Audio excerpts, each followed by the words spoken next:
going to be impacting things moving forwards this year? I think it changes a lot of things in the format. You know, now you really have to know your stuff before the match even starts. A lot of the times, if your strategy is not good enough, you're going to fail going into the match. And when you're playing the best of the best, you know, all 8 of these teams are insanely talented, really great mechanically skilled players. You don't really make it here by accident. And if your draft strategy, you haven't practiced enough, you haven't seen the types of brawlers that do really well, you're not going to exactly know what you're doing, and it's not going to pay off for you unless you really know your stuff. And I think it leads to better strategy, just overall in general. You know, if you have to win and strategize more beforehand, I think that's extra helpful in leaving no doubt in viewers' minds and the players' mind who is the better team. Bentar kawan-kawan ya, aku coba fix dulu nih. It opens the doors wide actually for teams that are really good at draft to have a little bit of an edge actually over teams that maybe they're a little bit less technically skilled over. So I'm very keen to see how those strategies evolve, how we see those brawlers being counted in that respect as well. And we're going to talk a little bit about the elephant in the room, that is Siege being removed. You know, are you a big Siege fan? You know, when you're playing Brawl, because I feel like I'm going to miss it. I'm not going to lie. Yeah, I'll definitely miss it too. I think there's a little bit of back and forth in the professional scene of how they feel about Siege, but for me personally, it's a great mode of strategy. I love seeing it play out. When you have the robot coming in as an extra party, it always spices things up a little bit, keeps things interesting, and the strategy for Siege is arguably one of the most intense, I would say. But it does pave the road for a new mode. We have not. Oke, assalamualaikum warahmatullahi wabarakatuh. Selamat siang kawan-kawan. Selamat sore maksudnya. Jumpa lagi di sini dengan saya Muller di YouTube channel itsmuller, dan oke, kita bakal mengadakan nobar ya kawan-kawan ya. Nobar. What? Cannot wait for that. What's going on, man? As well. I mean, that is a huge change from last year. Having the ability to really kind of like, you know, busuk banget lu. Here and there and make it map and mode specific in a way that you wouldn't have otherwise been able to do. Obviously, Gears coming into the game just prior to the World Finals, but we didn't have them in play. So Oke, I see. Bentar ya kawan-kawan. Aku fix lagi ya. Bentar ya. In the BSC, that to me is a hugely exciting. Kita nontonnya lewat ini aja.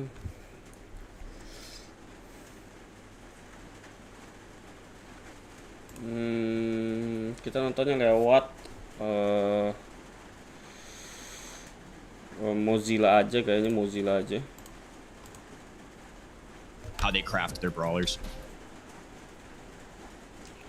Oke.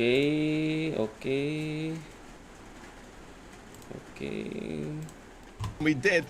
We have just had a bit of a rework to one of those gears as well. So we're now going to get rid of the idea of healing when you stand stationary, which to me never really made much sense anyway. So really pleased to see that rework coming there. It's now a faster regen, but players have had, at least to me, a really good response to that rework, and so that it's not too overpowered, which was a nice thing to hear coming into the monthly finals, because it would have been a shame to see a gear kind of be a bit too overpowered. So really keen to see you know, how that kind of plays a role, and whether we see much of that today. It seems to me the majority of pros would kind of lean more towards the shield and the extra damage when you're low on the HP side of things, more often than not, just simply because they're pretty good. I mean, they are the best in the world for a reason. So when you're low, you know, having additional damage, you know, keeping yourself dangerous, a very key thing to do. But we've also got to talk about. Ada pertanyaan lewat lagi, udah 2.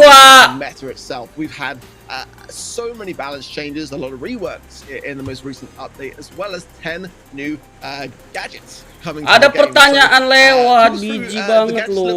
For me, there's a couple that stand out as being particularly strong. I mean, roundhouse kick for Fangers. Bentar ya, aku fix dulu kawan-kawan. You know, being able to stun your opposition for an additional second, quite strong for me, I would say. Rotten Banana, I think for Ashe as well, we're going to probably see a little bit of a rise for Ashe coming back into the mix. Any others that strike you as being pretty favorable when it comes to competitive? I think Colette's new gadget is somebody that you could definitely consider, having the ability to heal, and I think Colette being somebody that's seen a little bit of a resurgence in modes like Heist definitely helps her out a little bit, keeps her a little healthier in fights, and I think one of the issues she's always struggled with is ada pertanyaan kelewat kawan-kawan. To stay up just a little longer, I think that can go a long way for a brawler like Colette, whose main job, especially in Heist, for example, is to get a lot of damage on that safe, so the healthier you can stay, the more damage you can implement, and I think that's one gadget that certainly got added that I could see being very Komen ini tetap di paling atas ya. Yeah, so with Colette now, you're going to be able to gain 80% damage off, 80% of the healing back towards yourself of back of those shots. Jangan tanya aku prediksi, aku nggak tahu. I think a really unique way to use her ego. I think we're probably going to see some play in Brawl in particular. Udah bagus kan? Udah suaranya udah pas kan? Udah pas lah ya. That for sure. So definitely a ton of variation going on there when it comes prediksi to terserah jalan ninjaku, Bang. Udah prediksi belum? Udah, tapi ada pertanyaan tadi udah kelewat dua. Aku udah pertanyaan Zeta sama apa tadi ya? Into the game prior to a monthly final, so that was a reassuring thing for me. But balance changes. Let's talk a bit more about those and kind of how things have been shaken. Besok ada lagi nggak nih? Ada. Nanti malam ada lagi baku terbang. Jangan kan besok, nanti malam ada. Kenapa turnamen Asia? Kenapa nggak NA? Iya, hari ini Asia, hari ini. Hari ini doang. Yang hari ini sore ini maksudnya sore ini yang Asia ya. A big nerf hammer, which I'm very pleased for. But yeah, what were you pleased to see, and what brawlers, did you have some love for that you kind of wished maybe didn't get hit so hard? Yeah, I think there's a couple right now that certainly got a big boost. I think one that might be sneaky to a lot of people and that you don't see as often in your everyday ladder games is going to be somebody like Colonel Ruffs, who for a long time, his biggest problem, I feel like, was really interacting those 1v1 settings, winning his lane and things like that. And sore ini, nanti malam juga ada, jam 10 malam, itu yang region Latam. Besok sore jam 2, besok siang jam 2. Oh enggak, minggu depan ada juga minggu depan jam 2 siang itu ada juga. Bisa dilihat kok di channel Brawlstars Esport ada jadwalnya kok. Cari aja di live stream mendatang di Brawlstars Esport, itu bisa dilihat jadwal-jadwalnya. Ash is somebody I expect to see be borderline. Bang, gimana nih Bang? Aku pikun dalam voting tadi. Pikun apa? Indo mana Bang? Indo apa? Latam itu region mana? Ini Amerika. Main Brawlstars malam-malam tidur jam berapa? Enggak tahu. Nadir Lutfi. Bang, enggak ikut Brawlstars Championship? Enggak, Steve Strong. Saya udah turun ke full keren retrack BS. Halo Rido aja. Halo Aksa. Kapan mulanya ini masih menunggu ya? Kenapa nggak liatin prediksi lu Bang? Ya biar full screen nontonnya. Kalau aku liatin prediksi kecil banget screennya Waldi.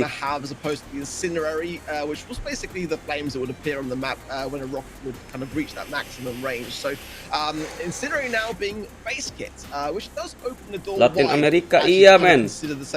Halo Kalail Wijaya, Bang, kemarin akun 2 gue Megabox di situ juga dapat Brom keren Ultra Boy Gaming. Bang Muller tidur jam berapa? Jam 2 malam. Aku ini belum ini ya, belum Liga Geng aku nih. Mau main Liga Geng aku ini, tapi mau nonton juga. 460 damage per card down to 440 is going to make players have to kind of question the use of her a little bit more. Again, a brawler which is very, very versatile, very dominant and pushing those side lanes and having a pressured approach to your opposition. Definitely. Bang, Subaton hari apa? Hari Jumat kayaknya. Itu tempat turnamennya di mana Bang? Online Mr. Acu di rumah masing-masing. Kok aku nggak bisa vote Bang? Apa aku telat? Iya itu telat. Funky BS ya. Navi itu kan Rusia. Nah dia region mana? Dia IEMA, bukan East Asia dia. IEMA. EECA. I think in the same way that I kind of see Pam actually. EECA bukan IMEA itu Eropa. EECA itu Eropa sininya lah gitu loh. Kenapa nggak diposting di komunitas biar bisa ikutin prediksi lu Bang? Kan mepet banget waktunya Waldi. Gue dapet 5 koin gue biar dapet Dr. Edgar di inbox keren. Pilih siapa lupa? Pilih, aduh aku aja lupa prediksi aku karena aku asal-asal aja tadi. ECA itu kesingkatan apa? Nggak tahu men, cari aja di Google. Halo FVX Gaming yang udah lama nggak mampir. Aku prediksi ngasal sama Aksa. For sure. I mean, that's one of the wonders of watching all of these different teams in the world compete. There's different metas going on in each country and region. It's so interesting to see where the thought process goes. You know, even before this, I was in a stream and 2 different pros from different regions were comparing where they would go in a situation for a draft. And it was so interesting to see that play out, and I can't wait to see it play out throughout the entire month through all these different regions. Another brawler too that I think recently got a nice little buff was already in a pretty strong spot. Somebody like Gale going to be a great tank counter, and I think one approach that this balance really took was we saw Daryl who. Jadi hadiahnya ini ada 10 hadiah utama yang bakal bisa diklaim ya kawan-kawannya, dan hadiah utama kedua sampai ke 9 itu kita masih belum tahu hadiahnya apa ya. Tapi hadiah utama yang pertama itu pin Rosa. Absolutely counter these tankier Rosa Brawlstars eSport.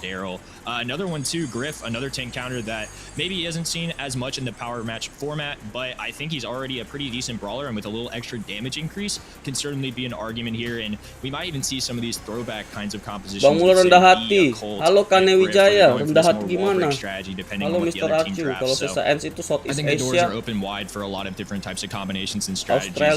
Australia, nggak pakai N, Flix. Kalau pakai N itu orangnya. Yeah, it's funny mentioning gratis nggak bang? Gratis kalau asal benar pick-picknya ini, prediksinya benar. For sure. So yeah, curious to see whether that's translated across to SESA and ANZ. Southeast South Asia ya. SESA itu Southeast South Asia, Australia and New Zealand. Sorry, New Zealand maksudnya. Esports as match number 1. Swiftly going to be going into that in just a moment. FA Upper Moon up against FA Ashira will be match number 2. Match number 3 will be Free Win Agents up against Pyro Esports and Grass Madopin. And again, that name is never going to get old. Sapi kamu juga.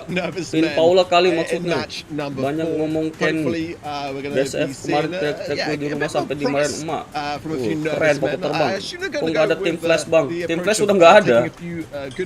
Cob DS itu sekarang Cob DS main di FWA. Cob DS FWA. In our monthly final here, and definitely some names that we have come to know well over the years. Respons juga di FFA kalau nggak salah ya. Si Zike, aduh aku udah lupa, mereka udah pada pindah-pindah. Aku lupa nama timnya juga. Bang, predik abang apa? Nggak tahu. And Wiggly Spoo was actually their nggak tahu aku prediksi aku apa. Coach is actually going to be kenapa Flash bubar nggak tahu kawan. Jangan tanya aku. Up against his former teammates like today, and yeah, which matches do you kind of foresee going a certain way? Kenny, I didn't want to kind of predict. Halo channel Manatator Gaming. Juga ada translate nih. Nanti aku translatein dikit-dikit terima Yugi ya. Sisi udah bukan tim flash lagi, udah bukan gamer KW. Flash OP udah gak ada flash. Muller tampan, makasih Aksa kamu juga tampan. Next kasih lihat lagi lah predik abang di komunitas. Iya Pak Terbang tadi mepet banget waktunya ya. Nanti malam aku masukin kok prediksi aku yang buat Latam S ya. Latin America South Latam S ya, Latam S. Belum ngevote, iya belum. Pemain Indo Anda nggak ada, pemain Indo itu di tim ini. Tim yang di match keempat namanya Parao. Namanya Parao. Tapi dia bukan di tim Indonesia. Dia hanya player satu-satunya player Indonesia doang. Dia main di tim Singapura.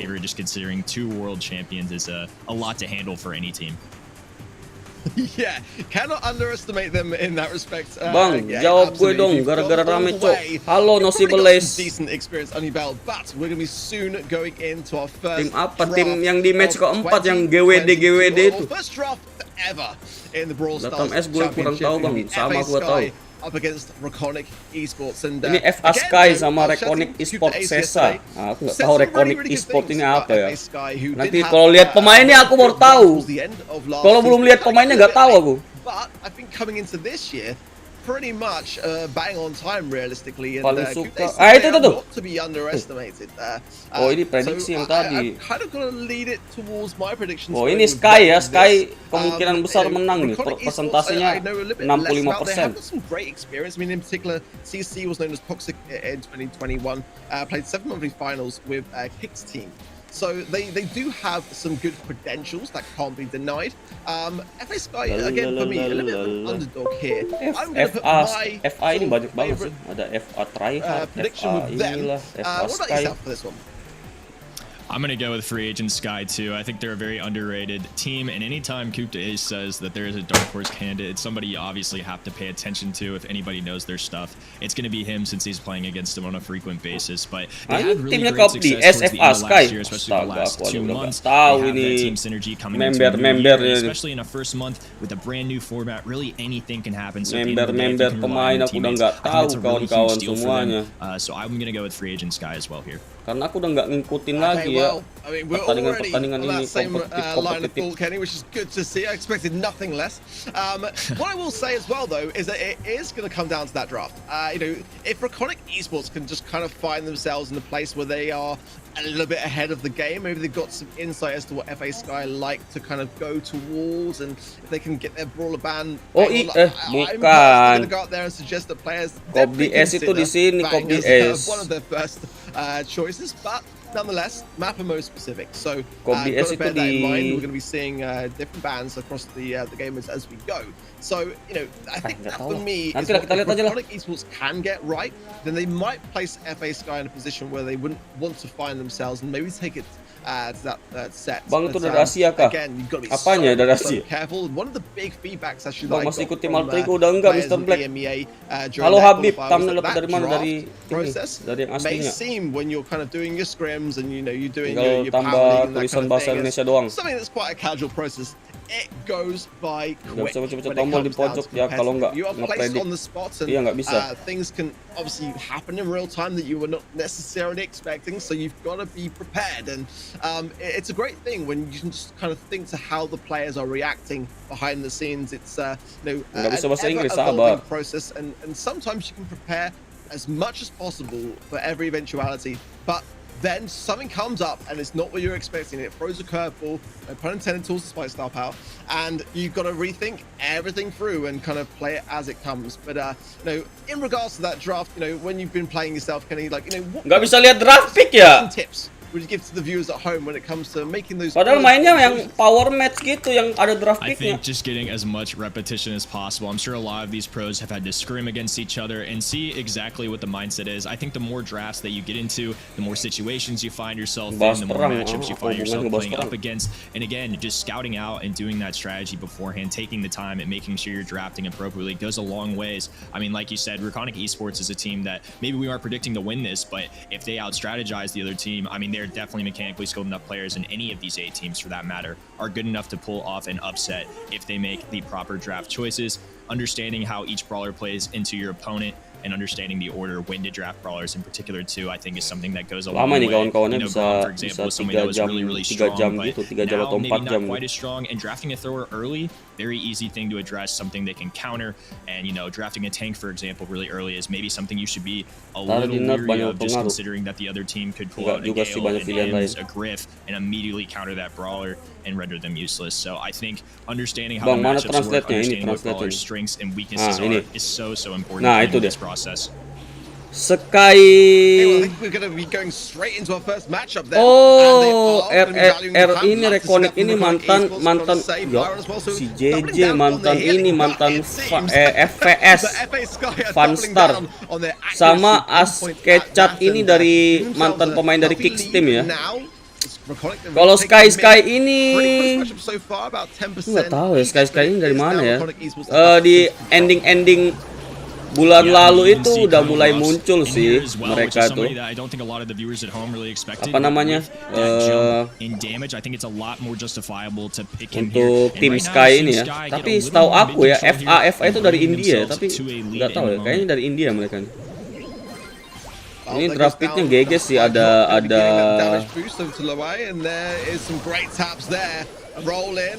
draft ya. Wow,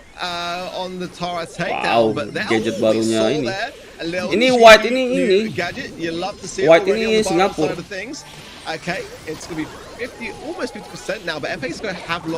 Tara ya. Walaupun apa ya, walaupun di nerf tapi masih GG sih Tara ya. Homemade recipe doesn't connect, however, but a healthy lead nonetheless over towards FA Sky. Yeah, they were doing a great job of holding this mid control, but one really big benefit with Draconic Esports strategy is they have a Pam, and Pam playing into Piper is such a favorable matchup for the side of Draconic. If they have that heal turret down, they can place it. Pam can stay. Double healer ya, tapi ada ini, ada Tara. Tara tetap mengganggu kawan-kawan. Just get some takedowns, and this is looking right back into the favor of FA Sky, who have tetap a pretty mengganggu loh. lead right now. Yeah, but they've lost link prediksi nggak ada aku munculin prediksi aku. Really Cuma kalau kalian mau prediksi ya pakai ini. Wah, mati dia. Tapi membalikan keadaan Draconic Esports ini ya kawan-kawannya, karena kita tahu di sini Tara sudah kehabisan gadget. Jadi Darylnya bisa seenak-enaknya menuju ke arah ini ya, Tara ya. Awal-awal si Daryl kesusahan melawan Tara karena ada gadgetnya Tara, bayangan ya. Dan comebacknya luar biasa banget sih. Obviously, gonna have the best of three play itself out, which is great. Oke, kita bakal masuk lagi di match keduanya. Dan ini tetap having draft now as a format is that we go lihat link prediksi di mana bang? Event.brawlstars.com. Aku taruh di pin chat ya. Kept that pressure on. They knew that they were able to make the comeback as long as they kept up the aggression. And that's what we kind of saw prevail. I like the strategy from both sides too. I really do think they have brawlers on each side addressing. Sudah masuk di match kedua nih kawan-kawan ya. Tara was a pick into Daryl here, but now we see Askachat already moving in, gonna be rolling in, getting a takedown there, and now he grabs two. Ini replay apa? Udah match keduanya? Oh ya, ini udah match keduanya. Ini udah match keduanya. Daryl emang GG sih kawan-kawan, tapi kita tahu kalau masih ada karung dari Raf dan juga masih ada ini Tara ada patah-patah ya. Tara ada bayangan, itu kesusahan ya. Darylnya hanya mengharapkan kehabisan gadget dari tim Sky ya. A great use of that Tara on that lane again, which I did mention just before coming in that it is a very aggressive thing to have. I do like the use there as well as the support from beyond. Tara tarik dua loh. Dan Pamnya kenapa nge-gadget tapi nge-nembak ke belakang? Ini harusnya satu sama sih ini. Apakah bisa comeback lagi? Soalnya double ini juga mengganggu sih kawan-kawannya. Double healer ini Byron dan Pam ini ya. Cuma ya kita tahu mereka itu bukan burst damage Byron dan Pam. Sedangkan tim ini Sky itu lebih damage itu tinggi banget ya. Tara, Piper. Apalagi kalau sudah di buff sama Raf ya. Kita lihat sih Tara ada super kawan-kawan ya. Tapi harus tumbang di sana, kita lihat kawan-kawan. Apakah bisa comeback lagi? Apakah bisa comeback lagi? Taranya harus tumbang. Oh no.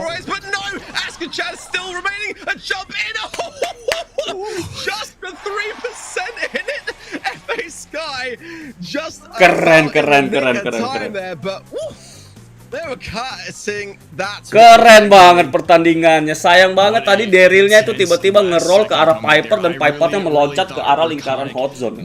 Keren banget sih.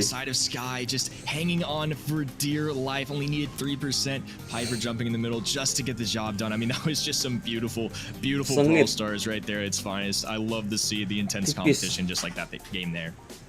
Ini baru seru, iya seru banget. I was not expecting something as close as that as our second match, or first for that matter. But now things are really going to be getting interesting because we've seen. Ya seperti aku bilang tadi ya, Darylnya itu butuh kehabisan gadget dari tim lawan dulu baru bisa menggila ya. Oke, kita masuk di match ketiga kawan-kawan. Di sini kita lihat Taranya sudah punya super. Ah, ini lambat banget ininya masuk in game-nya. Udah 41% loh baru masuk ke in game. Gila nggak nih? Aku nggak tahu ya apakah cocok menggunakan gadget yang itu buat Pam ya, karena nggak tahu ini jaraknya agak-agak jauh dari tim-tim lawannya.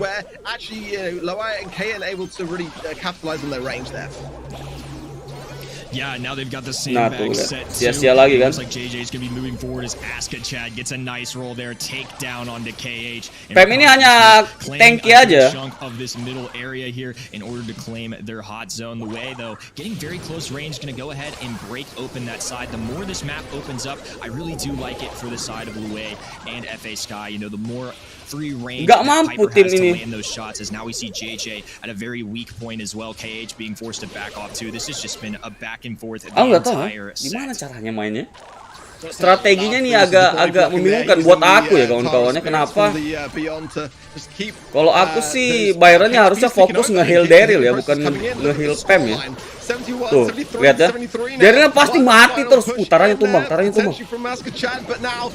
Tapi dia sempat ngelempar super dulu, keren banget tarannya. Bukan tarannya Siro ini. Siro bukan lane-nya juga sih, lane aku itu. Menang Sky, luar biasa. Luar biasa tim Sky, kawan-kawan. Victory there. They're gonna have the first map of the entire year, and what a set to open up our matches this weekend. Oh my word! I mean, you know, when we go back to last year, having Hot Zone come into play, sempat ngelempar ini, sempat ngelempar super dulu, keren banget loh. To start the day, FA Sky then just Oke, masuk 1-0 ya untuk tim Sky, kawan-kawan. But I feel like, well, at least for me, a lot more of a closer matchup than I was actually anticipating. And again, the reason why I love seeing Power Match be the new formats, because it really just gives teams a chance to really level out the playing field. That's a fantastic thing for me in terms kita akan of masuk di Crystal Arcade ya, kawan-kawan. very fresh in that respect. Cuma sayangnya kita nggak bisa ini ya. Nggak bisa lihat draft pick ya. Aneh banget nggak bisa lihat draft pick. I think you love to see it. I think without any rock, paper, scissors, there's no doubt in people's mind. It all comes down to the brawlers you choose and how you execute your strategies. And honestly, I think the close set there really reflected how strong the draft was for both sides. Each side tried to address the enemy brawlers. And if you're somebody at home taking notes on maybe how to get better at your own Power League matches, that's the way to do it. You want to address what the other team picks. Sometimes it's not always about picking the number one brawler available. Sometimes it's about taking what's the best thing to address my opponent. I think both sides really incorporated that in that last bisa match. kerjaan yang bisa berbarengan, Tegar mesti ada. Ya kan kamu buka box bisa buat ngegedein level jagoan dulu, ngegedein level jagoan dan sambil nyari brawler jagoan baru. Jam berapa predik buat nanti malam? Jam 9. Ingat ya, buat prediksi nanti malam itu jam 9 udah keluar prediksinya ya. Ditambahin kayak fitur wasit gitu. Kalau ada muka bulat jangan lupa diklik. Kawan, lumayan nambah poin. So I'm very curious to see as to like how that's going to go in terms of the draft. You know, Bang mau mandi dulu, selamat mandi, retract BS. Personal brawlers, I think Spike is a great thing to have personally on a lane. You know, in the event that I'm Miken. Hi Kyle, how are you my friend? Lu pilih RCN bang. Aku pilih RCN, pilih Sky juga, karena aku ada 2 akun. I do worry actually if that's a response to that. Jadi akun pertama aku kiri kanan, akun kedua aku kanan kiri. Stand out to you as being something to ban, something to kind of pick. But as you already said earlier, the order that you choose is incredibly important. Lebih pro apa atau guil bang? Guil lah. You gotta think kita 20 poin terus level jadi 3. Kind of gak tahu game boy. Bang nanti aku pilih siapa? Gak tahu, Steve Pro aku juga masih belum tahu. Bang nanti malam live Nobar lagi kita. For all my NA natives out there, somebody that they've been very familiar with for a little bit now is Ash, and it's somebody who, if anything, got better at that. Ya kan aku nggak tahu timnya, playernya siapa aku nggak tahu. Really strong brawler here, I think, in the lane. Gonna be a great option. There are really good ways to address him. Soalnya prediksinya dibuka kayak cuma 15 menit 20 menit gitu, langsung ditutup. Jadi mau gimana, harus cepet-cepet, mau cari tahu timnya dulu nggak sempat. Jadi ya mau nggak mau pilih asal-asal. Push profit cepet. Enaknya mode apa bang? Brawl ball, segar, tapi main sama tim. Attacker doing damage to the other team, but also the utility she brings to the team is huge when you get the extra speed to just really aggress onto gyms, the enemy team, whatever you need. And I think those are two that I'm certainly looking out for in this draft. I think Pam as well. Bang, kok poinnya turun mulu sih, Bang? Opposed to a Pam ban, actually, got to be honest. I feel like having that healing station just behind those areas of cover in the center of the map is a great thing to have. And in the eventuality that cover does get destroyed, if someone wants to bring in a wall breaker, well, you've still got something to hang on to in the mid as a bit of cover. And I think that's definitely things the team's going to have to consider. Halo, Champion. Double down and hope for some good cover. Tapi kalau minggu depan aku udah bisa. Kalau minggu depan aku udah bisa milih, udah bisa aku milih kalau minggu depan. Karena aku udah lihat timnya lah gitu loh. Nah minggu depan aku udah mulai bisa prediksi. Gue dukung banget tapi malas ngisi prediksi. The list went on and on. I was actually kind of really pleasantly Poin surprised. abang berapa? We've got so many brawlers in the meta right Masih now 70. Tadi ada 2 pertanyaan aku nggak jawab karena nggak telat. Gimana caranya pertanyaannya muncul cuma 5 menit terus ditutup, 5 menit tutup. Mau jawab, mau sempat jawab. Ya bagus kalau orang nonton langsung di situs event.brawlstars. Kalau orang yang nonton di YouTube kan kasihan. Bang nanti dikabarin prediksinya di komunitas YouTube. Iya nanti berikutnya aku munculin deh prediksinya. It's definitely interesting to see a kind of heavy shift actually over towards kind of Pam and Byron for those roles. Going back actually to Ring of Fire, very interested to see Daryl still getting some airtime into oblivion. Halo Bang, halo Abdil El Islami. Domineering way that he entered the last balance changes, but it seems like players are still able to make it work. So even some of the brawlers that did take a bit of a nerf hammer, showing some promise it seems. Lama banget. Yeah, agreed. I mean, I think there's a lot of different strategies with the special Crystal Arcade that we could see implemented too. Another one that I really like to see in the mid is 8-bit, somebody who also synergizes really well with Byron. I think there's a lot of versatility. And honestly, Byron and Pam synergies, I've seen it on a lot of nggak tahu finalnya BO5 kalau nggak salah ya. We saw in the last match as well that it belum worked baca pretty juga. well. You know, having Pam already as a very healthy brawler, a lot of HP. Iya, ini masalahnya draft pick nggak bisa di expected, makanya dia ini lama karena ini lagi draft pick ini muncul tiba-tiba udah bertanding aja. Itu omnya ngomongin apa sih? Ngomongin aku ya. Somebody like Leon, somebody like Ash that we've mentioned here. So I think there's a lot of different interesting options here. You know, I could even see ini masih Ring of Fire Bang, enggak ini udah tanks, Gale too if it's want to address somebody like Ash or Daryl that we saw ini earlier. Crystal Arcade udah. I expect to see less today, but maybe I'm wrong. Maybe the pros still sambil mabar lah biar nggak bosan. Maybe that super nerf did not impact him as much as we speculated. Untung ngerti loh. This is the thing, you know, when we have a balance change. Ah, ini udah Crystal Arcade kawan-kawan ya. Kita lihat sini ada max to the max kawan-kawan semuanya. Rosa masuk ke dalam rumput dan mempunyai gears yang jalannya kencang. Sandy lawan Spike harusnya sih Sandy agak bisa bertahan ya kalau dapat momen dia bisa. Belum ada supportnya dia. Yeah, having Rosa, depending on when they drafted that, might have been a tough decision there. You know, having Ems as a direct counter to that is going to be awesome. I will say having Spike going into a Sandy lane isn't too shabby. Not the worst, but right now they're getting some great pitches as a takedown comes into the way, and Askachat has remained in this mid the entire duration. Kita nggak tahu ya ngebandnya apa ini karena nggak ada draft picknya, nggak diliatin. Now adding a 7th. I mean, this is looking like a very favorable lead here for Reconic Esports. Tumbang, keren juga sih Reconic Esports. I feel like this was what we expected to see with the way the draft was played out. And look at just how JJ there is just not leaving Hyuna alone at all there. Keeping on top of things, but now a little opening there. The super pop pushing then Askachetto to the left-hand side here. It's the only opening so far. Unggul jauh sih kalau menang dari draft pick sih menang jauh sih. The countdown. I just cannot see how FA Sky can contest this. Yeah, I mean, menang jauh tim Reconic kalau dari draft pick kayak gini ya kawan-kawannya. Di sana kita lihat Ems melawan Rosa. Kalaupun mereka tukar lane, Ems bakal melawan Spike. Spike bakal kesusahan juga untuk melawan Ems. Rosa juga bakal tetap kesusahan melawan Sandy karena Sandy bisa nge-stun, malah memberikan super terus ke Sandy kalau Sandy lawan Rosa lawan Sandy ya. Di tengah juga Pam melawan Max. Kita tahu kalau walaupun darahnya Pam lebih banyak tapi Max bisa nembak-nembak terus dan lebih on point ya. Kalau aimnya bagus bisa kena terus ke arah PEM ya. PEM-nya bakal terus kesusahan. Nah, seharusnya itu Sandy kesusahan lawan Spike untuk masuk ke dalam rumput. Tapi kalau dia bisa mendribble ini curve apa namanya? Kaktus itu tembakannya Spike itu bisa menang sih. Speed coming in from Askachad there. Just keep JJ moving around and keeping his firm eye on Hyuna. But it's got to be said, FA Sky this time have got 2 gems. Maybe they're learning from some of their mistakes. Yeah, a little bit of a different Rosa kesusahan banget. Sedangkan Sandy hanya buying time aja buat Spike-nya untuk terus nembak ke arah dia ya. Padahal lihat Sandy-nya nggak mati-mati gitu. Jadi Spike-nya nggak bisa mengalihkan serangan ke arah yang lain ya.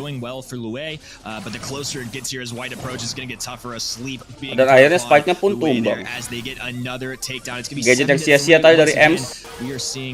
Gadget yang mantap dari Askachad. Dan tukeran kita lihat sama kawan-kawan. Bisa melawan. Nah ini aku maksud kalau Rosa melawan Sandy dia ngasih sandstone terus. Nah PEM udah dapat tempatnya nih untuk singgasananya nih, menunggu di tembok lawan dan ada turretnya. Nah ini baru GG nih. Tapi hancur gadgetnya, hancur supernya. Yeah, this is a great little momentum swing for them here. We do see 9 gems on the side of Askachad. Askachad di ujung dan harus tumbang kawan-kawan. Jelek banget di sini nih, patah-patah. Mending aku nonton di YouTube. Kayaknya di YouTube lebih bagus deh. They now have 9 of their own. It is going to be a tie as we approach the final minute and a half here. Masih bisa disamain kawan-kawan, hanya beda 1 gems doang, masih bisa disamain. Tapi nggak ada gadget sih Askachad, harus tumbang Askachad. Kita nobar di YouTube aja kayaknya ya.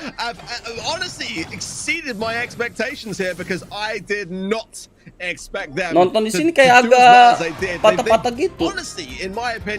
Loh ini siapa ini? They have not got the best draft at all. In my opinion, Rakona Esports have got the better draft of this. Siapa tadi tuh? I've got to hand it to them. I've got to say, I've got to hand it to them. But is it enough? Can they do that again? It's going to be a big ask. YouTube nggak ada poin dan pertanyaan tambahan. Nah di situ masalahnya. Di YouTube nggak ada itu. Patah-patah dari sananya, bukan dari aku. Nah ini match ketiga kawan-kawan ya. Aduh, aku nggak komentari dulu ya. Aku mau CL dulu kawan-kawan. Aku belum CL.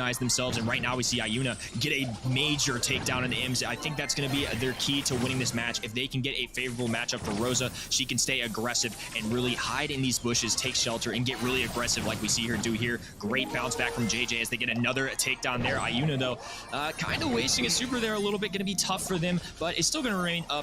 It's going to leave a lot of room for Sky to have some great pressure. And now we see Rakonic Esports almost trapped in their spawn. Little max super to get them out of this situation. Maybe they can get a little movement here, but I think Sky is sitting fairly comfortable right now.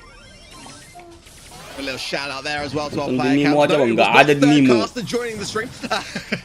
We got a Hyuna there with Beanie. We also got Askachad there with the headphones on. So don't be at all surprised if you see any of them popping up from here and there. And hopefully some good player reactions as well. A nice new addition this year to the BSC. Ini kalau menang si Reconic lolos nih.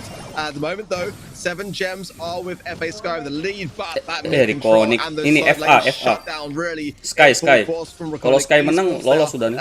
Exactly where they want to be right now against a really tough comp from FA Sky to push back upon this. FA Sky showing that they can make this comp work, but they've got rasanya kesusahan banget ya kawan-kawan ya. Back upon the spawns. The moment Rakonic Esports looks to be on the way. Harus tumbang tadi kita lihat kawan-kawan dari PEM-nya, dan di sini Sandy terjebak karena belum mati Sandy-nya. Gas up the pedal here. I mean, they are getting super aggressive now. Pam going to be trying to get a gadget, any kind of takedown they can, but JJ going to stay up. Ayuna going to be on the left side here, trying to work his way forward. They've already scouted them out, though. They have enough gems. The only chance they have is getting a takedown onto Askachad. And now we have Ayuna with a super here. 4 seconds remaining. Can they get up close enough? JJ keren has sih, something to say Reconic. about it, and they don't. This set Pertandingan is ketiga going to nih. go over. Aku nggak komentar ya, nggak baca komen dulu kawan-kawan.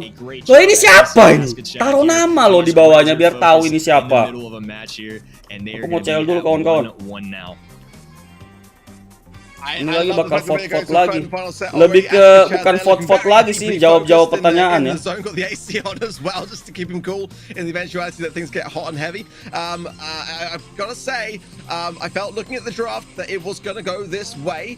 But FSI did still surprise me. I know they took the loss there, but they did show some great promise in a comp that was clearly outmatched. So it does say a lot about them in terms of skill. Now, Sneaky Field's up next. How are things going to go into this draft? Because this is in my opinion, one of the most challenging maps actually to draft for.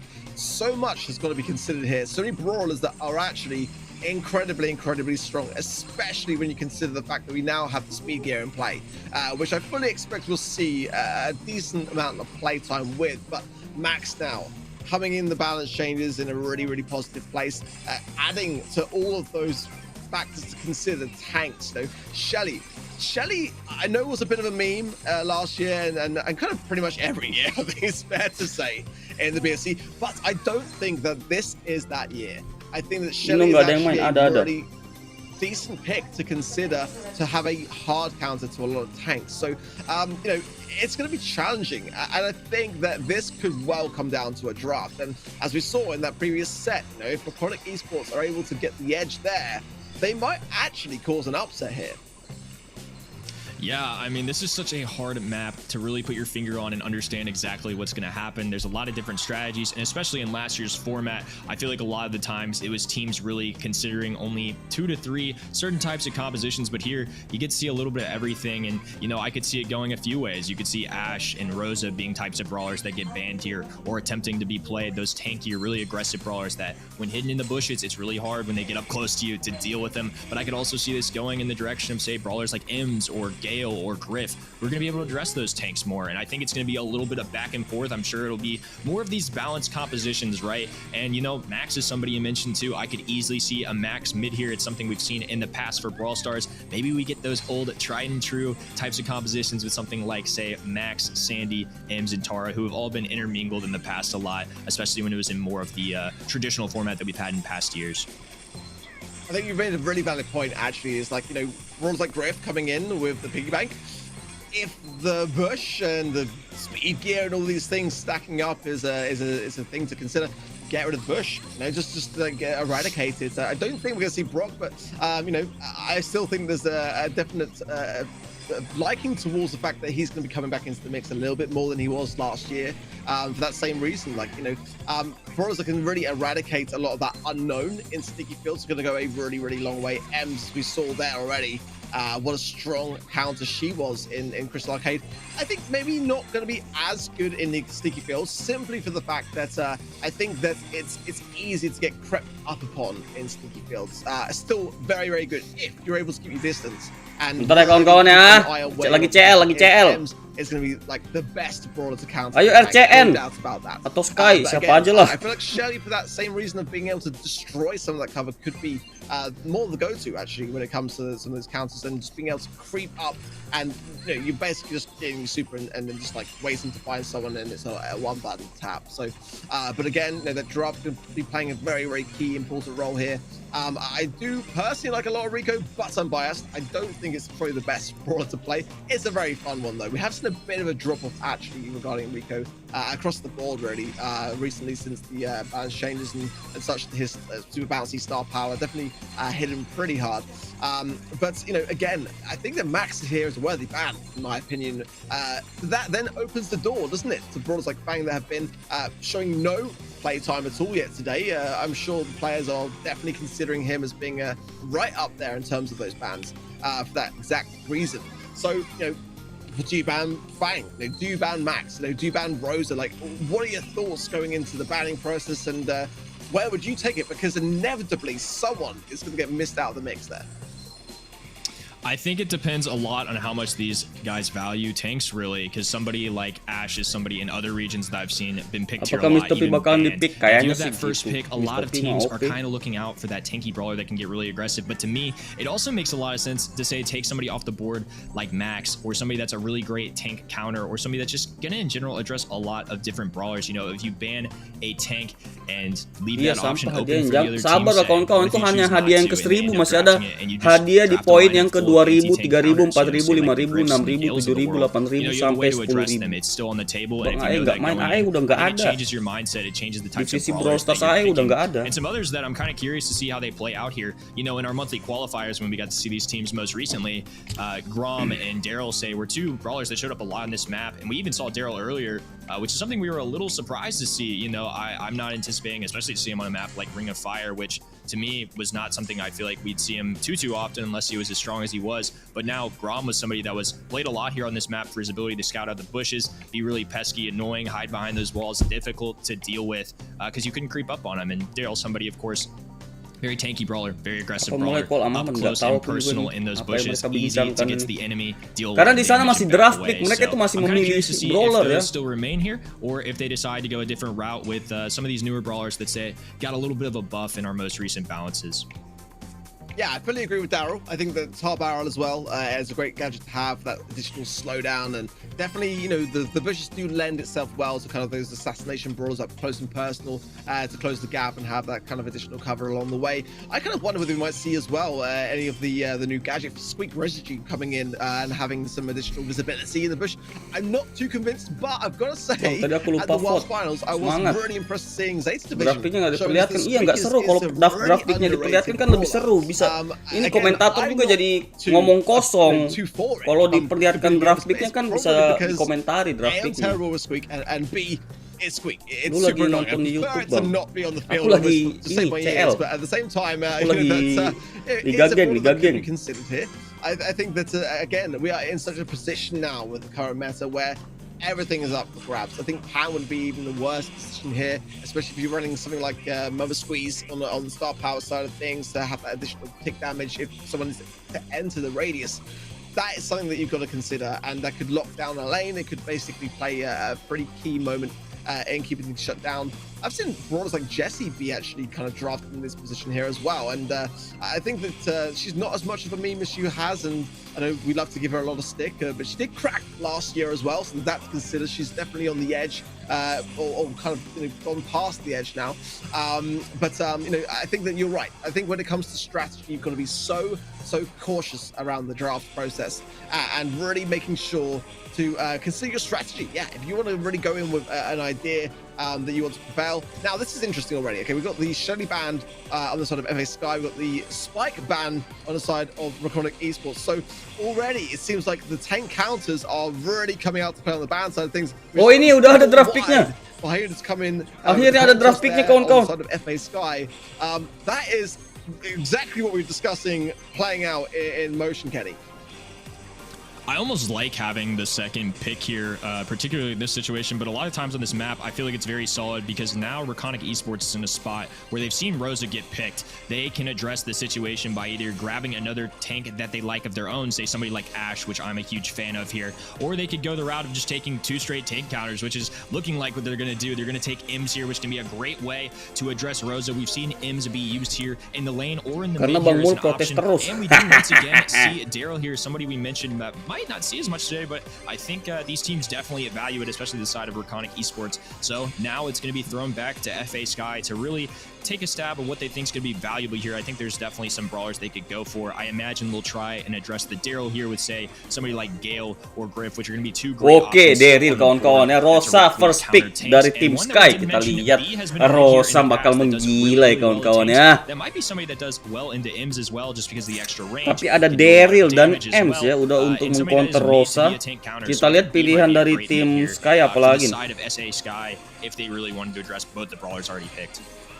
Yeah, fully agree as well. We have that little buff as well to Honeycomb now, going from the 20% increase of damage conceded to 30% shield. KH going with the Gale, like you rightly mentioned as well. Tara as well coming in for FA Sky. I've got to say as well that Ems has got to be very cautiously played by White, especially as we already discussed with the speed gear coming into play. No speed. Max would actually be a really solid shout for me here now from Reconic, and I wonder whether they might go for it or double down maybe on the tank side of things and really try to overpower things. I wouldn't advise though. That Gale there definitely standing out for me as a real thing to consider from FA Sky. Rico, do you know what? I mentioned it before as being a brawler that I don't know about, so I don't know how that's going to fare for Reconic. If it's played well, he can get some good value, but I do feel it had a little drop off. I'm very, very keen to see, especially as Askachan has been playing phenomenally well today. How is he going to fare on that Rico pick? There's a lot of HP there that he can really thrive off when it comes to that Rosa and others. So, and the additional range was definitely something that was lacking on the Reconic esports side. When that Gale pick came up, I was thinking, but for me, I would have gone with what you were mentioning, Kenny. Actually, I would have preferred to see the B pick here. It would have kind of covered a lot of bases. That additional slow would have revealed a lot of brawlers. But here we go. There's the unfriendly bushes pop there. But it is already Reconic in a dominating position in the mid as they're looking to close this gap and get this early goal. Aduh, udah mulai pertandingannya. Aku udah mau selesai CL nih, kawan. You're gonna see JJ as the Rico be running a lane, but White electing to play on this right side here to try and match with Luay, and gets a stun here, pushed back immediately though. Luay trying to do his best to move forward and goes down there. Ayuna just gonna put the ball in the back left corner. They're gonna pocket it immediately in order to try and play some kind of defense here, because so far Reconic Esports has pushed a lot so far. A lot of early pressure and kita lihat apakah Reconic bisa menang. Rico menggila nih kawan-kawan ya. Harusnya kalau draft pick seperti ini aku lebih memilih tim Reconic ya. Harusnya sih. I feel like Sky have had a rough start. Kalau draft pick seperti ini aku lebih pilih Reconic. The Gale pick getting so much value there as well, and now Hyuna, I'd like the patience from him. He didn't go in with that black hole earlier on when he was under pressure. He waited on it. He knows the importance of what that super can do, and already Reconic now. Harusnya Reconic bisa menang dengan draft pick seperti ini, tapi kecolongan kawan-kawan semuanya. Apa yang dilakukan oleh tim Reconic sangat tidak baik. From FA Sky, considering how this match started. I'm not sure if they didn't realize that he didn't have a super shot or what, but you could see the ball being dribbled down the left side, and I guess they just didn't know he had a super shot. Tara di sini sudah mulai menembak ke arah Daryl, kawan-kawan. Apa yang terjadi di sana? Ternyata Taranya pun harus tumbang di sana, kawan-kawan semuanya. Dan kita lihat di sini Daryl sudah menuju ke arah Rosa. Super yang dilakukan oleh Rico sangat baik, double super yang sangat luar biasa. Namun Gale di sana kita lihat menahan supernya. Tidak dipakai super, tapi sempat mengeluarkan gadget yang menghalangi tim Reconic untuk bisa mengambil bola yang ada di pojok kanan, kawan-kawan. Di sana kita lihat Rosa sudah mulai disemprot-semprot oleh parfum dari Ems, kawan-kawan. Dan di sini shield diaktifkan oleh Rosa. Slow motion dari Ems dilakukan sehingga super dari Rosa sangat-sangat tidak berguna. Dan di sini kita lihat bola bisa diambil, tapi mereka berdua di low HP, kawan-kawan semuanya. Dan di sini kita lihat Daryl mengambil bolanya dan super dilakukan oleh Gale di sana. Dan Tara berhasil membuang bolanya. What a play from FA Sky, kawan-kawan semuanya.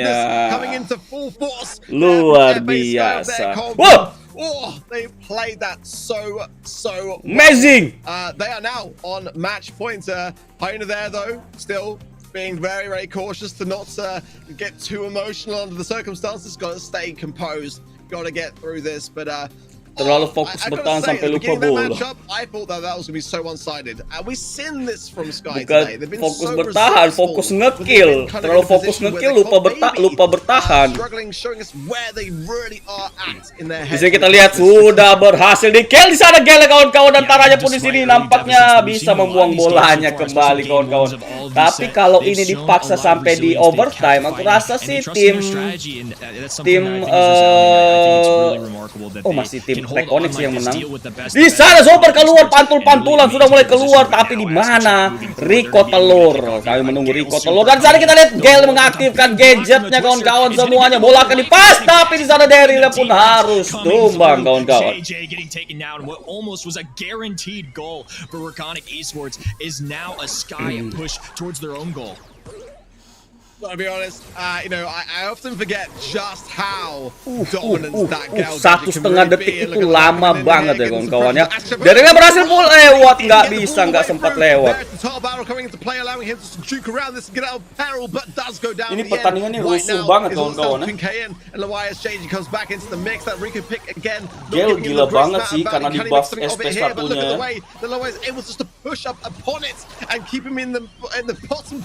Misalnya Rico-nya sih harus tumbang sih pasti. Sekarang 3 lawan 1 kawan-kawan. Bisakah bertahan M sendirian? Super diaktifkan dan tidak peduli. Nampaknya FA Sky akan memenangkan pertandingan kali ini. And this Gale setup is doing so well into Daryl. I feel like between the Twister gadget, the supers, it's just so hard for Chad to specifically address KH, and they've done a great job on defense here, as now we see some big takedowns coming through. Reconic Esports trying to make something of this push going forward, and now we see Chad with the super really make something of it. He goes for the nggak bisa, nggak masuk loh. Is not enough Lue gonna be able to kick this off and get a super of his own. White going to be forced to move back, and I imagine with about 15 seconds remaining, they're going to be looking at to try and push forward as a team. It really was the door wide open. Chad there with the pin. He knows the frustration level there. That was the moment. Can they make another one with 5 seconds? Super dikeluarkan pasti. If the Gale not back has anything to say about it, 3 seconds, 2 seconds. Can they make it? No, off the line. FA Sky. What a play from FA Sky. I've got to say that blunder came around. Bang, lu vote apa? Aku vote Sky. Then as FA Sky take the victory there. But my heart was in my mouth. I think Chad will look back in that moment and feel like, yeah, maybe he should have done better. The Gale was down. That was the big issue that they had all the way through. It wasn't quite enough. And Oke, bentar kawan-kawan, aku fix lagi nih ya. Doing what they needed to do, but much closer game Aku fix than lagi I ya personally kawan-kawan ya. expected as our opening. Gotta say.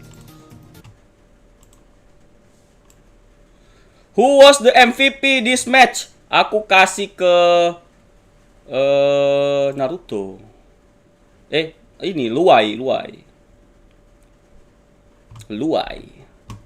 Reward unlock. Udah 150 poinku kawan-kawan ya. GG nggak? GG lah ya.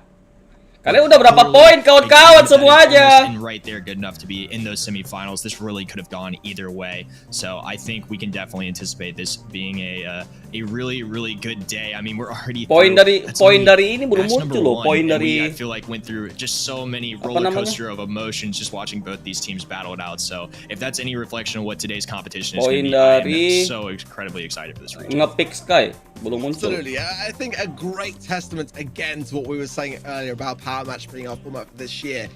I feel like that is just going to blow the doors so wide open when it comes to the BSC because, again, getting that draft right, you know, really thinking through strategically how you're going to approach it. You know, I thought very interesting to see there. We saw the Shelly being banned, the Spike being banned. Both teams went in with that same strategic approach there of getting those tank counters early out of the way. I mean, when would we ever have seen the Shelly ban last year? Ayo kawan-kawan, di like dulu live stream ini, di subscribe juga kawan-kawan semuanya ya. Dibantu share-nya juga biar makin rame. It's coming down now to specific mechanics rather than brawlers, and that I think is a really interesting thing to see. You know, sometimes we saw when FA Naruto Sky 190 poin GG had the lesser comp, being able to show that they can still make that work and just trying to, you know, use which SESA and ANZ team was ranked first in 2021. Team Flash. Again, fantastic to see both teams just giving us a fantastic showing. Moving on though, we got our next matchup swiftly on the way.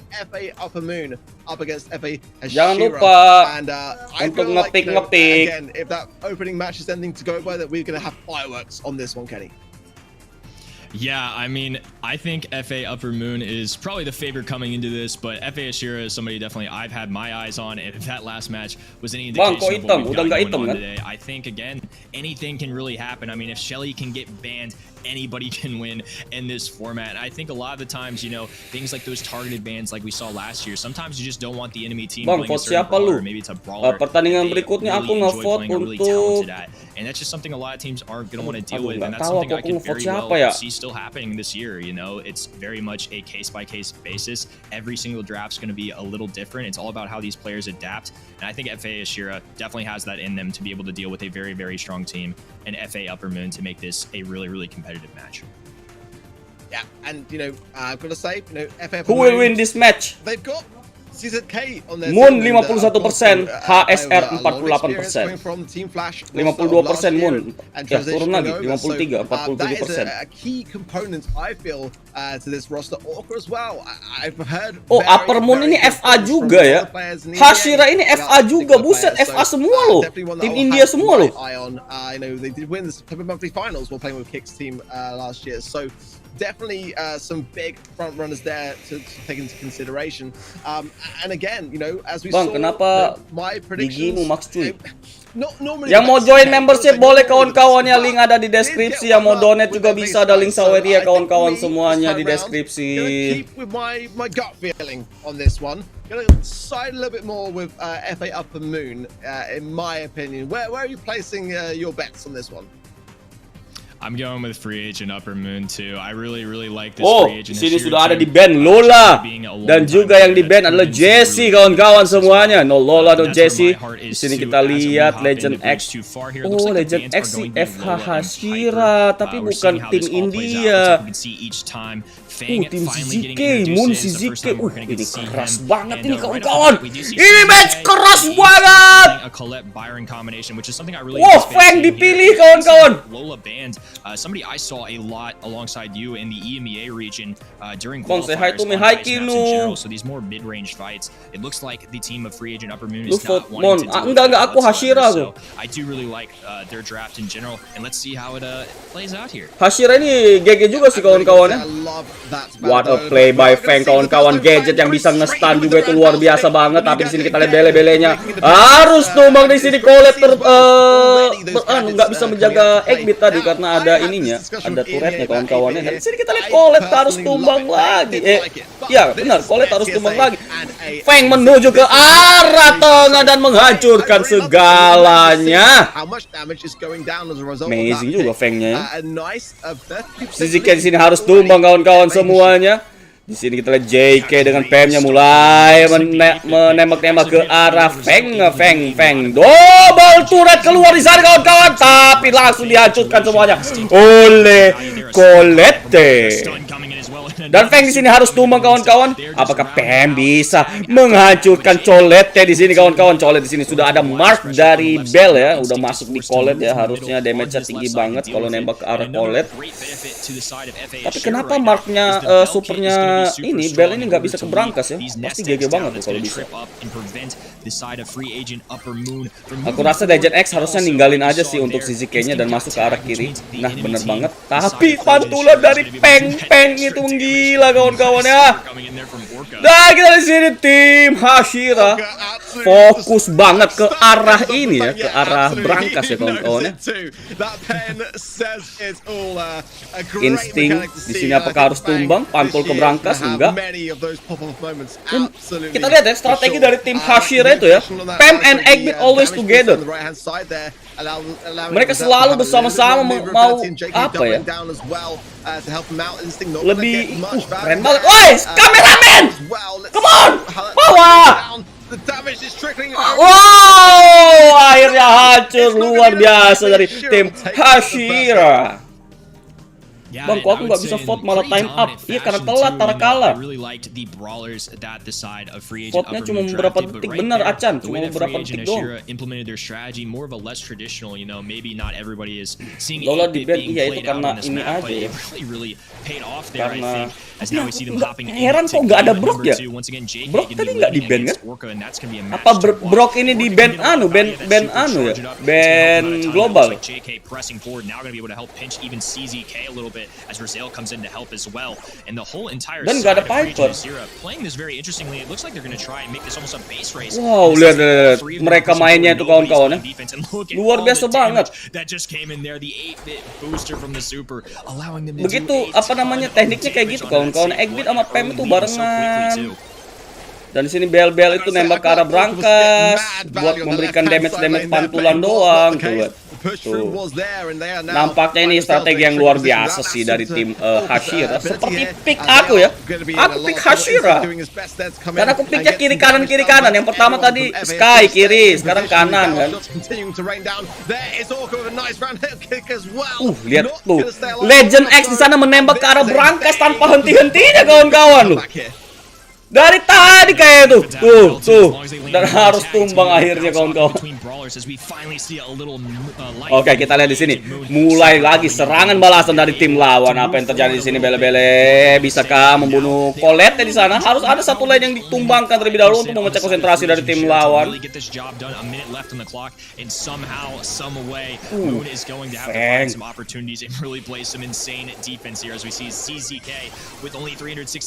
Dua HP dari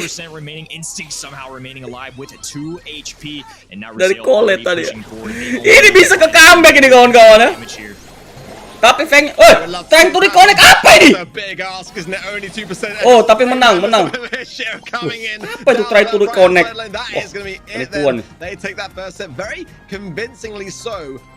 Pakai taktik ini di AE bang. Udah nggak ada AE bagus. Ngomong kayak gitu tapi gue di Indonesia gak ada masalah. Ayo Hashira, kamu bisa berikan aku 100 poin lagi Hashira.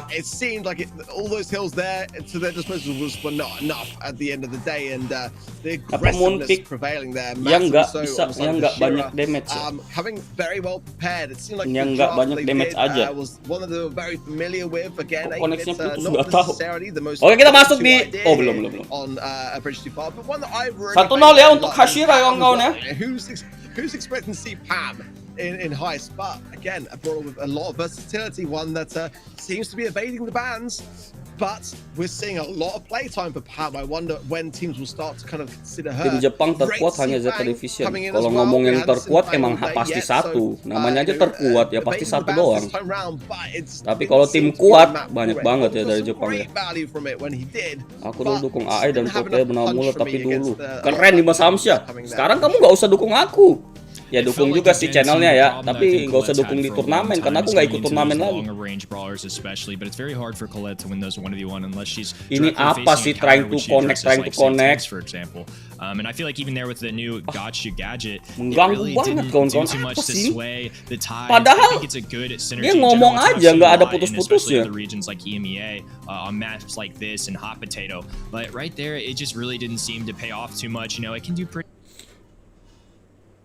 Aku refresh aja lah.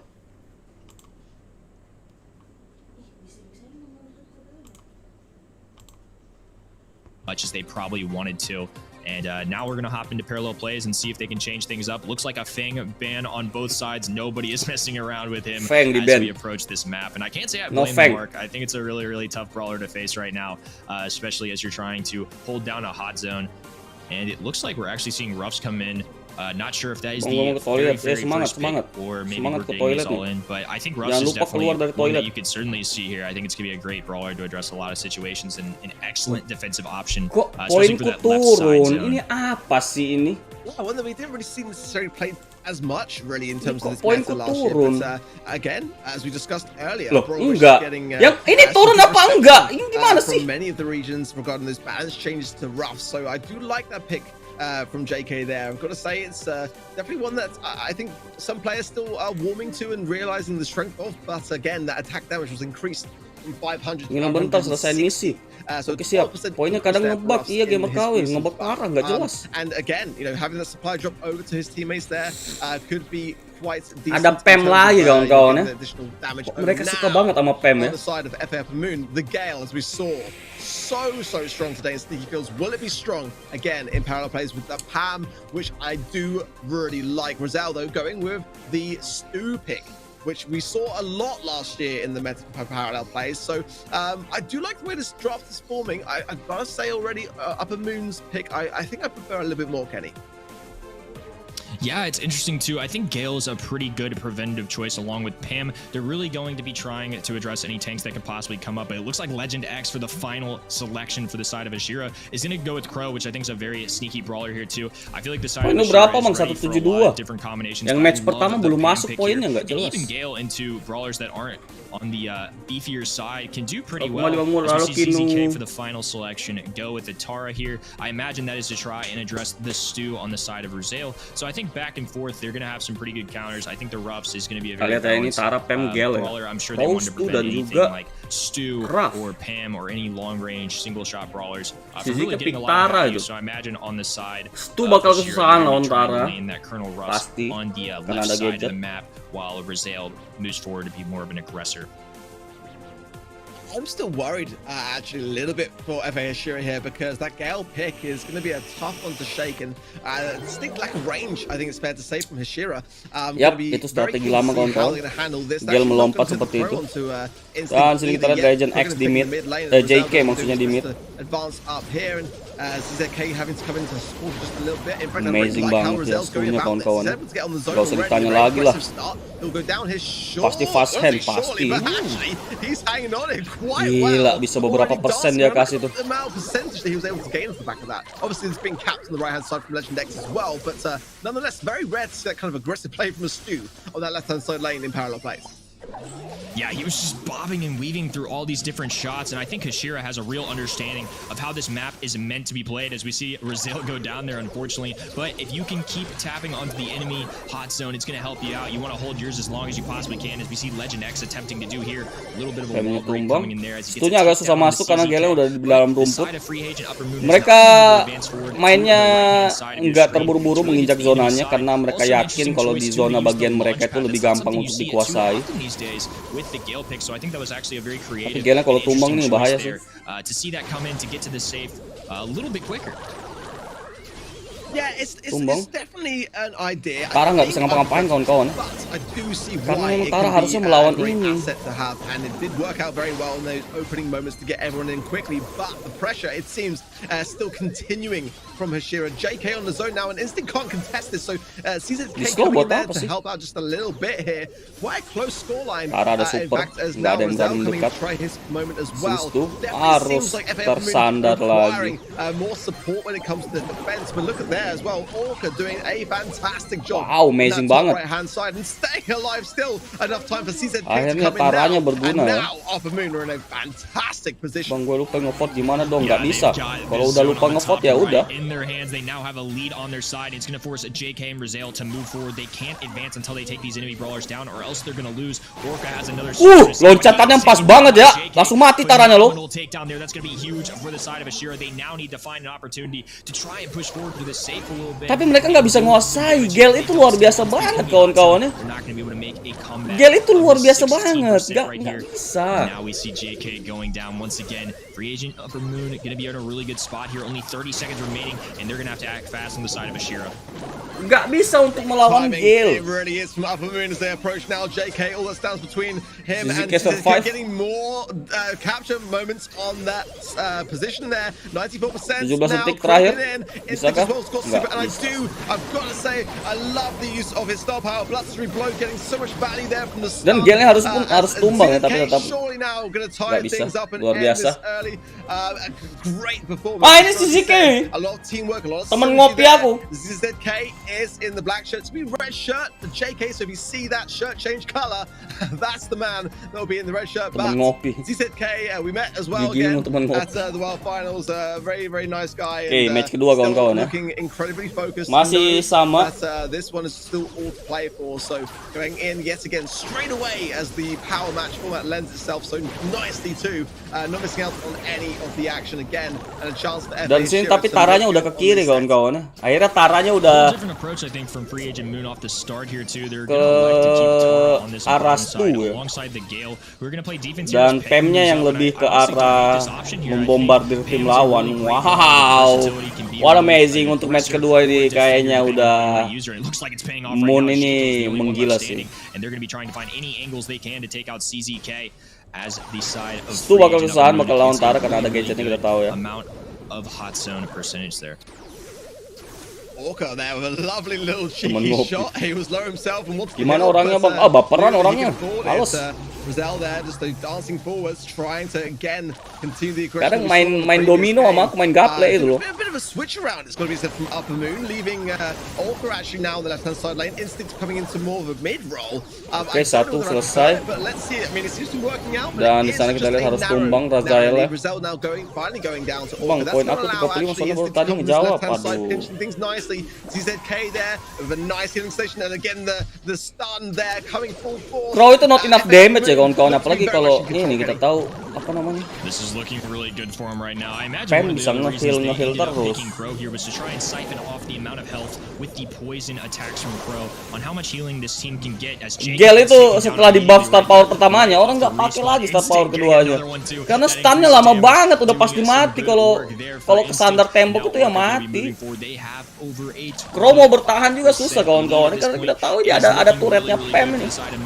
Butuh berapa tembakan coba? And along with this healing turret, have enough time, I imagine, to do it. Orca still remaining alive here as well. 5% remaining. Nice now. banget. Some attacks coming in here. They Masih get bisa a few bertahan takedowns. kawan-kawan. With only 50 seconds remaining, they're gonna have to overcome a huge deficit here. Shearer's gonna have to move quickly if they want to make a Gale, this is Gale. And again, I just want for Mr. P. Strong asset to have. It's going to be a lot of work needed. FA Shearer running out of time, and also men as again Rizal goes down here. Okay. Coming in, has that bloodstream blow to hand, gets it off onto the Legend X again. JK struggling to stay alive. Masuk ke ronde ketiga. Apa namanya? Map ketiga ya, mode ketiga ya. Because again, Kenny, this Knockout. Waduh, akhirnya menonton di knockout kawan-kawan. Time ever, and I'm getting good value here. My predictions working out well for me. If you at home want to be placing your predictions as well, head on over to event.brawlstars.com.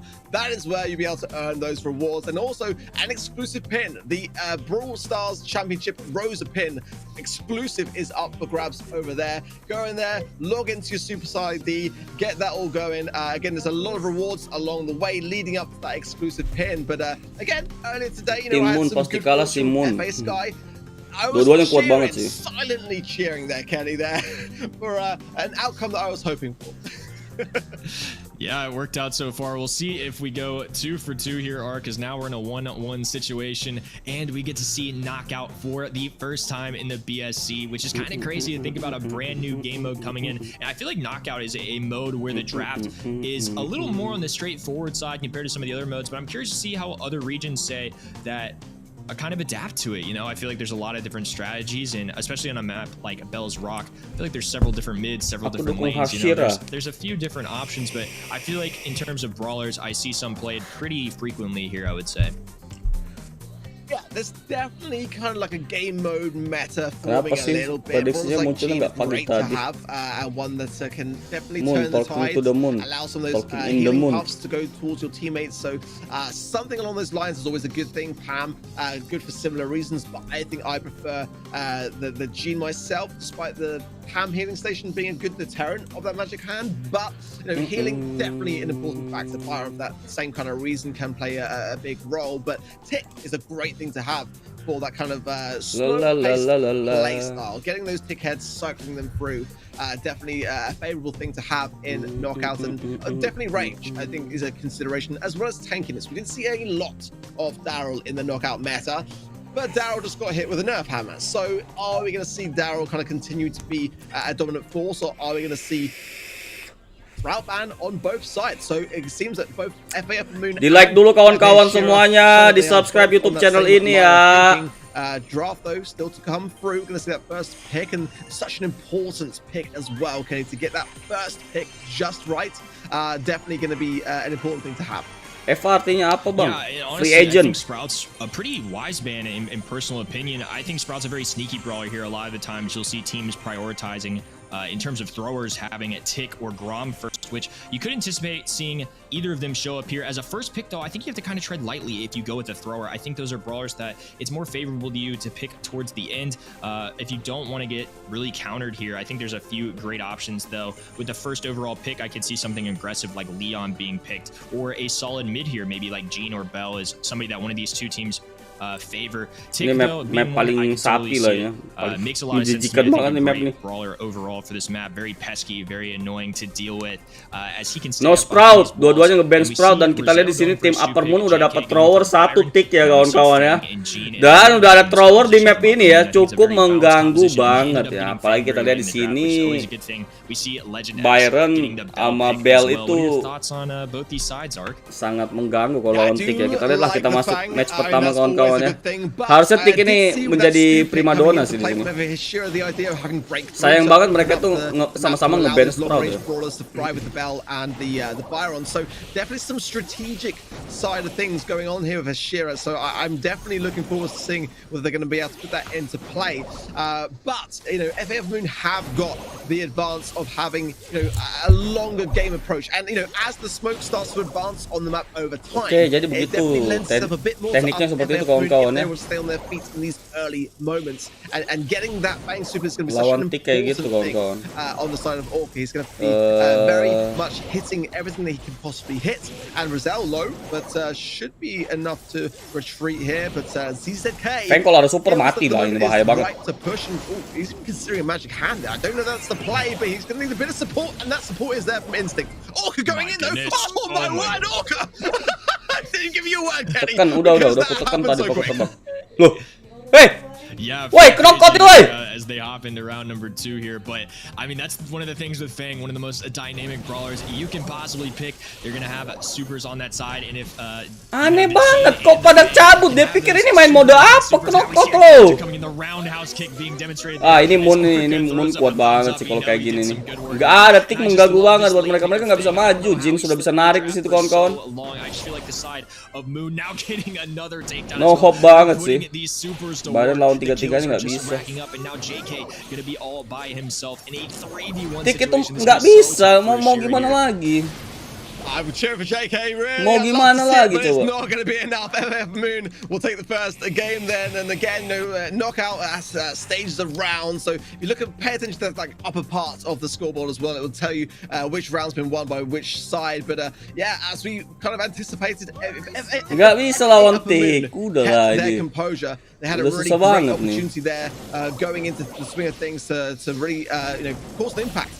Bang in those later moments is going to have mereka picks tuh mereka mungkin buat ngancurin tembok. Oh ya, bener banget. Pressure then on the side of FA Hashira, but Rizal going in super aggressive, getting some great value just coming out in the nick of time, really sticking with his life. But let's see whether Hashira. Oh, what a pull dari Jin kawan-kawan. CZK is just hitting pull after pull. He's not missing right now. As now Rizal gets taken ini crop down out too. Sekali mati langsung ini selesai. Jadi Legend X, who is all by his lonesome here, a little thumbs down coming into as he is left all alone, and now it is match point and 1 round away for free agent Upper Moon from taking this home. I mean, I just really feel sayang banget tadi karena blind, kita tahu ya kalau blind ban itu bisa ngeban yang sama ya. Mending nggak usah blind ban deh, mending ban gantian sih. Ban gantian itu lebih keren sih menurut aku ya daripada blind ban ya.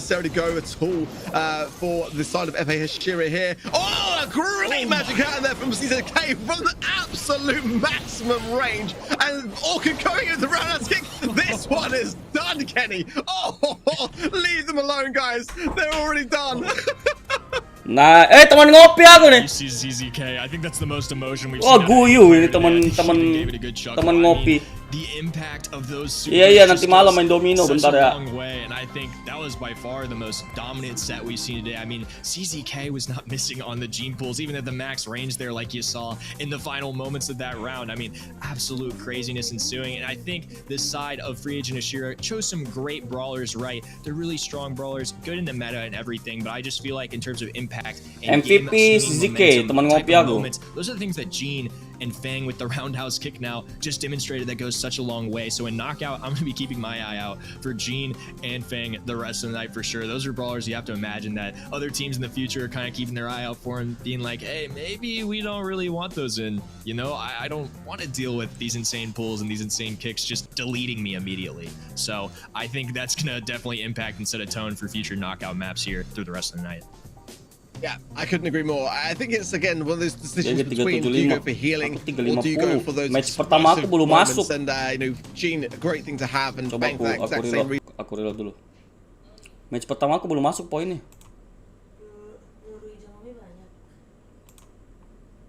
Ya sama aja, tetap belum masuk. It's going to be yet to form as well with some matches coming up. So first off today, it was FA Sky up against Draconic Esports. That was FA Sky who took the win. So we're going to see them later on today in our semi-final. Ini aku pilih ini ya, FWA ngopi di bar. That win there in the game we just witnessed in match number 2. Match judi Bang Muller main domino. Enggak aku main sama dia enggak judi. Itu yang ini. Next then and our final match. Yang kalah masang jepit jemuran di telinga. Zeta main enggak sih?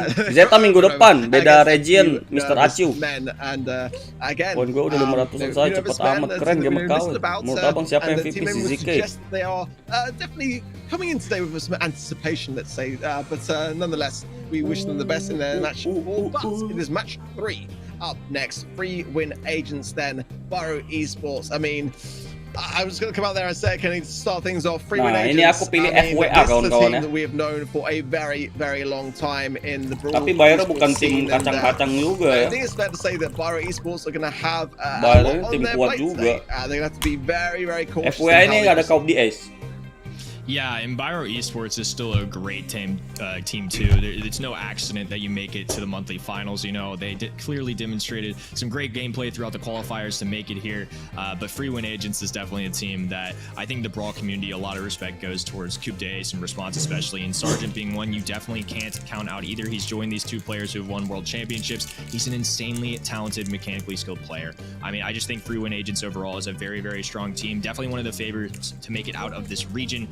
And unfortunately, Biro Esports going to have a tough task ahead of them in the opening round. Either way, though, right side is, even if things go south, you get those 35 points to get you some points towards that golden ticket towards the end of the year. So even just making it this far does get you a little bit in your pocket going into future months, and certainly a little confidence, too, as you approach future monthlies. Ya, ini jawaban bener, poin nggak nambah, nggak jelas ini. Vote ini nggak jelas banget. Reload lagi lah. Aneh banget. Jawab benar nggak dapat poin. Lah, apa gunanya aku jawab dari tadi? Free Win Agents to be Gene on the side of gimana cara vote? Vote itu sebelum pertandingan dimulai, 1 jam sebelum pertandingan dimulai. The coin toss will decide who takes that first pick, and I definitely feel like it's gila, poinku pertama cuma gara-gara pick MVP doang. Aku ngepick benar match pertama nggak masuk poinnya, ngejawab nggak ini, poinnya juga nggak nambah. For that same reason, I feel ANZ over time, if they can keep their composure, can only serve to strengthen the team. Yeah, this is once again, we're seeing Colonel Ruffs being picked first, and I definitely don't think something even a week ago we would have seen that, let alone see him in a draft. So on a map here like Lair King, I think he serves as a lot of good purpose. You know, he's got that passive healing ability for his teammates. He's got the sandbags, which play great defense, and the very common brawlers in this map, say somebody like Piper or any longer range, you know, Pam, a lot of different brawlers I feel like Ruffs can address. So I think having him as a first overall pick is not really the craziest thing in the world, especially with this buff coming in here. I'm curious to see how the side of Free Win Agents addresses this, because I think clearly the SESA and ANZ region is really prioritizing Ruffs right now. Oh, okay, now this is really interesting and not at all what I was expecting. Okay, so maybe this is going to be waiting on that third pick to be a Rosa or something to combine with this Max and just kind of leaving that till last to see whether Byro will kind of pre-anticipate that idea coming into play. But Carl, I was not expecting him, I've got to say. So Brawler which is very, very vulnerable to knockback, and for that same reason we're going to see X9J coming in with the Daryl pick, and that's going to be a really heavy counter to response here. Aaron going to come in with the Crow pick to get some of that slowdown. So with the eventuality that Max does pop the Let's Go, having that slowing Toxin gadget would be a great thing for him to consider. Now, what is Sergeant going to pick as the final Mirror match nggak bisa berarti nggak bisa lah. Yeah, I don't know what you quite do here. These are compositions that I really don't normally see, and there's the Fang. That's what I was waiting for. Again, we see Fang going late in the draft. I'm surprised teams aren't capitalizing on how good he is early, but especially in a mode like Bounty or Knockout, which we just saw. You know, when you're going for kills, that's the way you get your points. You know, when you have a game-changing super like his that can get close to the enemy, deal a lot of damage, and you can deal over 2,000 damage with every single shot you take. I mean, he's like a shotgun brawler, but with karate skills. It's a wild thing to see it happen. I'm very curious to see what the Carl pick was meant to address. Maybe to get through the sandbags, it could be an option to still kind of get to Colonel Ruffs or anybody on. Sapi banget loh, sumpah. So these are two compositions I don't think I would really ever expect to see on this map. So I'm curious to see how it all unfolds here. It was a very early slowing tonic gadget there. I'm not too sure whether that was the best of moves because there's a lot of speed yet to come from the Max side of things. I do agree though, the Carl pick for me is a very, very peculiar one, and I hope it doesn't come back to sting free win agents here because Carl's not been in the best place in terms of the meta. Definitely got some love, but still I think, you know, in a bit of a precarious position with the amount of brawlers that can counter him. But it is the positioning so far from free win agents that is on point. Some good value from the side of Sergeant on those rough sandbags as well, and just keeping Byro back here is going to play a key role. But as time goes on, Jay there with that super on the Daryl side of things is looking to make a role. He's going to want the support of his teammates when he does choose to go in and do so.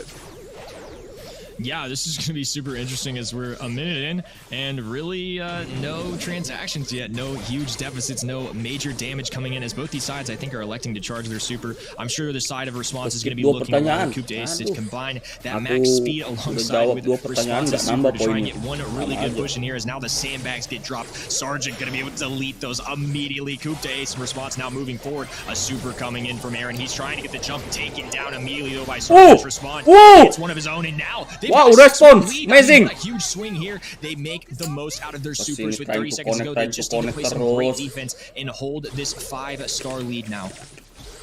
Okay, now this is the thing that if Byro can do the same in this spawn, there's a lot of stars there for the taking, but do they have the comp to do just that? Again, a fairly passive game so far, and not necessarily so much on the side of the supers of Byro here, whereas on the other side of things, Free Managers have got them all. Max speed from Coop to Ace is going to give Response a bit more maneuverability. A roll from Jay, it hits the wall and ricochets away, and more stars go over to Free Win Agents, who take that first game. They didn't quite capitalize.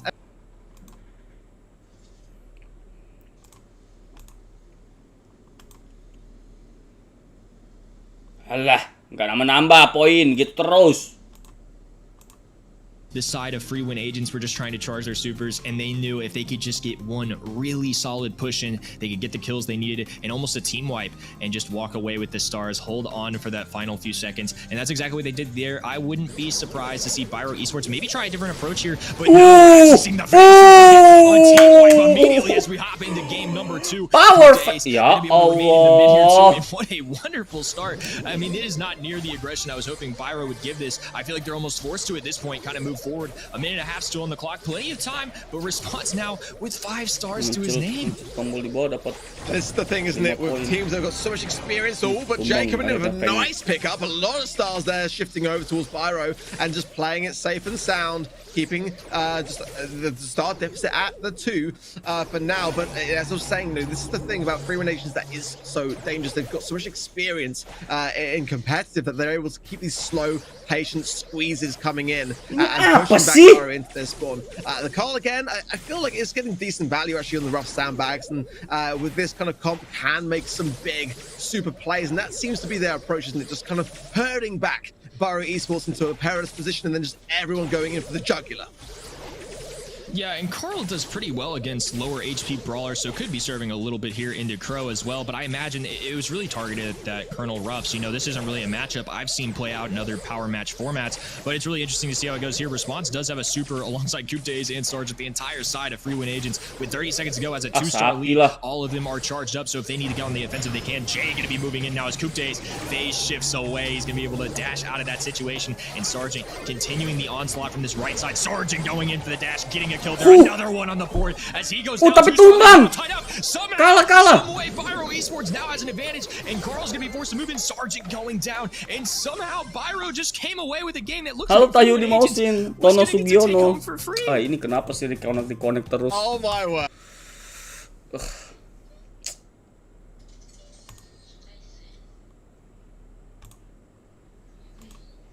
We are tied up now. That's one of the return of fortunes now. The Blue Star nambah-nambah. Fundamental Tadi components. So ini apa namanya yang bulat-bulat itu 275. Ini turun lagi. It is going to be one of these two teams taking this first set. What a great opportunity now for Byro to cause a potential upset in this first set. Yeah, and I mean, they're one game away from taking set number 1, which going against the heavy favorite coming into today is a huge confidence booster. And, you know, however they did it, somehow, some way, they managed to figure it out. And, you know, getting a game in here is huge. And now we see another fan kick going for the kills. They're now up 2 stars. Sergeant going to finish that one off as well. It's going to be 8-3 here. He's trying to dash away as Aaron moves forward, popping a gadget of his own.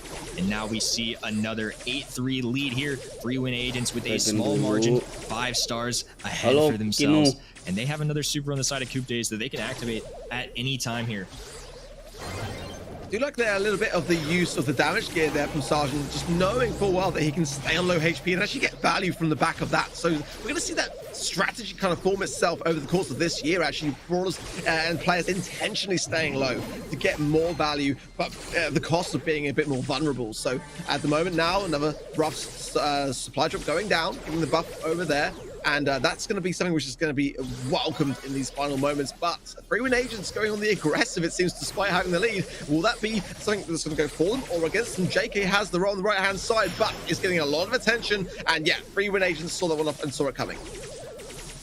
Yeah, now as we dwindle down to the final 20 seconds here, Jay trying to make a move. Response with the super. Aaron doing his best to jump out of it. They now have a 12-3 lead. It's going to take a team wipe here. They're going to need to give it everything they've got with only 15 seconds remaining. Byro is going to be forced to get aggressive here. And Coupe de Ace using a super of his own to get a little speed for his team. Byro going to be trying to advance forward. 5 seconds remaining, and I don't think they're going to have enough time to get nearly the amount of takedowns they need, as Response does even more damage. Just secures the deal there. They are going to take our first set of this response ya kawan-kawan ya. Yeah, saw Response there again, you know, keeping again calm composure, as I think it's fair to say. You know, we've seen today already, you know, every match more or less going to that third and final set. So it just goes to show just how much of a balance placed already we're seeing the power match format presents itself. Okay, well, yeah, I did feel, to be honest, like Free Win Agents had the better draft. If they were able to kind of keep themselves in that positioning power. The car was a bit of a weird one for me, not gonna lie, but again, I can see it. I can see it. Having that long range and just kind of keeping the pressure and playing for time. That's kind of what we saw there, wasn't it? It was all about Free Win Agents kind of keeping their positions, closing on the score, and then making that explosive move. When we saw it on the side of then the opposition, it didn't quite carry the same weight. It wasn't quite as impactful. The Crow gadget slows not really kind of in any moment trying to save themselves from it, and just not really enough DPS on their side of things to really make much of an impact. Got a moment of, I don't want to say a lucky moment because it was. Kalau aku lebih suka Brawl Stars Championship ya. Kenapa? Karena lebih adil. Kamu hebat, kamu bisa lolos ikut di Piala Dunia. Atau kamu bisa ikut kualifikasi. Kalau MPL, kamu nggak butuh hebat. Yang dibutuhkan berduit. Nah, kamu mau berduit, baru bisa daftar MPL gitu. Kan gitu. Kalau Brawl Stars kamu nggak berduit, tapi kamu hebat mainnya, kamu bisa ikut. Nah, MPL itu bukan kumpulan pemain hebat, jadi that Fang would slide that far in drafts, and I feel like teams that are managing to grab him are capitalizing on it. You know, we've seen this with multiple different teams and multiple different sets now. And maybe in this next map here, you know, Hot Potato isn't one that I necessarily expect to see Fang all the time, but now I'm starting to second guess myself. I mean, that's jangan lupa orang dalam. Oh, itu juga. Provide some value, and I'm curious to see kamu bisa menjadi pro player itu ya. As we see a Colonel Ruff's ban bukan butuh hebat, tapi orang dalam juga. This region is very favorable towards Colonel Ruff's, even to the point where they're banning him, and Crow as well, somebody we mentioned before we got started with our matches here today, that this region is also a big fan of. Gue balik, kalau retract di S. Straight away, Nopin just going straight in with the M's. Pick obviously trying to deter and take options from free win agents, but yeah, like you were saying, I was very surprised to see Fang picked so late in the draft actually in Layer Cake, and again, you know, I do feel like it could be viable here, so let's see what free win agents are thinking with response to that, and how they're going to approach this one. I gotta say, you know, there's definitely a lot of options here. I actually love a Jesse here, I'm not gonna lie. It can be very fierce. It's not the thing that everyone tends to go for. Now, I was gonna say that Rico is dropped off a little bit for me, just a little bit. He's still extremely good, but doesn't necessarily thrive as much as we saw in last year's meta after those recent nerfs. So let's see if Coupe Days can really make use of that, and it's still a very strong brawler, don't get me wrong. Response going with the Stu pick, I think, is a wise one. It's going to open up some opportunities potentially to go with the breakthrough gadget to open up some areas if they wish, or keep them there for Coupe Days to get more value from that. I imagine super bouncy star power, lack of robo retreat for the most part in competitive, but it does come into play sometimes. Or maybe go with a speed zone gadget and allow everyone to get into the spawn, out of their spawn rather, into the map as quickly as possible. Now, what will be the response from Byro to this? They got 2 picks to come, and definitely, you know, an interesting idea to go with the M's. They might want to go for some control next, or maybe some tankier options like BB to push through, which was something that we saw a lot actually in Hot Potato in recent time, but has taken a little bit of a backseat. But you know, BB rather did just get a new gadget as well. So maybe that could be something that's on their minds, having that extra sticky gadget with Spitball slow down for enemies could come into play. Taking a bit of time to think through their options here, but Byro definitely got a lot to consider here, a lot of range on the side of free win agents with that Rico pick. Yeah, I think a brawler that could pretty much respond pretty well into the side of Stu would be somebody like Spike, who I think is pretty good on this map in general. A great lane option. Can drop his cactus down, allows you to block shots a little bit, heal your teammates, and really sanctions off part of that map so that the side of Byro could hypothetically, you know, move forward, advance, and give response a difficult time. It looks like they're going to be picking Daryl, who's a pretty common brawler here. You mentioned BB, who's somebody that's shown up a lot in the past, and Barley was what I was about to say. Barley was who I was looking forward to respond to the Rico pick, per se. And you know, they do have that breakthrough option with Stu. Bell or Bull is somebody who's been a long time meta brawler on this map. I've seen him come back a little bit on Hot Potato more recently, get a little love on maps like Super Beach, so it's really good to see our good friend Barley back in it a little bit. It's somebody in power match format that we haven't seen a ton in recent history, so I do like the mindset from both sides. You know, I think the Barley does a great job at addressing some situations, and Daryl just gonna be a very solid pick overall here. So I'm curious here what the side of free win agents are really going to do in terms of strategy. I did not expect to see Stu playing in mid. I thought maybe the Colette or the Rico is a more traditional pick to do that, but response cycling a good kill there, and Barley going down really early here, so very good takedown there for them. Aaron doing his best, but I imagine that might even be a tough matchup for him just because he doesn't quite have the range of somebody say like Rico. I've got to say as well, I'm surprised we're seeing as much Daryl time today, because my understanding was that Daryl had kind of dropped off quite a lot. But it seems in SESA and ANZ that is not the case. And I was chatting again to Coop last night about Pro Pick being such a dominant one in this region, and one that I just don't kind of get myself, I'm going to be honest. But it does seem to be playing a big role when it comes to both the choices of Byro in that last match in Layer Cake, and also in the ban rates on this one. Okay, well, a pretty decent defense for the most part so far underway from free win agents. They're able to collect themselves as time goes on. The Barley going to be struggling just a little bit here with the use of gadgets being used and the map being opened up, but a nice push through as Jay now able to land on the save. Yeah, a choice that we can't go without mentioning here is how Colette's going to play into Daryl, but so far so good for the side of Byro. You know, at the moment this map opens up, though, I imagine it's going to play more in favor of free win agents here. So if they can advance forward, you get this wide open matchup against a tank like Daryl, who's going to be a great counter response, getting some good dashes there. As now Aaron is left weak, another super coming in for Colette. As Coupe Ace gets some damage, it looks like they're going to be almost attempting a base right here. Coupe Ace can be forced back, and look at all the damage Ems is getting in here. They're down below 30% now, and still climbing. Those barley shots were pretty disastrous on the safer Freeman agents, and I feel like they've left this one a little bit, agak too aneh late ya. when it comes to the damage. They went for some really risky options early on, and that's proving costly here as now. Karena kalau ngancurin tembok, Rico-nya juga nggak enak That ya. is going to be it for the first game. Biro Esports with a nice turnaround. Rico-nya tuh nggak enak juga kalau dihancurin temboknya. Modes, but this draft definitely working well in their favor. The barley pick getting some great value. Seems to be heading straight back on him because the draft format just doesn't wait around. The Rico pick, I kind of see it, but I also don't think that the value was there necessarily for the game. I think that Daryl, it seems still a really difficult thing to shake in the mid with that roll through. Again, despite the nerf hammer still being a really prominent feature of Hot Potato now, responsible for value, opening things up nicely for Coop the ace, but Free Win Agents this time around have got to play this one a bit more cautiously.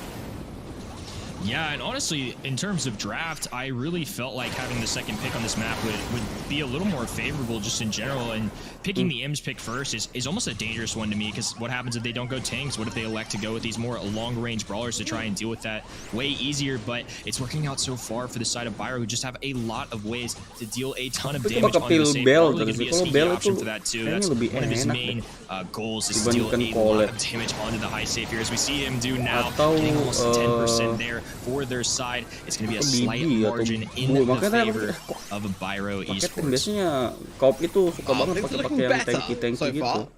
Kalau ada yang tanky tadi itu bisa buying time terus. Super bouncy star power, super bouncy gadget rather from Sergeant, and staying on his feet there. Very important. Shaky pistols out there as well. This is looking far better. They're starting to utilize a bit more of their positioning power, staying on their feet more often than not. So Biro now going to have to show their defensiveness here for pretty much the first time in this particular set. Now, mid actions, everyone's kind of clustering together. Not sure that's the best moment, but they have to realistically do so in order to gain back some momentum. As Aaron pushing through and M's on the safe, not what you want to see if you're Free Win Agents. This is going to be a lot of damage raining down and not a great defense so far. M1 tumbang, yeah, now tapi we see Jay getting the move onto the save. He's going to get this to a much closer game here. Even taking a small deficit there, they're going to be able to make a great comeback there. Now having a slight lead on their side by 10%. I mean, every time Colette charges at that safe, it's an extra 10% of damage, which is so much to deal at one moment. And now we see the side of Biro Esports going to be playing the defense. Now Coop J is trying to find any angle he can. Barley going to be weak here, forced away. Sergeant trying his best, but Barley's such a great counter into Rico. We see more damage coming into, and now they have a small lead here, but the damage raining in on the other side, we can't see it happening, but Coop J is forced away. Melihat Kobe S tadi mau ke brankas, Biro Esports, yang lainnya malah mempunyai kesempatan untuk ini maju ya. Tadi pas Kobe S-nya maju, udah mundur aja. Padahal kondisi unggul tadi ya, tim FWA-nya. Sayang banget aja. You know, and Waalaikumsalam, very much so. I was looking at the top left and it was just going down so quickly towards the end. And, the damage gear coming into play there as well from the Barley side, and no doubt many others as well. A subtle thing, but when combined all together, can just make a huge impact there. And yeah, I just didn't feel like, for me, we saw the result that we needed to see. I feel like maybe the meta's shifting away a bit more from Rico on Hot Potato. It can work definitely for sure, but also got to point out, great to see. Itu buat ngancurin tembok sebenarnya, tapi aku masih bingung juga nih strateginya mereka nih. Kalau itu ngancurin tembok, Rico-nya ini kesusahan gitu. Rico-nya jadi bingung juga, nggak ada tembok itu nggak maksimal. Rico itu nggak ada tembok bisa bermain seperti main pakai Colt, tapi dia lebih berguna kalau ada tembok kan. Rico itu kan lebih berguna lah, jauh lebih berguna dibandingkan nggak ada tembok. Misalkan mereka mau nyerang Barley juga gitu. Barley juga mau nggak mau harus hancurin tembok. Mau nyerang Barley. Max here for me. It's going to be a good shot. As well, another great idea to go in with here. I'm still surprised to see so much playtime from Daryl, so I wouldn't be at all surprised to see if someone does want to try that card as well. But nonetheless, definitely. Terus Colette juga tadi pakai gadget barunya itu yang nge-heal ya. gadget baru yang nge-heal. Yeah, and I mean once again we're seeing it come down to another 2-1 Lawan Daryl nggak situation. bisa, I mean, every match susah lawan Daryl. has Walaupun been Colt itu very razor thin, both sides playing super great. tank killer, Just tapi tetap just how susah. competitive this region is. Tetap You harus can't tetap count any of susah these lawan eight teams Daryl out. ya, They're all tahu. the Karena best of the Daryl best in their region. dengan And for a reason, nge-roll too, kena showing a lot of versatility, a 2 lot of kali tembak creativity. And I mati. think on this map we're gonna see Colette-nya it belum here sempat on a nge-kill Brawl Daryl showdown. udah mati And, one pasti. brawler that I think we've seen a lot even banned tonight, and one that I think Harus does really punya well on analisis. Pinhole Punt in general, arguably one of their best maps Bang, is going to be kira-kira. Crow. I would Waalaikumsalam, not be shocked Hafiz. at all.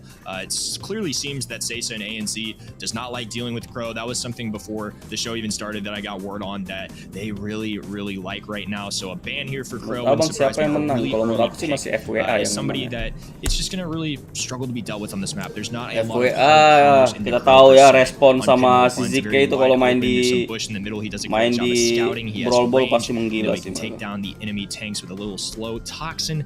I think Crow here serves a lot of great purposes. And Ash, another one I'm going to give a shout out to. It doesn't seem this region's really prioritizing as much as, say, other regions like North America and LATAM North, which is kind of surprising to me. But I really like Ash in general. That's one that I definitely want to count out. But it doesn't seem this region's really prioritizing as much as, say, other regions have. Yeah, it's definitely the case when it comes to the regional ideas. That's Berapa menit lagi? Apanya berapa menit lagi? And I heard the same things as well when I was chatting to various players in this region. Excuse me. The Crow pick just seems to be something that everyone gravitates towards for some reason. I think it's good. I think it's definitely good, but definitely not the thing that I think is necessarily ban-worthy. I think Fang here is definitely much more of a threat, as we've seen already today how fierce he can be. I feel like that's got to be at the top of the ban ideas going into this next matchup. I feel like, you know, having those moments where Fang has super in itself now is becoming very similar to how we see Sheen when he's got super, or Tara. It's almost like having it is almost immediately ringing alarm bells and causing you to play differently. And I love brawlers that come into the mix and do just that. Just have that threat mechanic. You've got to really take into consideration when it comes to your Tapi ini kok positioning belum as well, masuk-masuk since ke it's draft come pick ini. about. Like as soon as Fang has got super, you've got to stay apart. You've got to stay separated, and that's it's something which plays between the lines. So I definitely feel like you've got to be a bit cautious when it comes to this ban, especially with considering how much is on the line. Like you say, Kenny, and rightly so, these are the best players in the world. And for that very reason comes a great deal of that responsibility factor and a great deal of additional stress. And you've got to take all those emotions and just leave them on the sidelines. Focus in the now, in the present, and deal with the aftermath later. Both of these two teams really want to make their mark in this first monthly final, and definitely going into Brawl Ball, it's going to be a lot of high energy plays. I'm imagining a lot of speed as well. And again, as we mentioned already earlier with Crow and various others, maybe be some slowdown for that exact very reason. But again, in terms of your predictions now, we've kind of come a little bit away from earlier today as to what we were discussing. Have you changed your mind on this one at all? Are you still sticking to your guns? It's 1-1. I'm going to stick with it. I think at the end of the day, Free Win Agents is somebody that on paper should get the win here. That's obviously no disrespect to Byro Esports. They've made it 1-1, another really close match that we've seen here. And again, one draft away from having a really good shot here. If they somehow secured a win here, it would set a really big tone for this region. And it would definitely give the Free Win Agents a lot less points than I think people were anticipating. Winning these monthlies early is so valuable. The format this year has changed a little bit, but even these first lama banget kenapa belum masuk ke draft pick ini.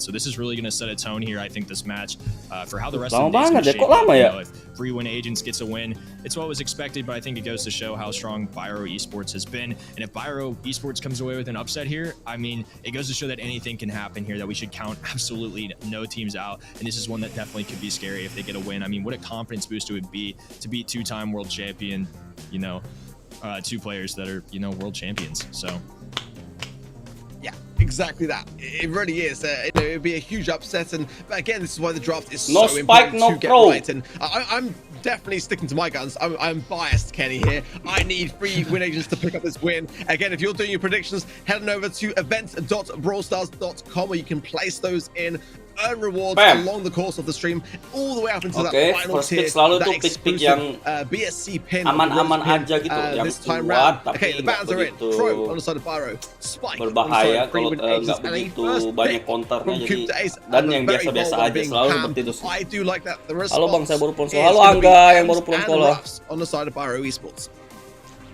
It seems that Ruffs has especially been a way to address brawlers like Bam. I think we've seen this matchup multiple times now, and it's clear that SESA and ANZ are valuing Ims on a lot of different modes and maps. I feel like we've seen Ims a lot here tonight too. Cukup berbahaya pick dari Byro. I don't think we were tapi masih bisa di counter kawan-kawan. Tapi yang pasti counternya bukan Tara atau Sandy. I think he's been banned at least twice now that I've seen too. Dia harus pick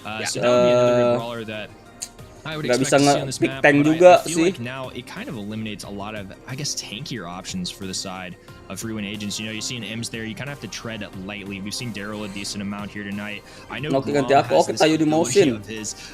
Sandy. Really scout out, but I love ya aku pikir mereka bakal pilih Carl lagi ya kawan-kawan. Kenapa? Karena ada Raf. Tapi mereka lebih pilih Sandy untuk melawan Raf kawan-kawan, karena kita tahu gadgetnya Raf yang ngasih karung itu butuh area damage. Ternyata Sandy pilihan mereka ya. Oke, Bell. I mean, I've got to say I do agree. Dua-duanya nggak punya wall breaker nih. Oh, ada satu Raf punya ada wall breaker. Mempoin berapa? 300 rivat. Definitely Pam. Let's be honest. Max langganan pick ya, Max itu sebenarnya langganan pick terus ya, karena kenapa? Ya dia tuh damage sakit sih sebenarnya kawan-kawan, dan susah dibunuh itu. Max itu damage sakit dan susah dibunuh harusnya ya, kalau yang mainnya hebat. Tapi kalau yang mainnya kayak aku mah gak sakit dan mati terus. Oke, Ems di sana sudah mulai kesusahan kawan-kawan, kita lihat sini Max. Oke, lane-nya udah pas banget nih. Sandy bakal mengarah ke arah get some value there and display where their opposition are, but if free win agents play this right, then I feel like they have got the better draft myself personally. I feel like free win agents off the bat have really laid themselves properly too, and we see a takedown there. But I think Sandy going into Ruffs is going to be good to address the sandbags. Udah nggak sehebat dulu ya kawan-kawan. And having Max, Bob, and weave between some long-range bell shots can be very difficult to hit. So I do like the way that free win agents have started. Now they've got some speed in their favor too. Coupe Day is going to be advancing forward. Sergeant going to be diving into the goal there. A little 1-0 lead as we take off into game number 1 here. My goodness me, that you see it, like how Max is propelled back into the meta, especially on Brawl, where we expected to see this, and it is displaying before our very eyes. The response pushes the ball forwards, gets some nice aggressive pinching on that left hand side with Coupe de Ace, who comes through with a nice takedown there on Aaron. Response with the pass through. Actually intercepted very nicely. I don't know if there's enough time now. Maybe with the breakthrough here. Bell nggak bisa ngapa-ngapain. But it will be done. Free win agents take themselves out to a match point situation. Yeah, I think throughout that whole match, I think they just demonstrated for the most part map control. Ya ini agak berbahaya kalau mereka tukar lane ya kawan-kawan. Didn't feel like they went down too much, and I think pokoknya Sandy harus ketemu Raf terus, itu aja sih. Tapi kalau Sandy udah nggak ketemu Raf, itu bahaya. In terms of how they're laning themselves, it looks like they're gonna have the same matchups though, maybe just a little bit different of an order. And now nggak mampu ya tim ini ya, tim Byro ya. Kuat banget ya. Kuat banget kawan-kawan. Sergeant though not able to grab it in time. I don't think they're going to have a goal quite yet. Maybe fearing an Ims gadget bouncing them back. Sergeant not getting a lot of value there either, but a stun coming in response with a phase shifter, and they go for the goal. A little bounce off the wall even. Di Twitter pada ngelubak juga. Iya, aneh banget soalnya. Aku match pertama aku yang belum masuk, yang ngepick Sky. Ngepick Sky aku belum masuk. Gadget nggak ada gunanya buat Raf. Playing the slow and patient game. Sergeant coming in as well to help pinch. And realistically, the only thing that Byro can do is keep doing what they are doing. Antara lu salah vote atau kalau salah vote tetap dapat poin HJ3. Salah vote itu tetap dapat poin. Keeping the pressure on and nothing more than just defensive play from Byro. As now Sergeant can get a ball pass through potentially, but no, the takedown is there and Jay off the line. But again, just continue, rinse and repeat. We need to see Byro go more on the aggressive, Kenny. We haven't seen Byro cross Mungkin pokoknya bakal dikasih pas selesai kualifikasi. Ya kita lihat aja lah. Another takedown coming in. Jay gonna be all alone looking to get across the field. Kuat banget tuh kawan-kawan. Towards the bottom right-hand corner, which does help, buys a little bit of time, but there are no brawlers left standing on the side of Byro Esports until now. Bell has a respawn, but then once again, they haven't crossed midfield yet. They're still on their defensive side. Response, base shifting away, managing to stay up. All 2 brawlers left remaining. Sergeant gonna be able to get a kill here, and that is going to be a match well played. This Gue juga tadi ada delay masuknya. win. Wow, menang. No expression. Now, not even phased by that win there, honestly. Just another day's work for him, and you love to see it from them. I think they played that set super well, and I think honestly at the end of the day they had a better draft. I feel like something we've kind of seen be a recurring theme, at least for me here, is that this region really likes Who was the MVP? MVP respond lah. Very solid brawler, very safe pick almost, but unless you're playing into a tank there, you know, drafting that really early, IMS wasn't really addressing anything.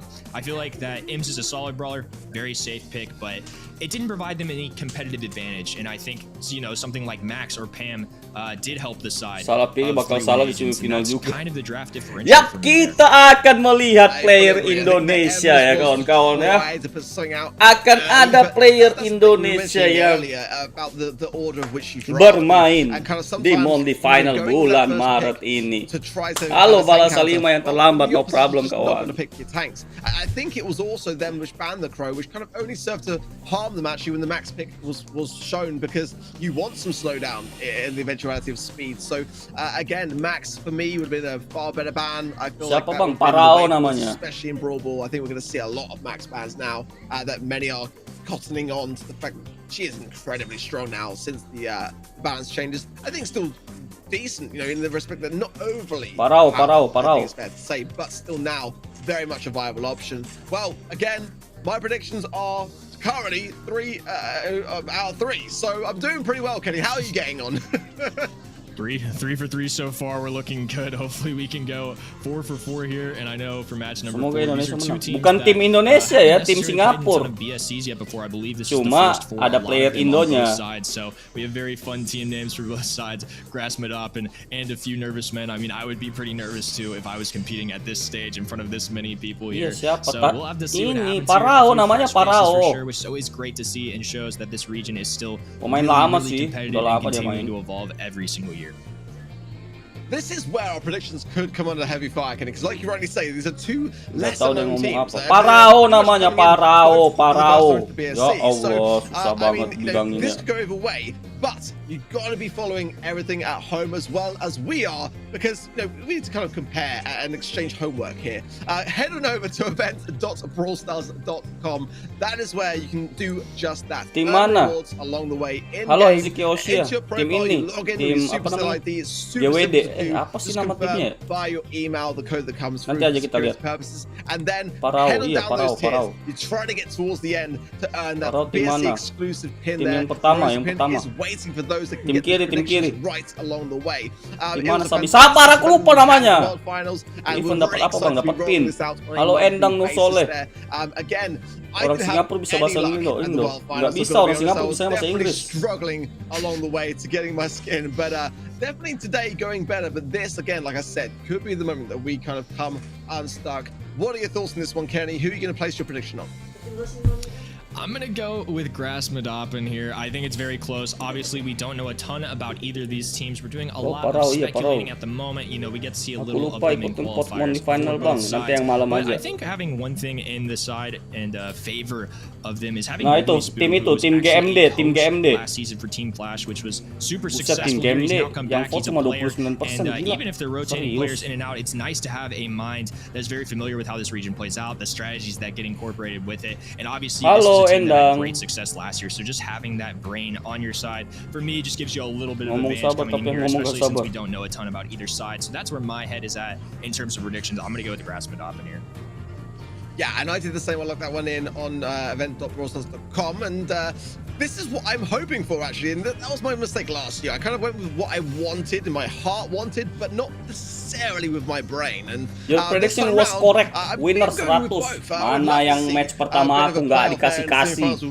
Poin aku baru 484 nih kawan-kawan. Nah, dikit lagi 500. This year, potentially, playing off against them. So that is what I would like to see. But again, when it comes to unknown teams, that comes with an element of unpredictability and hopefully some surprise element there as well. Because tim mana bang? Tim ini GMD. I would very much like to see someone go through to a grand final and make a name for themselves. This is what I love about Brawl Esports, and this year in particular is that it leaves the door wide open. Halo Wasnat. Come in and say, hey, I believe I'm the best. I can prove that I'm the best, and I'm going to do just that. Grass is what I want to see more of this year. Nah, itu. And I feel like the draft format definitely lends itself Abang very vote much siapa towards tadi? that Vote- very thing. vote Ross FWA. Robin, got to hand it to them for the name as well.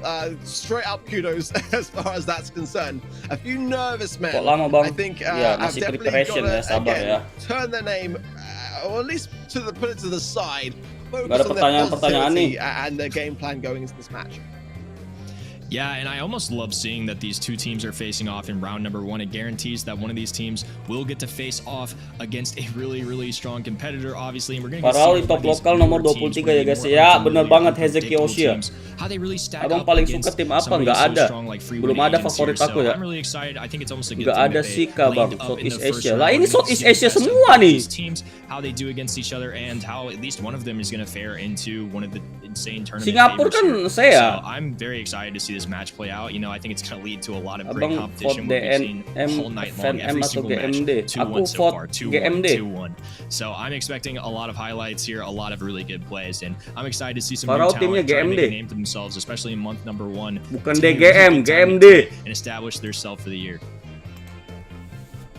It really is, and like you said, having Wiggly Spiel on your team definitely can go a long way. Belum ada I think it's pertanyaannya. fair to say, probably the most kenal known person Brawl that real life we nggak, actually Bang? met at the World Finals. Lah, ini nomor HP sama aku. Lovely guy, honestly. Kamu nggak pernah ketemu aku sama one of dia. the nicest people at the World Finals in Bucharest. So, having again that brain, come into play and coaching some lessons Halo Bang, aku into Syarif. the Halo scene, Syarif. is definitely, I think, to say the advantage. Ayo kawan-kawan, di like dulu live stream ini, di subscribe juga ya kawan-kawan ya.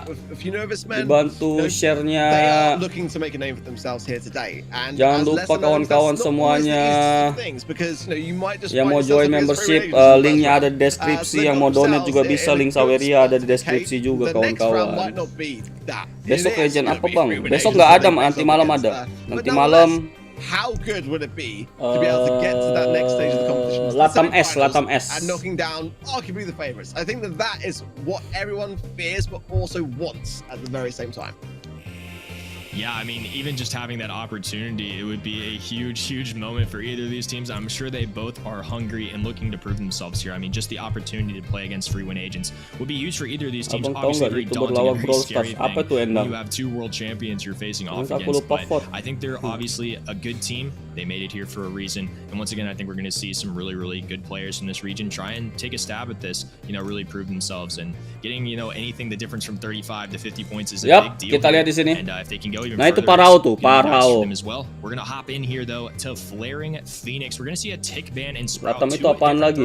Latin Amerika. Amerika Latin. Somebody that's shown up here a decent amount, I would say, and wasn't one of the banned brawlers. So maybe he shows up in the draft process, but it really looks like teams are not nearly as fearful of Grom as we've seen in the past. Nah, ini a few nervous man ini aku nggak tahu siapa ya. A few nervous man ini aku nggak tahu. FNM ini aku nggak kenal. Bener-bener nggak kenal sama sekali aku. Flick, Wrecker, Lepopov itu nggak kenal sama banget, nggak kenal banget. Sedangkan ini aku tahu semua nih, Cryptic, Parao sama Wiggle Spoon. In terms of the map coming in there, you got to be very cautious, and brawlers like Sprout can really have more defensiveness in the later stages of the map. And knockout as well, ya. another recurring thing that we've seen in knockouts. So I'm looking for Jeans, I'm looking for Pams, I'm looking for Jean, Raf. The Nggak tahu kenapa Raf di pick and terus the ya. Jean coming through from Kalau sih tadi istilahnya apa bang? Southeast Asia. Coming in with the Ruffs. Again, a brawler which can definitely lend itself well to a team over time. And I think nanti aku tinggal ya kawan-kawan, aku mau sholat maghrib. So that could be an option going back over to a few nervous men. Dikit lagi azan di sini soalnya. About their counter to this idea. I'm curious to see what Grassman are thinking here when it's going to come to their third pick. You know, obviously you want to see what the other team's doing, but a tried and true Mr. P is gonna be so happy. Mr. P muncul kawan-kawan ya. Like Sprout or Tick, because Ruffs does have that really passive ability which gives your teammates heal. And mungkin Ems mungkin. In here too. He actually got a buff pretty recently. This is one that I've seen a little bit be played, and we see Brock as well. So we're going to see some fresh faces here that have not been in the meta for a long time. Mr. P really hasn't been a dominant brawler since around the 2020 World Finals time, so it's been a really long time since we've seen him across different regions for an entire duration of a season. You know, these are very surprising picks to me. This is not the route I was expecting at all. Arc, Fang is somebody that I expect to see. The Gene is somebody I expect to see. But these other ones, they're kind of just throwing it together. I'm really excited to see what these newer players and teams make of it. Maybe these are strategies they've figured out in their scrims and practices that have worked really well, and maybe it's going to catch some teams off guard here. So these are things I definitely was not anticipating to see. Tim favorit lu apa bang? Gak ada. Yeah, I'm not too convinced, gotta be honest, with Mr. P. I mean, yes, did receive some love recently. Aku masih belum ngerti ya pick ini ya. Pick Tara ya. Kenapa Tara di sini? And made it work. So Why Tara? Brock, I love. Incendiary now, a base kit now. It's not a star power. So tahu sini Fang masih butuh super ya. Tapi Mr. P-nya bisa nyicil gitu loh. Keren juga. But I do love the ability now to have a bit more area control when it comes to Brock. The Fang Super is there, by the way, on the side of a few nervous men, so actually making potentially Grassman a little bit nervous on their side of things. Brock tuh orang nggak tahu kenapa Brock nggak dipakai dari tadi. We'll see what happens Mati as Mr. the P. timer ticks down. Yeah, it is fourth rocket. It seems. Oh! Turned in equal measure. Keluar supernya sih tadi si siapa namanya Fangnya, tapi ya gagal tetap. Karena nggak ada satu basic attack. Ada tarikan ke arah. Nice banget. Indo yang mana bang? Itu yang Parao. Starting to see a little of the mindset of why Brock was maybe picked here, maybe for that wall break option to try and open up the map a little bit and take advantage of just keeping Fang held back. Mr. P can't do as much in this open area. Same if he had some walls, and now we get another takedown here too on the turret. It's looking really good here to start off for Grassman in round number 2. Oke, dipakai lagi. Tapi ada super sana kawan-kawan. What? There goes the Fang coming in. That's to make things a 2 versus 1 though, and I do not like the odds. If Wiggly Spook can just land this super, he does so nicely done. That is going to be the first game go the way of Grassman. Abang nonton di Twitch? Enggak, aku nonton di event.brawlstars.com. Bang, lu pernah ikut BSC? BSC mah Brawlstars Championship mah semua orang ikut lah, itu kan yang 15 win doang itu. Tim merah apa biru bang? Tim biru, Parao itu pemain Indo. Really coming out with all guns blaring right now. Realistically, the Fang pick is one good thing going right now for me in terms of a few nervous men. They're going to be maybe reserving a bit more of that aggression for the later stages. It's not always an easy thing. You want to make it a 3 versus 2 as early on as you can. But at the moment, it does seem to be that that's one of the early transactions that we tend to see.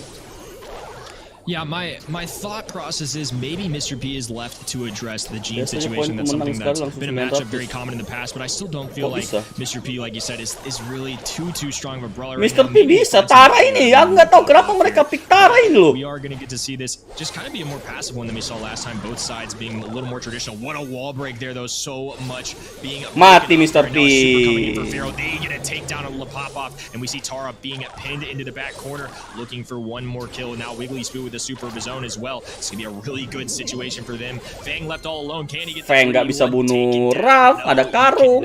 That is going to be a round number 1 in. Belum masih main A bit there of Wiggly Spoo there, just with the white shirt, just keeping his, again, it's so funny that everyone today has been very composed when it comes to those player cams, and but you'd expect to see so. I think that it's fair to say we'll see a bit more emotion maybe towards the end. Not always the case. I've seen many players, even after, I think it was Coup the Ace in the finals of 2020, just had the calmest of bisa ini channel Brawlstars menuju nahar. And was just like, all right, cool, that's another day in the office, as we mentioned earlier, but this is di game lain di channel kedua aku. Really rise to the plate. They've got to make this comp work. so far. It has not prevailed, but will this matter? Yes, it will get the takedown, making it a 3 versus 2 for the first time here. So can a few nervous men now keep the momentum flowing? Wiggly's has 3 lawan 2 dan Tara sini ada super. Taranya harusnya simpen super aja karena udah 3 lawan 2 posisi. That is a key factor here in this match of being a 3 versus 2. Yeah, I could see it going either way, right? They're pinned into a corner. As long as Wrecker throws down his super, they're pretty much nowhere to go, and it looks like they're gonna elect to not charge. Mereka bunuh diri. Throw in the white towel. And kenapa biar Fangnya nggak punya super? I feel like he'll be mereka tuh bunuh diri sengaja. Biar Fangnya nggak punya super, karena nggak ada harapan lagi. Sometimes you do not want to feed. If you know that it's going to go one way, well then, yeah, just maybe throw in the towel like you say, and just kind of like. Nah, sini Tara ada super ya kawan-kawannya, cukup berbahaya sebenarnya. Halo Haibel Putra. Unnecessarily over to your opposition. So yeah, exactly right to point that out, and something which some of the maybe the more casual viewer wouldn't unnecessarily understand. So that is the reason why you will see sometimes in that matchup where you're outnumbered, an attempt to not give something further. Taranya yang paling gak ada guna pokoknya. Bener-bener paling gak ada guna. Taranya itu paling gak ada guna pokoknya. Ada super pun itu gak ada guna dia. Mau bayangin tuh. Taranya udah punya super tapi gak ada guna. But yeah, good win for him there. Again, these are some really interesting compositions. Itu Eagles tadi I really expected to see take place in a draft. You know, we didn't really see any tried and true long range brawlers, which you do decently see on Flaring Phoenix. No Pams coming out. You know, I think that was just a really interesting transaction. I think it's really fun to see how these newer teams and different mindsets from these players really kick in and tune in the draft process. I mean, I think it just goes to show that everyone's just a little bit different. There's so many different strategies that can get the win. Yeah, and you know, again, those ideas in knockout that when you talk about strategy, you know, I think it's very interesting how, you know, sometimes teams will kind of like look to go into the smoke. It's kind of the exact opposite of what you'd expect to see, but it does make a lot of sense. You know, so I think that we're going to see plenty of that this year when it comes to those outnumbered moments. I would like to see that 3 versus 1, still waiting for that moment to happen. It's going to be a very historic thing when someone does bring the ice and turn things around. But again, yeah, great to see that emotion there from Wiggly Spoo. Again, a great character, a real positive energy, having met him at the World Finals. And yeah, hopefully see some more. Sudahlah, stop lah batanya. Siapa orang Indonya bang? Siapa orang Indonya bang? Ampun lah. But yeah, itu terus tanya. Good, Kenny. We could be on to a 4 out of 4 prediction here in the quarterfinals. This carries on the way it's going. I mean, I don't mind that. You know, I would appreciate a nice free pin going to my side. I'm not going to be complaining too much. But again, these have been super close the whole way through. I don't think we've had anything less than a 2-1 in terms of sets so far. So it wouldn't surprise me if masuk e-sport lagi bang. Really took a win here too on Dueling Beetles as we move forward. So I'm very interested to see what happens. I think it'll be another fun one for us. And yeah, if it goes like anything it has today, it's going to be some insane competition coming up. Yeah, this is the thing with drafts, isn't it? Like, it just seems like the team that are kind of, you know, struggling in that first set gather themselves together. They have a little bit of a team talk and say, like, what are we doing wrong? Right, let's learn from that. Let's make sure that we prioritize that band differently. Let's make sure that our first pick is this, or maybe the coin toss goes the other way and they get to have 2 brawlers to come and really focus on that attention towards how do we counter bang, kalau saya masuk I think that is prevailing massively so today. Whether or not it's going to be a 4 out of 4 going to the 3rd and final, we've yet to see. I would say that for me, I want to give the benefit of the doubt actually here. I want to make sure that you know, we kind of see how this next thing transpires in terms of those picks, and whether, you know, the draft knowledge is just maybe not quite there, or whether we can see some real pressure being applied there to the opposition. But Dueling Beetles up next for Hot Zone. So again, a completely different game mode and map to consider here when it comes to that draft process. For sure, and I think we're going to see some interesting changes here. Ruffs is somebody I could certainly see being played on this map who hasn't been in recent history, and say Grom, somebody who got nerfed here and we haven't seen at all tonight. I don't even think we've seen him banned yet, really. Somebody that definitely used to show up here a lot too, but now I wouldn't be surprised if we didn't see him at all. Pam is somebody we've seen a lot tonight. I think a very consistent brawler, a lot of different uses for Pam, a lot of different brawlers she can address. So Pam's somebody here that I'm definitely looking out for. Yeah, I think even in just a week's time since, you know, qualifiers, that things have changed. Brawler choices are going to be different. As now we hop into the draft screen, it looks like we are going to see Fang and Spike get banned. We've seen Spike get banned quite a few times here tonight, and obviously Fang has asserted a lot of dominance. First pick coming in, going to be Byron. How do you feel about that as a first pick, Ark? Definitely a bold one for sure. I do feel like Spike being banned here was, yeah, like you mentioned, a common recurring theme. If Crow is, again, another brawler which does seem today to be a bit of a flavor pick here in SESA and ANZ, it could be showing its face relatively soon. I do like to have a Stu coming into the screen, yeah, to have a bit more aggression, the option to have either some speed coming out of the spawn or to have some breakage of those side lane walls. The roughs, again, seems to be getting just as much playtime or pick time as the Crow idea, but seems to be prevailing a little bit more. Now, do we see the pattern come out? That's the question. Lebih awal dari match di web gadget, nggak tahu Nervousmen double down on that healing abilities there and really maximize their time on the zone, or having a further range, at least as an idea, would definitely going to serve to counter a bit more of the Stu and the roughs. Or I actually quite like a Sprout here myself, to be completely honest. So just to shut down that mid and focus primarily on the side lanes. If that's not an idea which a few nervous men want to go for, then that could be something which Brawlstars actually want to consider having in the eventuality that a few nervous men do not go with any wall breakers. So Azhar, Paro doang yang Indo. Kind of wait and see now as to what a few nervous men will do. Gak ada Fang, gak ada Spike. Again, I don't know, Ken. Tara lagi. Tara, sure, a bit of side lane pressure, but Mr. P, what are you thoughts? Sandy, Ember.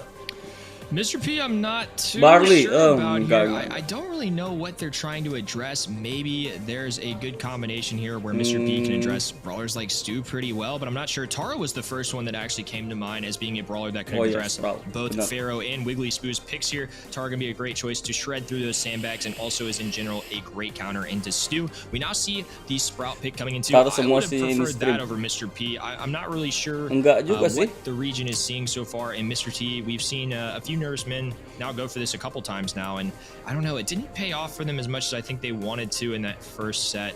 We'll see if there's anything different here, but now with Sprout on the field, I definitely don't think it has as much value. I think I really would have rather seen Sprout on the side of a few nervous men here, but hey, we'll see what happens here. Byron's a great standalone brawler. They're not going to get a ton of healing value out of him either, though, since there are no tanks on their side. I'm more interested in the draft on the side of Rasmadopin as being a stronger one.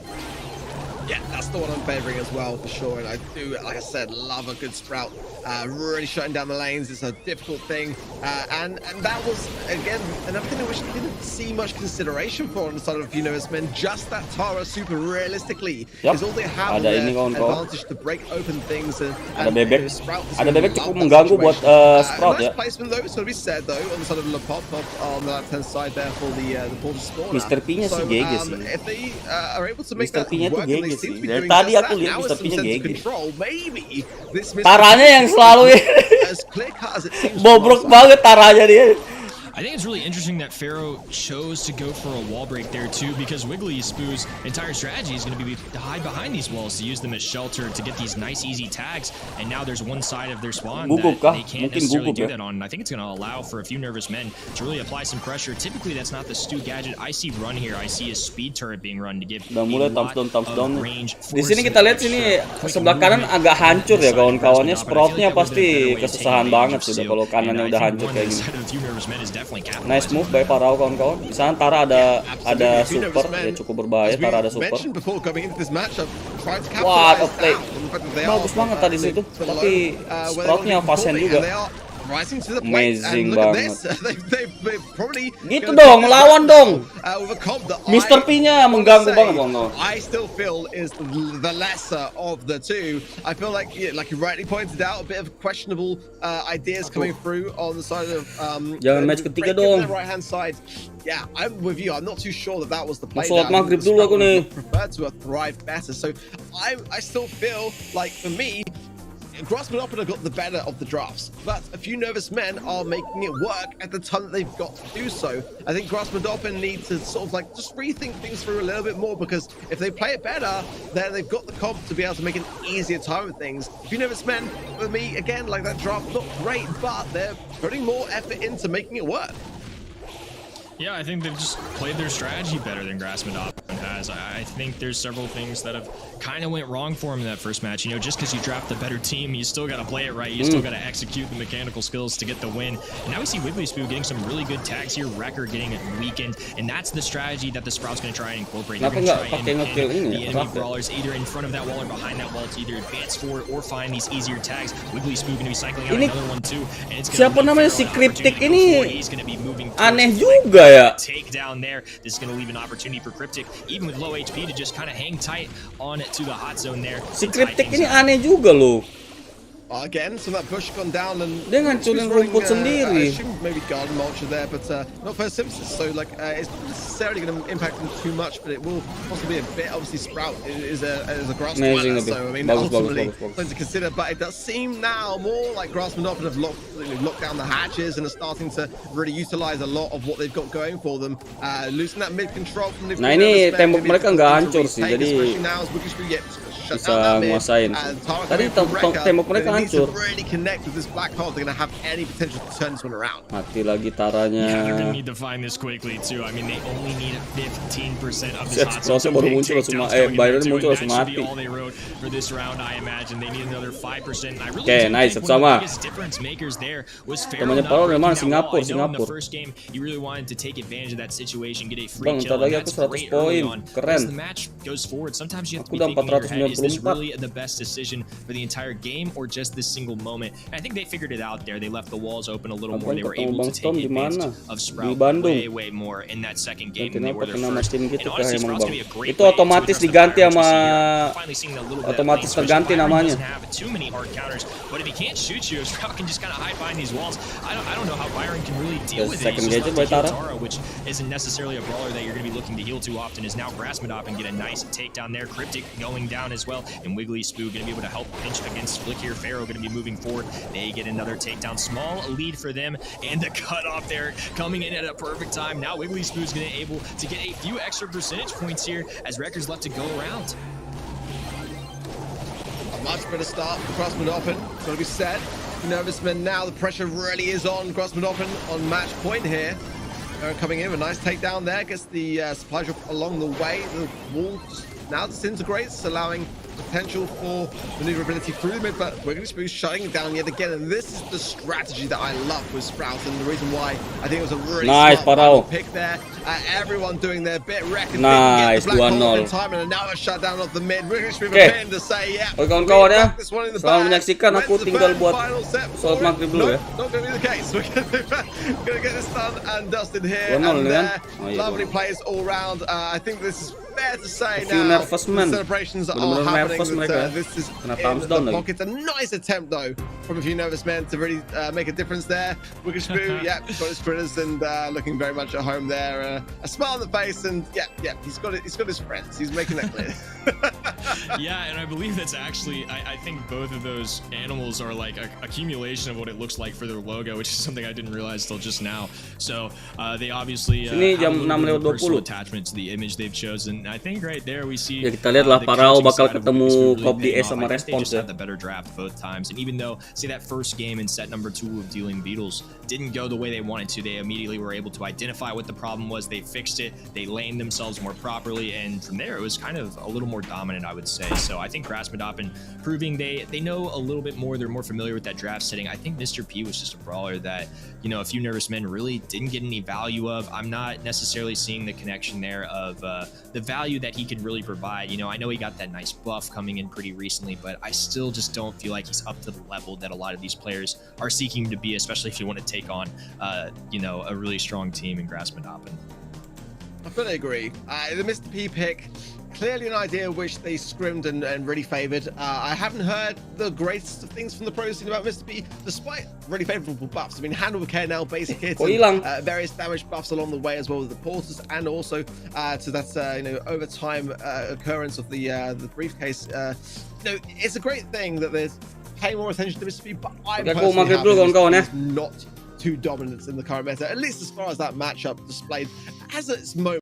But it did seem like, for me, for the most part, that we saw Brawlstars really utilizing that draft, getting it right. And now let's take a look at the bracket to see how things have gone down. We've had a very exciting quarterfinals. Semi-finals are coming up very, very soon. Kenny, talk us through the day so far and what we can expect from the semi-finals. It's been a day of really, really great competition, to be honest with you. A lot of third sets coming in here in match number 1. We had Sky and Raconic Esports come down to the wire, a 2-1 victory for the side of Sky, who had great success towards the end of last season. This is a roster that you all should definitely be looking out for as they take on Upper Moon, who beat Ashira earlier today. They're a really great team as well. That was somebody before the broadcast I know we were talking about being somebody that definitely could be a dark horse here, but predictably, I think Upper Moon did get the win. I think the Sky and Upper Moon match is going to be one to watch. You know, we've got some really great players on both sides. Sky with a really, really recent performance of doing well in last year's, and with the new format, they seem to be adjusting really well. And of course, on the other side of our semifinals, we have 3 win agents, arguably the tournament favor here today. They've got 2 previous world champions in Coupe d'Ace in response, so this is going to be awesome for them. And as we just saw, we have Grassmedopen, who just defeated a few nervous men to get to our other semifinals matchups. So I think these are going to be really good. I anticipate the free win agents will be more favored towards them, but I honestly could see match number 5 going either way. I think it's going to be a very, very competitive one. Yeah, we've been pretty much on point today so far in terms of our predictions, Kenny. 4 out of 4. I'm pleased to say we're doing pretty well, and you at home can do just that, the same. Head on over to event.brawlstars.com. We're going to take a short break in just a minute, so you can do just that. You got a bit of time to get those predictions in for what's to come, but yeah, so far we're pretty much on point. We're getting it right, Kenny, and getting our way to getting some nice juicy rewards, getting that rose skin as well. Going to be teeing up the cinematics in just a moment for the up next as well, but give us your thoughts on just like the day so far, and you know, what are your thoughts going into the semi-finals? Who do you think's going to take it? I'm still going to go with my pick before the broadcast started. I think Free Win Agents has the best roster overall, and they demonstrated they can get a really nice win. That victory over Byro Esports is definitely a tough one. They're not an easy team to defeat, so they're still showing that they've got it. They're a team to be reckoned with, and I think they're still the favorite coming in here today. That's the team I'm anticipating to take this whole thing down still. Plenty more exciting matches to come, guys. Do not go anywhere. We'll be right back after this.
welcome in to the Brawl House.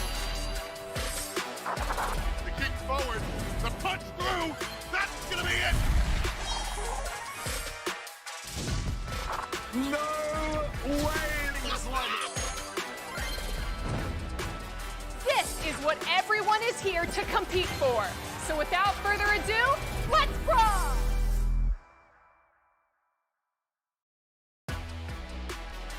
Welcome back, everybody, to the Brawl Stars Championship. We're in the SESA and ANZ region today. I am Ark, joined, of course, by my co-host today and caster Kenny.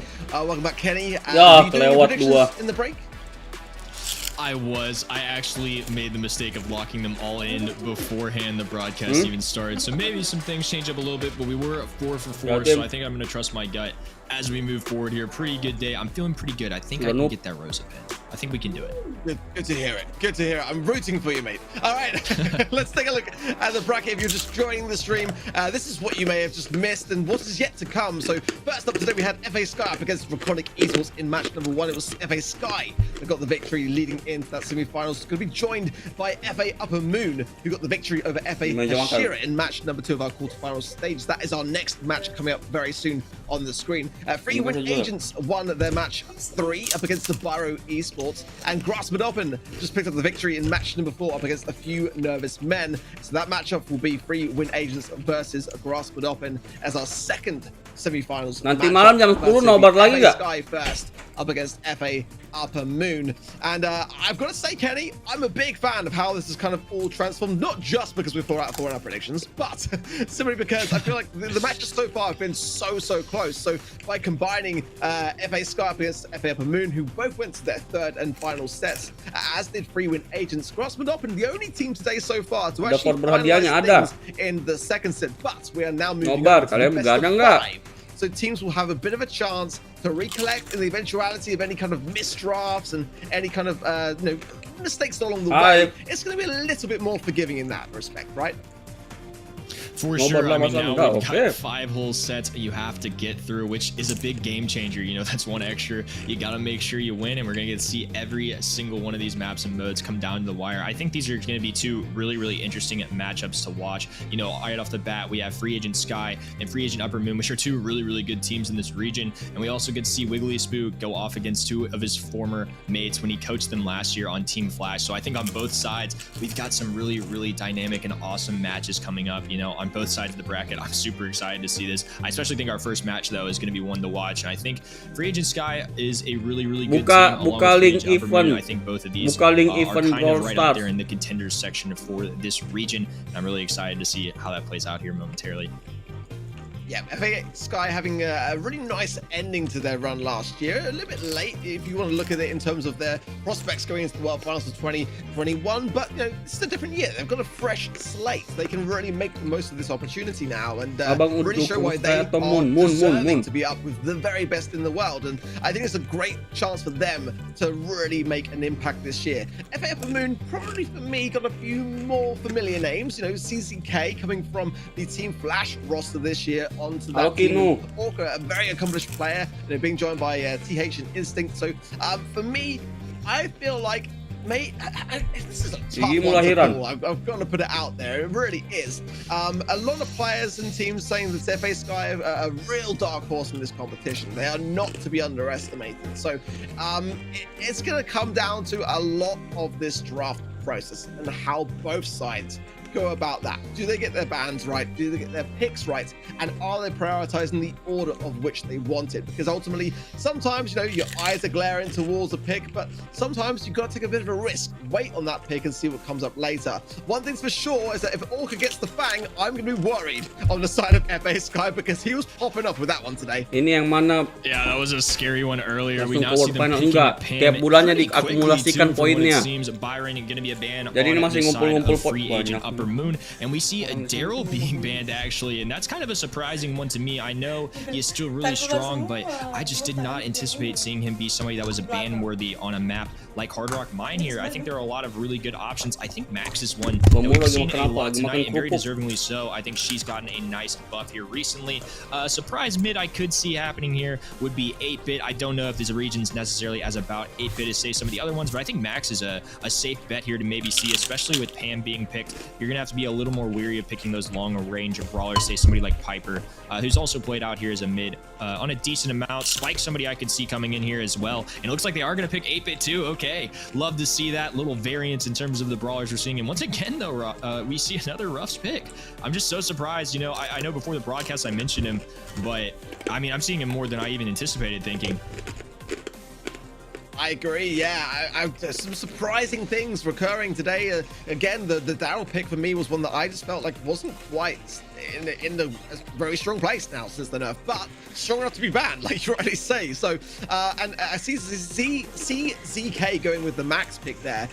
So I assume maybe is it going to be laning with the Pam and having the Max go mid, or maybe not. We'll have to wait and see. But Star are going to pick the Sandy pick, which I think is a really valid one here. But, oh my goodness me, gone are the times where actually Rico in Hard Rock Mine being one of the first go-to brawlers to consider is not banned or picked here, and that's very sad for me, Kenny. I'm a massive Rico advocate, as you well know. But yeah, big surprises all round. But I still feel like both comps are really gonna cut the mustard here. Both have got some great attributes here. 8-bit could be vulnerable to the speed, but let's see. If he gets his damage boosted down, providing he's running plugged in as a star power, more maneuverability will be on the side of FA Sky in that respect. But definitely an interesting draft, to say the least.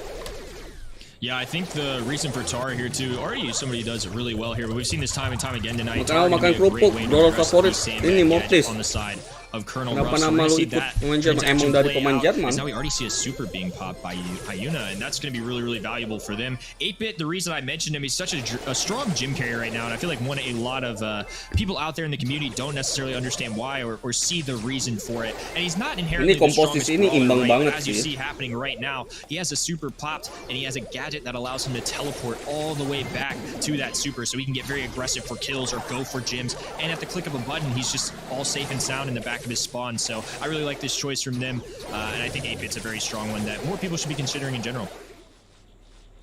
Well, that's Huna gets a nice takedown as just speaking there. I've got to say, a lot of clustering though from Upper Moon, and I'm not too sure about it. I think they'd be better off to kind of like stick to their lane. I think they're kind of abusing the fact that Lawai can't really tell who's in that left-hand side lane and just kind of keeps continuously shooting, trying to get some idea. But imbang banget. A nice breakage there on that top left-hand side corner. From the Ruffs, although coming into a Cuma bisa dilihat juga kawan-kawannya kalau Sandy dari tim on Hard Rock Mine, despite the dari tim lawan, dari tim Sky ini quite evenly tied. But it is FA bener-bener nggak dikasih ini, nggak dikasih kesempatan untuk dapat support ya, karena kalau supportnya itu bahaya banget.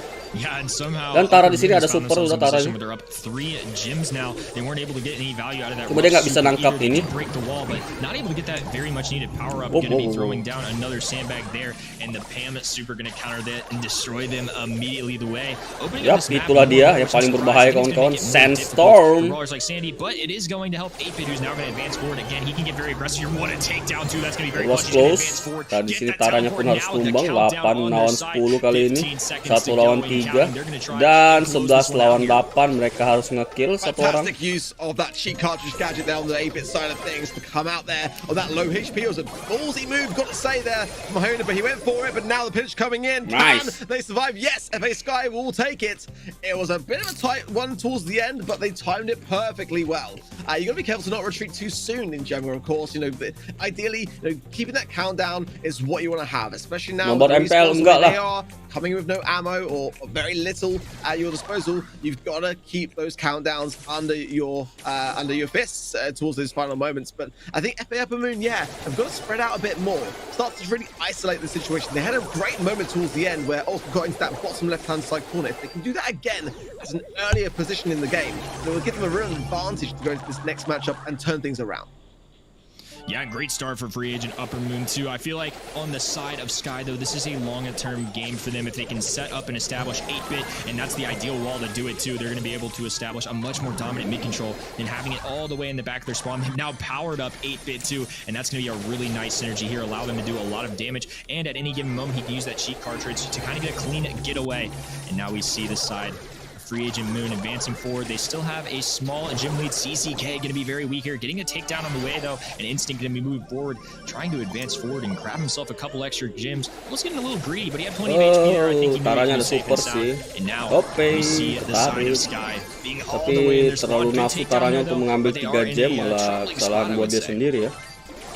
Did fantastically well there to stay in the mix in that bottom left, but then overcommitting a little bit. He would have loved to have stayed there longer to give his teammates more time to collect gems, but in the meantime, 8 is still a healthy number to have. I think there's no doubt about it. Just 2 more there, and then FA Upper Moon will be on counter. Look at Orca as well, being such a sneaky sneak, but Star coming in with the Sweet Dream stun onto CCK, but staying alive. He is behind the health, that healing station. Imbang banget kan, imbang banget.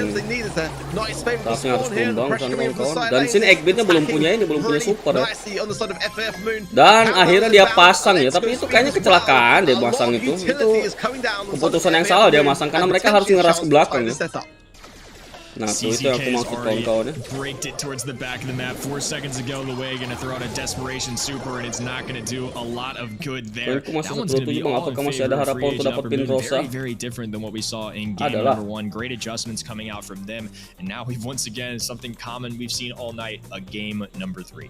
500. Yeah, I mean, this is the way that I like to see it. I'm completely honest. It keeps everything at full capacity. Let's see how the lanes play out this time. Loic is still on the right-hand side. He was playing a bit more on the left in that first game. Started to switch over in the last one, and now seems to feel like that worked out well despite the loss. So let's see how that one fares.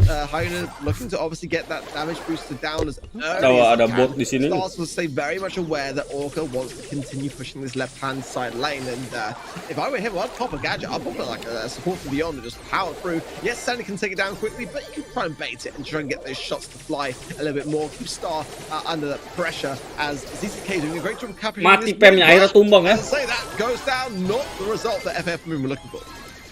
I love the opportunity. The Sandy versus Tara matchup is one that I think is going to favor Sky. You know, Tara's going to be somebody that does counter Colonel Ruffs a little bit. And since they got the opportunity to switch that lane up, now Sky's been able to take advantage of it, already getting 2 takedowns of their own here. They've got much more stake in this mid ground here. And even though the gyms are fairly close, I would say it just seems like Sky has not gotten taken down a lot. Not too many HP being taken away from them. And now a nice little cheat cartridge there, able to teleport away, all safe and sound, up by 2 gyms as we approach 2 minutes on the clock. Yeah, nice pinch coming in. Low HP banget. Almost there, going down. Gonna have to heal up quickly. 6 gems to 6, and that one's gonna be spawning on the side of FF Sky, but CCK is flirting with the idea of going for it. Masih dapat poin kalau nge-vote. Ya nge-vote. Kalau benar dapat poin, kalau salah dapat poin tapi nggak banyak. Probably should have done, but CCK will come in for a couple of taps. But again, this clustering that I do worry about on the side of FF. Ekbitnya habis ini, comes in, allowing people to separate. Wow, keren banget. That's a great steal, and now FF Moon. Keren banget. They've got all the goods. Ya kesalahan Eggbitnya sih. Clean getaway here, a little extra max speed never hurt anybody either. 10 seconds on the countdown. They're udah need to pegang fight it 10 fast. They pemnya. have no idea where CZK is. He's already preemptively popping the gadget to this one. Is going to go to free agent Upper Moon after being down 1-0 early on. Teman ngopi, bro. Really Halo teman ngopi. And took home set number 1. Nicely done, nicely done. Gotta say, after just learning from a couple of mistakes, they were able to then make it look a lot more convincing that time round. ZZK there, still, looking pretty collected, pretty calm. Give us your thoughts on that one, Kenny, in regards to the drafts and what we saw play out, and was it what you expected to see? I think, honestly, that in at least a little bit here, our previous match were brawlers that neither of us really anticipated seeing, but I think that one was a little more predictable. The Daryl ban was not something I really foresaw. I think he's a strong brawler, but I don't know if he's arguable enough to say ban. But those were pretty typical matchups that I expected to see. I was really happy to see the 8-bit pick there. That's somebody I've seen in a lot of other regions really start to make an appearance.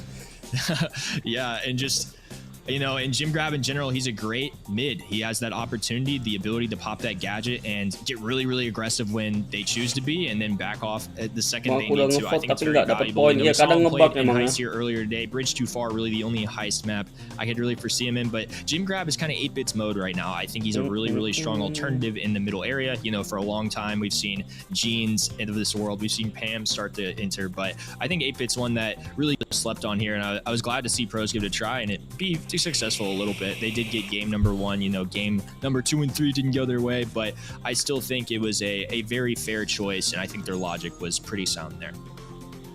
Yeah, I agree. Again, Daryl, gonna have to keep an eye on him now. Again, we see a lot of regional ideas that sometimes stay within a region, sometimes they kind of spread further afield. Definitely gonna be thinking as to how that will develop. I did expect Daryl to drop off, but again, halo bang, gue anak baru, halo Squeak, anak baru. So frequently today, as well as that Crow idea, which seems to have taken a bit of a back step. Kalau 2020 tuh ada kemungkinan dijual lain nggak kayak skin Jesse? Kayaknya ada deh Ramadan. Either way, though, again, the draft was pretty decent. Coba aku lihat dulu ya, skin.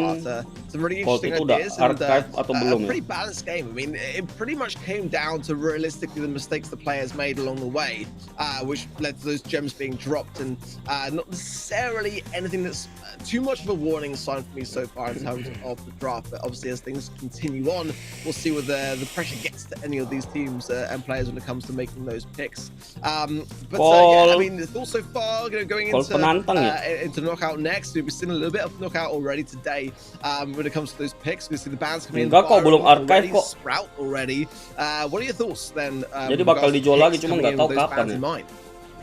Tick was going to be my first option, and I think one to keep an eye out for. We haven't seen Grom here tonight, but if there's a map where he shows up, this is definitely one to consider. But I think one of the favorites here are Jangan tanya sama aku, kadang ngebug-ngebug itu soalnya. I love the option of having, say, Jean and Ruffs, which come in now too. I think Rico would be a really strong choice for either of these teams. Ruff, I think lagi-lagi Ruff kawan-kawan ya. Tapi apakah Ruff bisa menang kali ini? Match sebelumnya kalah ya. Knockout, and I completely see why. But I think Tick is still going to be a really great option. Even as a first pick, I typically try and steer away from picking a brawler like that early on, but I think Tick is somebody that's a very safe option, not the easiest to counter, and we finally see Fang coming into. I'm really, really liking what Free Agent Upper Moon has elected to do so far. I think Bell is going to be a great way to regress Colonel Ruffs, and Orca on the Fang. Once again, that's a terrifying thing. They're going to be picking Daryl. I like this comp from Free Agent Sky, but to be honest with you, Free Agent Upper Moon is a little scarier to me. You have that Fang opportunity, and Bell going to be a great counter, I think,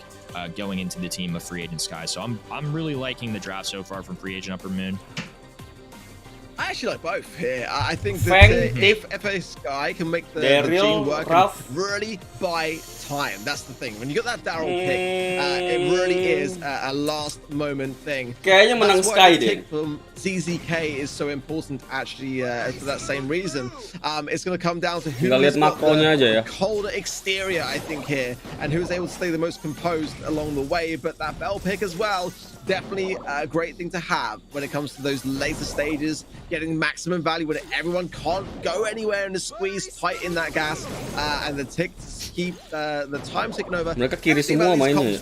Kok bisa kayak gitu ya? Oh, nunggu tarikan aja dia. Yeah, and I think this is a very interesting map to watch too, because Gold Arm Gulch plays out a little bit differently. I think there's a lot more mind games that go off into each round. You know, whether you want to send all three of the brawlers to one side, and often most Brawls maps play out from top to bottom. You know how we're spectating, but right now it's going left to right because the bush is just on either of those sides. So it's very interesting. It changes things up a little bit and how you strategize and things. And I've seen players mention before that sometimes they send each to a normal lane, the middle, the left, and the right. But right here you're seeing that each team's electing to do things a little differently, and that depends on each round too of how aggressive they want to be, how grouped together they want to be. As now we see this storm dwindle down together. Ayuna going for a super bear, taken down immediately, and now this is all disaster here for Sky. It's going to be a quick little sweep. Halo komisan, jangan percaya Bang Muller karena sesat. That is the power of the roundhouse kick gadget on that bagus side of things. And I think it's fair to say that because that gadget's come freshly into the mix, maybe Fang is a lot stronger in those moments than people expected, because Daryl would have been nunggu mapnya sempit, malah mapnya sempit, picknya malah bagus.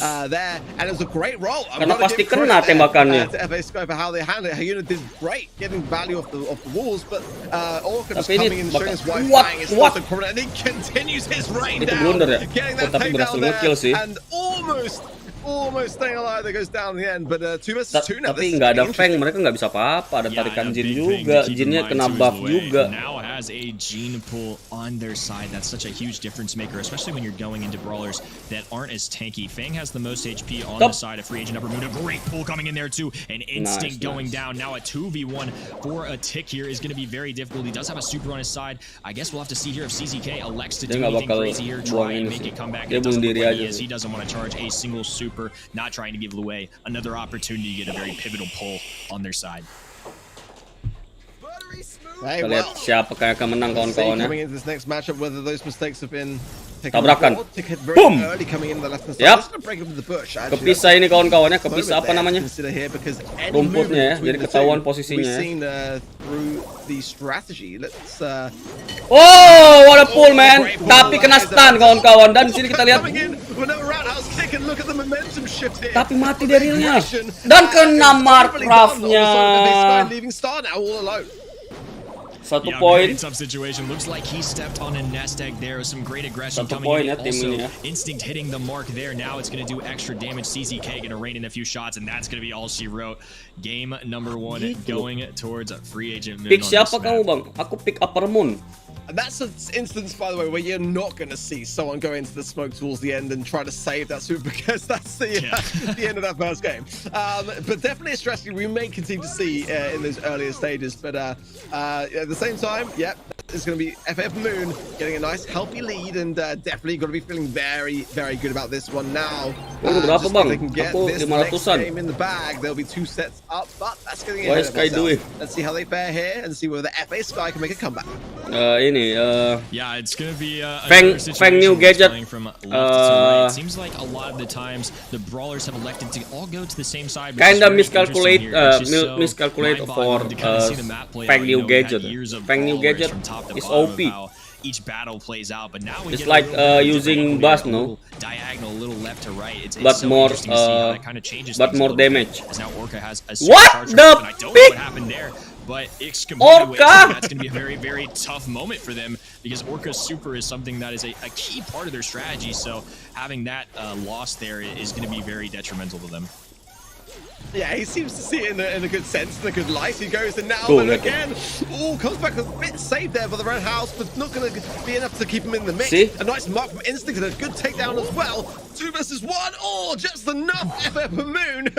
Despite their blunders, are still coming out on top. Bang, kalau lu vote di luarnya ada kuning-kuning. Yeah, I mean, honestly, luar apa? All things considered, you know, Orca accidentally dropping a super there from what it seemed, but he's still keeping high spirits, scouting out this right side, making sure nobody's trying to get sneaky here. That's where the mind games really come in here that I mentioned earlier. You know, say they elect to just switch things up. What if they go to the entire right side instead? That would be a free kill for them, so you got to be really, really careful about how you go through it. Hyuna, though, has a super on his side. I think he's going to be looking to get aggressive here. Some nice bell shots bouncing off on this side. Hyuna getting tagged once again and passing it over to Lue. There's going to be some good damage coming in for them. Orca now with a lot of emotes coming in here, and he now has a super of his own. This could be a good opportunity as now the group is all together. Hyuna, though, rolling in and going to get a takedown. It's going to be a 2v2 situation once again. Hyuna's really feeling these bell shots Tapi there from Instinct, and doing a fantastic job of letting them over to his teammates, and that's only serving to favor FF Moon in this instance. The tar barrel pop, but yeah, not the most amount of value off it, but now it has drawn a bit of a wedge. Hyuna, though, no, so low. Damage gear not going to do much in that instance, and this is a bad situation for Star. He'll do all he can here, but that is not going to be enough. It's going to be FA Teman ngopi, bro. Take it again and continue to rain down upon their oppositions of FA Sky. CZK on your screen here with a big smile on his face too. He should be proud. I mean, that went very, very well for him, especially considering that, hey, they even had a couple mistakes here and there. And so I think that really builds confidence as a team. You know, if you can get through those things and still execute as well as they did. I mean, I don't think they dropped more than a round there, I would say. So I think it was a pretty strong performance from there, especially in round number 3 there, as we saw, or that previous round. You know, the missed Daryl super at the end there in that 2v2 scenario kind of sealed the deal for him. I think it left Daryl in a very isolated situation. It's very easy to just rain in a couple shots on him and get the job done. So I think Free Agent Upper Moon is like the better team right now in terms of how things are playing out. Yeah, you mentioned Miss Supers though. We saw a lot of that. Ayo kawan-kawan, di like dulu live stream ini kawan-kawan ya. I think that does say a lot though about FA Upper Moon. Despite their mistakes, they're still feeling confident. We saw that with the pin drops, didn't we? Dibantu subscribe juga kawan-kawan semuanya. They definitely feel like they've got this one maybe already locked in. I would say that for the most part, they've got it right on the money. Dibantu share-nya juga, yang mau join membership juga bisa, link ada deskripsi, yang mau donate juga bisa, ada link Saweria di deskripsi. They can bring this to the 50 final, but at the same time, I feel like the experience is just starting to shine a little bit more through from FA Upper Moon. But that can also go against them if they get too overconfident. They get kind of too familiar in their surroundings and start to drop the ball a little bit more continuously on into our next games. Then it could prove costly. Oh, BO5 kawan-kawan, BO5. Astaga, aku pikir BO3. Don't give Fang to all BO5 nih, BO5. Have we not learned anything from that? Don't do it. Yeah, I was gonna say, it's just so surprising to me how late these teams are managing to get Fang in drafts, and I'm just so shocked that they're not banning him more frequently. I mean, it's clearly shown time and time again tonight that Fang is still somebody to be reckoned with even before the broadcast. If anything, I feel like Fang got a buff coming into this. He received no nerfs of any kind, and he got a gadget that is really valuable. You know, having the ability to stun opponents for a second in your area is a really big deal. I mean, you can do even more than one brawler if they're clustered up together, so I think that's a really strong play. I really anticipate seeing Fang a lot in these bounty and KO modes again, and it's been so dominant tonight, and Orca just demonstrating it so well how good Fang can be right now.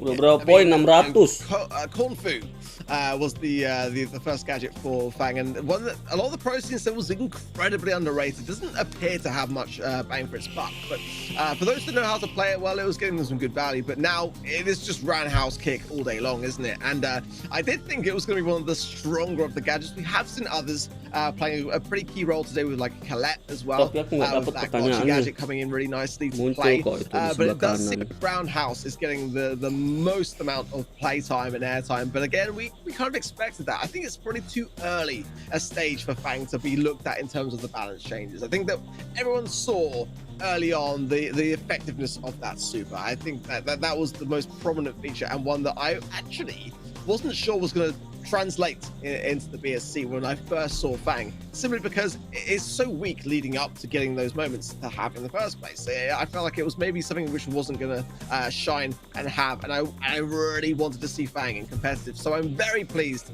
on that side of things, and I'm sure a lot of pros sama aku juga see a balance change to Fang because they quite like playing Fang, and we're seeing exactly why today. It's definitely a great thing to have. I fully agree. I'm surprised we are seeing it able to be played, or rather picked in the draft stage as late as we are. I thought it would be a go-to thing, but again, maybe his weakness is for that same reason is the reason why, because ultimately having that first pick there means that you can maybe try to outrange him or try to outplay it. But again, a draft will come out shortly as the players collect themselves. We go into our next map and mode. But definitely some interesting traits that we are already seeing today so far in the SESA and ANZ region. For sure, and if you're a player at home who loves to game a little bit, I feel like Fang was somebody I was kind of questioning too. You know, it's very difficult to hit his regular shot. It's unique to him because the range is actually wider when you're shooting the shot than the actual shoe is. It's very interesting to see that play out, and it can be very difficult at long range to really hit those shots, especially when they only do about 400 damage or so, which is not a lot in the grand scheme of things. But he's got such a dynamic super, it can change the game just like, say, somebody like Jeans or Taurus can. So he still brings a lot to the table, and I think we're really seeing that play out here today, especially with the new gadget introduction. So yeah, I agree. I personally am a big Kung Fu fan, so I don't really mind seeing Fang here in the meta. But yeah, I'm so surprised that he's available as readily as he is.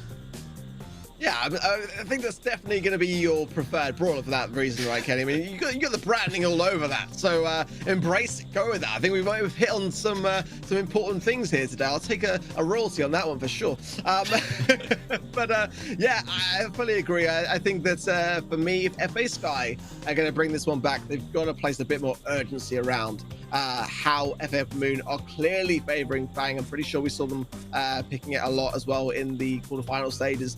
The semi-final stages now are upon us, and could swiftly be pushing FA Upper Moon into the grand final today if they can get a win on Heist. It's going to be safe zone, so this draft is so crucial now for FA Sky to get it right, and they are doing so with banning Fang. So I think it's a pretty decent start, as we were literally just discussing that very thing. Yeah, going to be electing to pick the Piper first overall. I don't even know if that's a brawler we've seen tonight more than once. Maybe on Bridge too far a little earlier today. But other than that, you know, that's a brawler that I think definitely can have a lot of value here. And now we get to see Brock in the meta once again with that nice recent buff. They're going to elect to play him here. Oftentimes, teams will try and get a wall break option for themselves. You know, Colt and Brock in the past, even when they weren't the strongest in the meta, do show up on this map a decent amount. They like opening up that right side. Now we see Colette. Colt! Ayuna electing to go Bro for the pasti Colt, pilihan I'm sure, for that kawan-kawan untuk wall break menghancurkan reason as well. temboknya. Cuma I'm aku curious to bingung see kenapa what this nggak di last ban pick aja here. It's tadi. going to be Ruffs. I was anticipating a Ruffs or a Pam pick just to try Dan and Colette di sini. And Aku sih Piper. pilih So I think si that Upper is an Moon sih excellent untuk option. draft Those pick ini sandbags ya. are Aku gonna be pilih great into really all three of the kita brawlers tahu on Brock FA lebih Sky. OP saat And ini once again, I sekarang think we find ourselves in an interesting situation. dibandingkan You know, a lot of Colt. long range, Di finally sini coming juga out ada here Byron tonight. yang You bakal know, a lot of the menghadapi times I feel like Ruff, we've itu seen kesusahan some more banget. balanced Dan compositions, juga but I feel like this is just gonna be a Piper bakal tried and melawan true Byron. classic safe Piper zone bakal encounter melawan where it's just a lot Bell of itu range imbang. and really relying on those mechanical skills. Yeah, one brawler that evades the drop tapi that Ruff was malah lawan the Rico. Colt. I do love that, and being able to push up with that can be a great thing. But I guess with a lot of these wall breakers here, maybe something which wants to be considered now in terms of the meta. So I can see that working out quite well. Sandbags going down on the Ruffs to deter the Piper then on the side of FA Upper Moon. Instinct making good use already of the Brock Incinerary being base kit side of things, and I do like Brock that. It sakit looks to be banget. full Rocket, and that's been my preferred star power in my time playing Brock. I'm really enjoying Brock. There's a nice tap there through the mid from Loai, and a chance really for FA Sky to make a comeback. I do feel like they've got a very good draft here, Gila Kenny. sih si This could be the chance for a Instinct mainnya turnaround. keren banget. Yeah, Si I like ZKM-nya that Brock's base kit now lagi includes ini incendiary sih too, because yang that's just amburadul ya. extra damage, area control, and when you're attacking that high safe, I mean, it's just a little extra kick of damage that goes in your favor. As now Ruffs is moving forward and dealing quite well with Ayuna here. Those sandbags shielding for him, even though Orca is low, he is still able to maintain his position for now, heal up a little bit, and now Ayuna in a tough spot here. Gonna only have 636 HP. It's gonna be a tough situation. Star preemptively popping a gadget as well. They get a takedown, no value there. Bang, besok ada Brawl Championship nggak? Nanti malam adanya. Brock sekali lepas terus ngasih 3 tembakan ke brankas itu udah banyak banget presentasinya.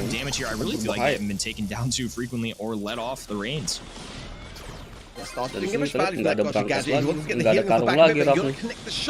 Kalau terus-terusan kayak gini sih menang ini ya Sky. Before with Instincts running it is going to have a lot of damage on the safe if he's able to connect it. So watch out for him on that right hand side lane for FF Moon. As damage coming down from Star might be the very thing to feed actually here. Instincts get super no taken down just in the nick of time. But a nice amount of damage so far from FA Sky. Again, if that Brock gets on their save, I do worry. There's going to be so much damage, especially we can see the Ruffs as well. If Orca can actually give him that buff again as he went down, he's going to lose it. That's going to be a scary thing. It could be a quick, swift turnaround for FAF Moon here. They've got 15 seconds to go. Instinct no longer has a super, but the incendiary coming in as well. Looks like it's going to be a little bit of a base race here. Your classic Brawl Stars attempt at getting the most damage. It's going to go back and forth here as the entire side of Free Agent Upper Moon looks to get some damage. It's going to come down to the wire. And they barely get it. 6%. Menang si ZK. Maker there. They were able to get all 3 of their brawlers to the opposing side. Game number 1. Best race mereka. Colette di sana ngapain ya? In terms of damage dealers, you know, you have the Colette super, which does 10% immediately. You know, Brock with the super can do a lot of damage. Harusnya kan dia mundur. They're not the highest DPS brawlers, so I think that setelah dia ngasih super harusnya kan dia mundur. Kan dia damage-nya nggak seberapa, ya nggak sih? Nggak tahu lah perhitungan mereka lah. It was a lot closer than I thought it would be actually. Again, I think a lot of I don't know because the Ruffs supply drops coming in, giving the Colette Soul shield I think he's probably one shot away towards the end, and I saw some very smart body blocking as well as a nice defense there already. The pressure then being faced straight back to Loai. He's going to have to have a nice homemade recipe there. And taps into Instinct. Gets super. Oh my word, Loai just absolutely popping up against the shots. He has to back measure to a nice amount of aggression, but again, so much is going against them right now. I fought for Sky. I fought for now start to assert some dominance of their own. Luay making a clean getaway there, but at no cost. Now Moon going to be advancing forward. They get a takedown there on the CZK, but Instinct has a super. They take him out right before he's able to let the safe. And Colonel Russ has kind of been hanging out in this bottom left-hand corner for a while now. And he's not the highest DPS brawler. I really don't blame the side of there Scott is no Ruff. You have a Colt super on your side. Where are you, Ruff? A lot of damage, and that's what I was mentioning before. There's so much damage to be what a on the side of Scott. They can just get to the safe. super Sometimes all from it takes is one really good Colette. push, as we're seeing here. Ayuna still letting it hammer down on the safe. 6% points remaining. we got? Can they get the nice body box here? 1300. 500, 500. They get the takedown for now, but they are down 50%. Now This is a Sky very win. tough situation Kyle. for free agent. Halo Raven Air. Aku makan Rockets They tips dropped the strong ball a little makan bit there, kawan. and I fully agree with what you said, Kenny. Kayak bele-belenya ini. Why bother even? Why just leave the roughs? Exactly, leave the roughs. Let the Colt do all that, all damage, and they're on 2% now. I was waiting for Instinct to be able to connect that on the safe. It's not going to happen. Why is going to pick up the nice snuck there onto the safe? I really want to see more rockets on the heist safe. I want to see that for the first time. I want to see that damage rain down. Some mistakes there from FF. I love second star power more. Kind of maybe getting a bit overconfident. They've got themselves the cushioning, though, it's fair to say. They didn't seem overly worried about it. I think this time round, this is the right decision ya kawan-kawan ya. Raf go for Khaled. Brock go for Colt. They let Orca do his thing. He's not a high DPS brawler. But they took advantage of that CZK 3v2 situation for the most part and just kind of left him out of all the action. And I think it paid off a lot for him. I mean, they ended up having a 50% lead at one point, which is a very huge lead in heist in general. That is not too often at a professional level. You're going to see brawlers take off like that. So I really like the way they played Bell kalah di gadget karena it's gonna be great. Sekali tembak terus kena. Make the same mistake again. Ya I'm sure they're udah, going to change langsung their gadget strategy aja Pipernya gitu. Okay, well, Mantul. and again the gotcha, but gonna hit a brawler with that gadget. So the healing not gonna come up from the sandbags. Now Instinct, watch it go! More rockets on the safe, and that is what we wanted to see. That was the strategy coming into this one with the Brock pick, and yeah, I like the way that everyone now tukeran lagi ya. more harmoniously well together, taking these side lanes a bit Dan more Piper seriously, tumbang, and tumbang. battening down the hatches yet again. A nice amount of takedowns Brocknya jangan there. dilepas And pretty emang ya, much now, karena kalau dilepas damage-nya everyone tinggi banget focusing ke their Brawlstars. attention onto Star, who's Mending lepas surely going to Raf be sama following Bell suit. But aja the ke gotcha Brawlstars. gadget, they're keeping him in the mix there. And Kalian giving sini him a Bellnya ton of tumbang, value. Piper We've harusnya seen now nyicil ke FA Brawlstars Sky starts to get kawan-kawan. some damage to Double their own. shot dari Brock yang miss. Yeah, they got a little bit to come back here, but a nice super Ini coming in super from Star. aja, He Bell is taken down, though. They were tumbang. not messing around with that. 10% going their way. Ayuna Dan di getting sini a juga nice Coltnya amount of damage. tumbang, Orca, but he Colletnya remains tumbang. alive, gonna give Namanya CZK mirip-mirip a power up dikit-dikit. even, Collet, and he's going to come back for that to get that nice extra HP buff and a little extra damage on their side. I mean, every shot counts at this point. They do have a nice Who's gonna win? Here, but again, we've seen it time and time again. This side of Sky has a very high DPS and damage dealing to that safe. So if they can just make kawan-kawan a ya. really good push here with about 30 seconds to go, it could go in their favor and they could keep their tournament Damage hopes Colt alive. itu kok Brawlstars gila tuh. Great jinx from the Brocknya wipe, but tumbang, not quite Pipernya getting the GG same kawan-kawan. value in the follow-ups of the shots. They were not connecting. Beneran deh, That's the Pipernya problem. GG banget. Realistically, at this moment in time, maybe the pressure getting to them a little bit. They are Akan masuk under ke a match match keempat point. nih They're kayaknya. trying to hang on to their tournament Lihat. lives here at the moment. As the push coming in from FA Upper Moon is there. The lead so far still just clinging on for FA Sky. But how Pipernya long nggak will lompat. this last? The takedowns are there, and FA Upper Moon now will surely Dan seal the deal. ternyata And Simpson's going in to today's Upper grand Moon final. The menang thumbs sesuai down pin pilihan says aku. it all there, and they have done it. They will be in CZK. the grand final, and still we barely see a smile Teman from ngopi CK. bro. Just still staying composed, but he's got Bruce there to give him a good old bear hug. Yeah, nothing like celebrating with a good Bruce hug right there. And he just looked like it was another day in the office. I mean, great plays overall. And I mean, 3-0, that's the most dominant I think we've seen today. And, you know, that set came down a little closer to the wire. Game number Why did 2 Piper go attack definitely the heist? favored the side of free agent Sky. But I mean, free agent Upper Moon there is no really time. proving to the world that they deserve to be in this grand final and considered for the #1 Who was spot the in our MVP? first month. I mean, great plays overall. I thought their Instinct. draft was excellent throughout that entire match. Honestly, I think very well deserved. Yeah, and an interesting prospect No, now, I600. yeah, because, you know, CCK was with that Team Flash roster. So, you know, as we start to line up our next matchup, you know, as we just kind of have our reflections here before we do, you know, how's that one going to play out? We'll talk a bit more on that in just a bit, but yeah, very dominant, as you can see on the score lines. A few prospect moments, though, bagus for nggak FA tadi Skies mainnya that we Bang? said Bagus. as a team that we didn't underestimate at all coming Bagus in. kok. And Bagus I banget, think malah. definitely could have been a very different scoreline, actually, if a couple of those moments had prevailed for them in the sets to see things be a bit closer. But that is the most dominant scoreline that we've realistically seen today. It was a best of 5. So for that to happen and be a straight sweep in terms of the sets, I've got to say, you know, FA Upper Moon going to today's grand final, that is something that you cannot underestimate. We're going to take a quick look now at our brackets for today. For those of you that maybe just be coming into the stream now, this is how today has gone down. Can you talk us through it? Sure, so we had some intense plays from round number 1. It did lead Next to prediksi Sky siapa, Bang? and Upper Moon facing Aku off, but we dukung did see, regardless of them FWA both having kuat 2 sih wins ya. in FWA their ini first kuat ya. matches, they are going to get the win there on the side of Upper Moon 3-0. I feel like a lot of those sets Aku were a little closer than maybe the dukung scoreboard timnya will Parao indicate, ya. but I think Upper Moon Tapi aku was vote the clear ke timnya favorite here today. Kobe They did Ace. a great job. They have a wonderful roster that is pretty deep Coba and just hadiahnya very skin lagi talented kayak overall. biasa. I think some of these guys Ini are about ini as talented hanya as you see yang in the pertama region, Kenny very at the Pram. world. And Ini now we're sampai gonna be moving 10.000 on poin. to free win agents going off. Jadi kamu tetap against harus their melewati opponent. yang I think it's gonna be 1000 a close dulu. one here too. Nanti di hadiah utama yang di 10.000 poin itu few nervous men in the first round. They beat them 2-0. pasti maksimal lah hadiahnya. Kayaknya skin. I think they proved they've got lah. what it takes. Wiggly Spoo facing off against previous Kayaknya teammates as their coach, of course, at the time. Poin dapat berapa? It's a Aku very udah interesting one to watch, 680. but I do think How Free many Win Agents brawlers is are currently the in favorite coming into this matchup and 54, arguably for the region too. 54. So. Yeah. Oke, udah 700 kawan-kawan. But it's interesting, isn't it? Because Jawabannya there is 54 pilih literally 54 now ya. no possible way that we don't see these kind of run-ins with I the don't have forward any team chance, flash yes. team. We've got response and CZK. Ace with Free Win Agents up against Gila, their 10.000 former poin, coach, iya. Wiggly Spoo, and we've got CZK, who's 10.000 in the poin, grand jadi- final with Upper Moon.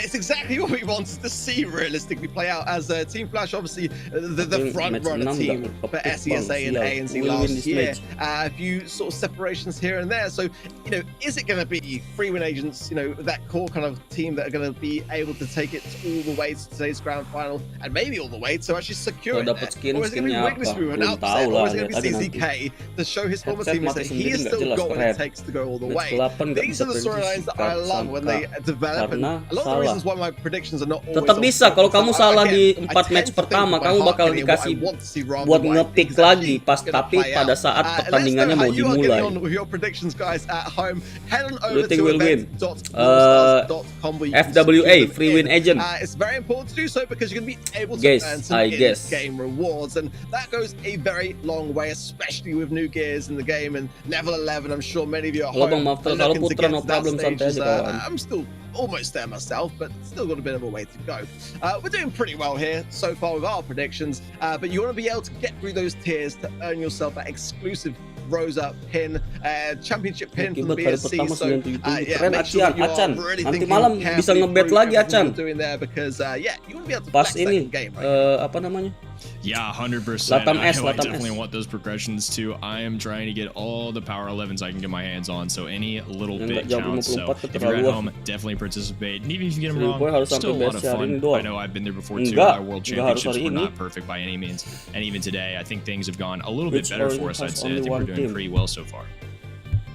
Yeah, I mean, I like where we are sitting rather than the playing apa side. I think ini? there's a SK reason Gaming. why we're here, and SK, it's bener. the stress and not to mention the skill. I mean, these are the best players in the world, so it's Iya, SK Gaming, it's a bener. pretty small Zeta ada net dua, of Tribe ada players dua, that can STMN actually ada dua, compete iya, at SK. this level. But Bener aku. either way, SK Gaming, kawan-kawan, pilihannya SK Gaming.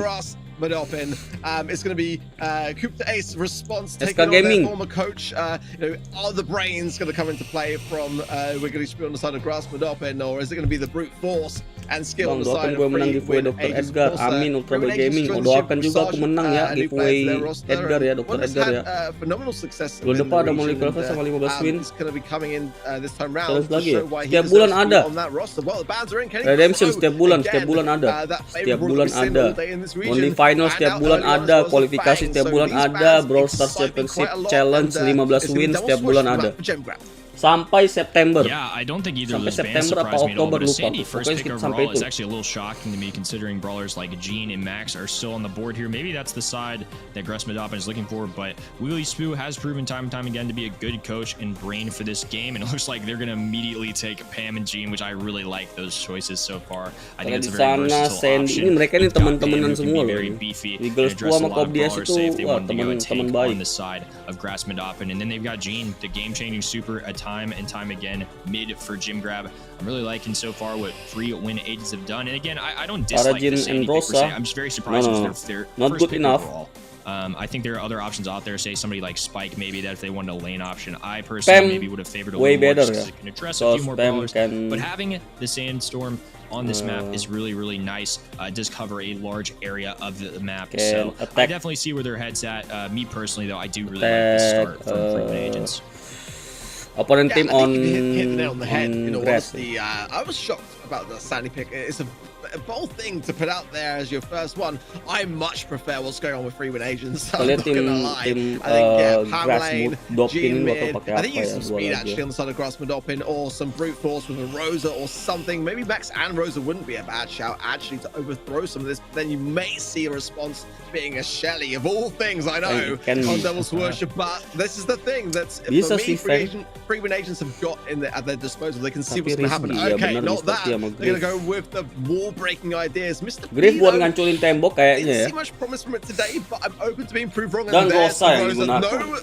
possible chance for Grassman up and to counter as well. You've got to be so careful with those last moment tanky picks. Untuk draft pick aku pilih Grassman Doppin lah, timnya Brawl. Tinggal makronya aja. To deal with it. If they don't do that and they make mistakes, bakal ngancurin tembok-temboknya Rosa. Sandy bisa nge-spam super terus karena lawannya ini nggak takut sama Sandy. Mr. P kalau udah ada supernya sangat mengganggu buat Jin yang udah tahu pasti Mr. P ini bakal tanding sama Jin di tengah. Mr. P kalau ada super itu mengganggu banget. Kita tahu kan ada Rosa ini, kita buat tempat spam ini. Super. Ya, kita lihat ini Sergeant udah KO. Bentar lagi Mr. P akan ada super, 2 hit lagi, 1 hit lagi. Oke, udah ada super kawan-kawan. Tapi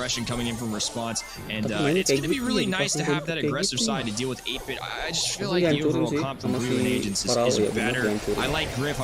Dipasang lagi rumputnya.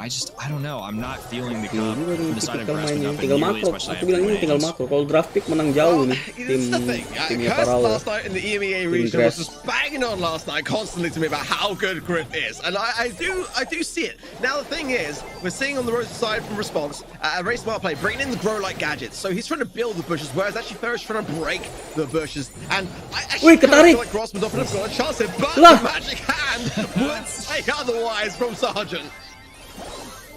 Yeah, I mean, I agree with you. I think Griff's in a really good spot right now, and the more they open up this map, it does make it very, very difficult for Response to get any value here. They are getting a lot of invisibility plays from Wiggly Spoo, so I'm glad they're putting Sandy to work here, getting a lot of value out of it. But Sergeant, once again, with another pull on his side, and that's going to be such a momentum changer. If they can pull another one off again, they are now going to be able to just kind of hunker down here. Group Date's going to be looking to probably get another superhero. Wiggly Spoo, okay, so far kita lihat ini start power yang pertama dari Sandy. First pick overall coming in handy for them. Got respected another pull coming in though.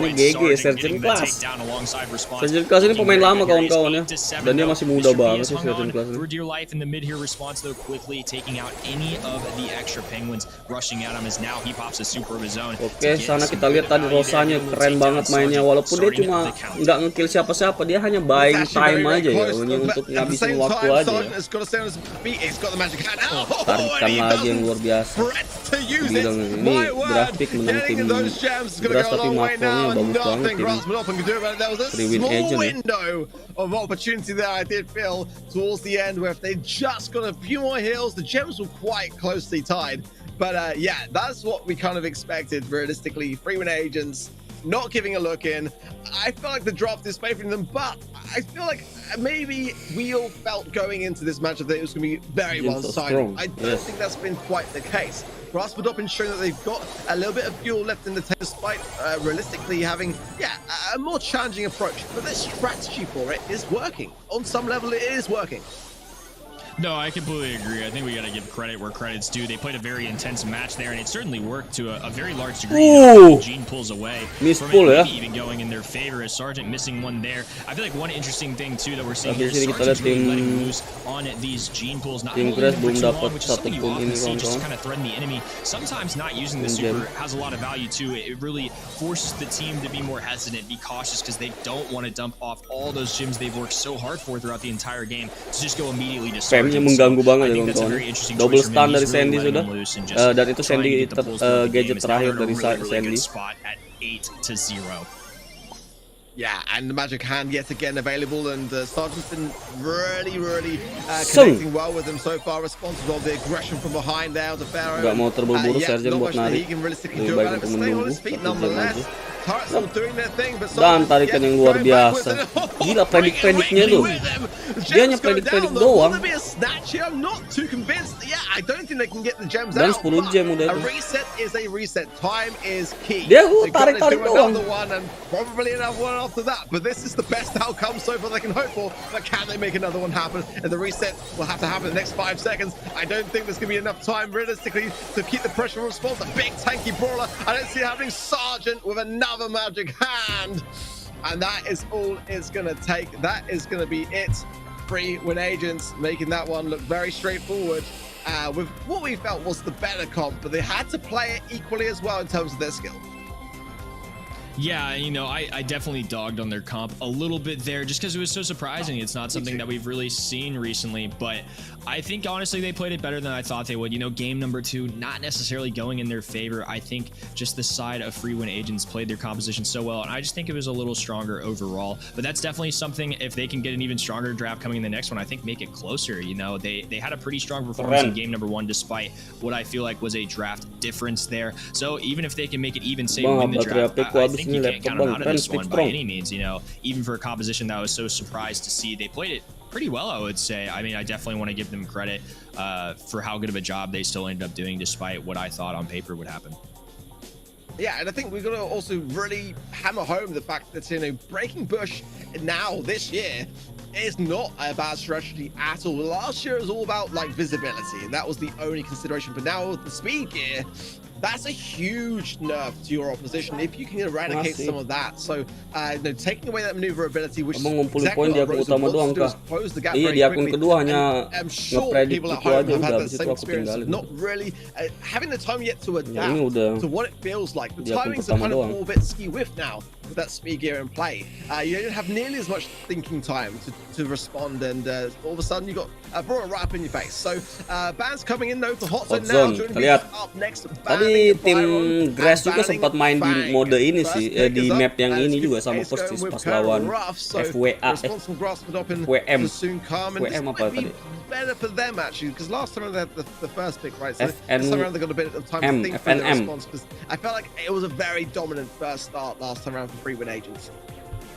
Yeah, I honestly really like having a second pick here. I feel like there's a lot of different brawlers that can work well, and I think Ruffs is a great pick. It is good to address several different brawlers that, say, Grass Madopping could end up selecting.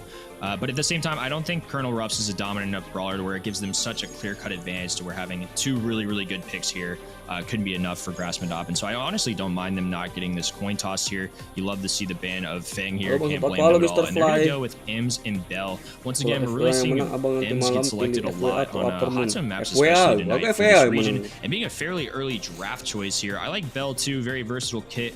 I imagine they're going to be trying to go for some nest egg plays here, getting those nice bounce shots. But if I'm on the side of Response and Sergeant, I think the first brawler I'm kind of looking to here is Sprout. I think somebody like Wiggly Spoo on the Bell is not going to be able to hit Sprout. It's going to be very difficult. And Ems, not with the most insane range, great control. Looks like they're first picking Spike, which I really like here. And I think if they could honestly lock up a Sprout here, I think it would be a very valuable pick for them too.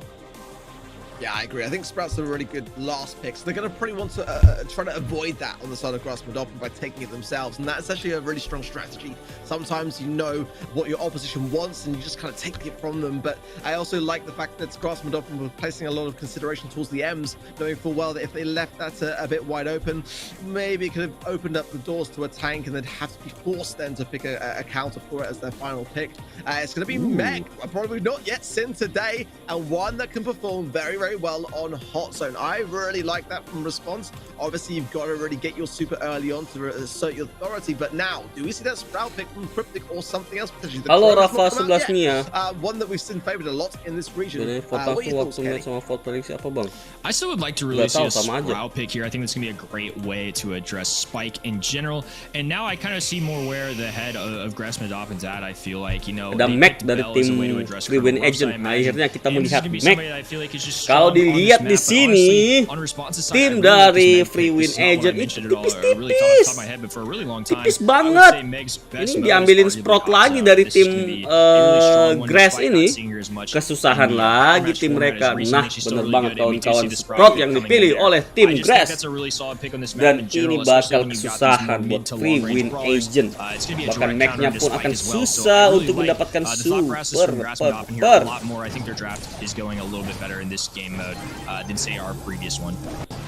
Tumbang di sana Mac kawan-kawan. Tumbang di sana Raf kawan-kawan. Bener banget prediksi aku dia bakal pilih Sprout.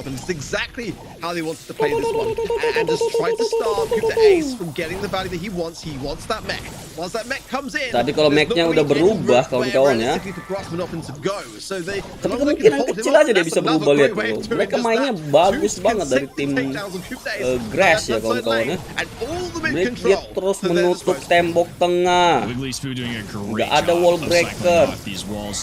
Kenapa mereka tadi tim Grass bisa pilih ini, bisa pilih Sprout, karena dia tahu kalau tim ini nggak punya ini wall breaker. Nah, akhirnya ada wall breakernya, akhirnya hancur juga. Tapi nggak bisa. Oke, masih bisa bertahan. Lama banget ini, lama banget Rafnya dapat super. Jamie play well at this match. Yes.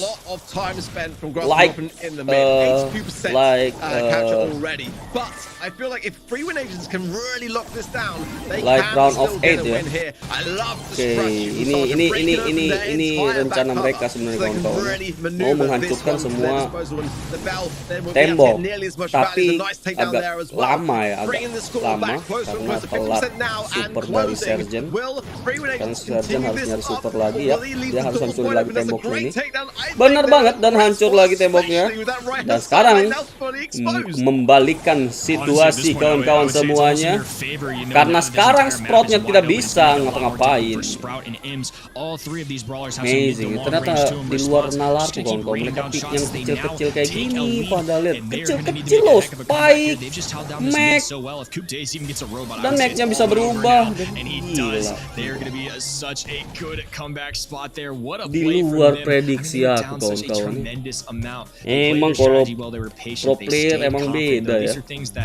World champions of the game kind of do, that's in their blood. They stick with it, they persevere, and they never ever give up, which is something I think very remarkable, especially when you're going against another pro team in the first semi-final of the year. They stayed confident though, they stayed with it. I think their strategy still worked out really well. Berarti kunci utama dari pertandingan ini adalah Kolonel Raf. Dia harus bisa mendapatkan super secepat mungkin untuk menghancurkan tembok yang ada. In the opening moments and get that 82% lead, but I've been a world champ. I've got the pin, and I am going to show you why we're able to do what we just did all over it. So you love to see it. Here we go then. Grassman up in with another good start, 17%, but not nearly as dominant. Wow, Spike sendiri bisa bertahan loh. Definitely seems like now the amazing Spike-nya kawan-kawan. Gila, 3 lawan 1 loh tadi. Berubah, ya, kita lihat sini berubah. Dan ketika Mac udah berubah, ini kesempatan buat Raf ngumpulin super kawan-kawan ya. Nah, itu dia. Bobby Ace super miss.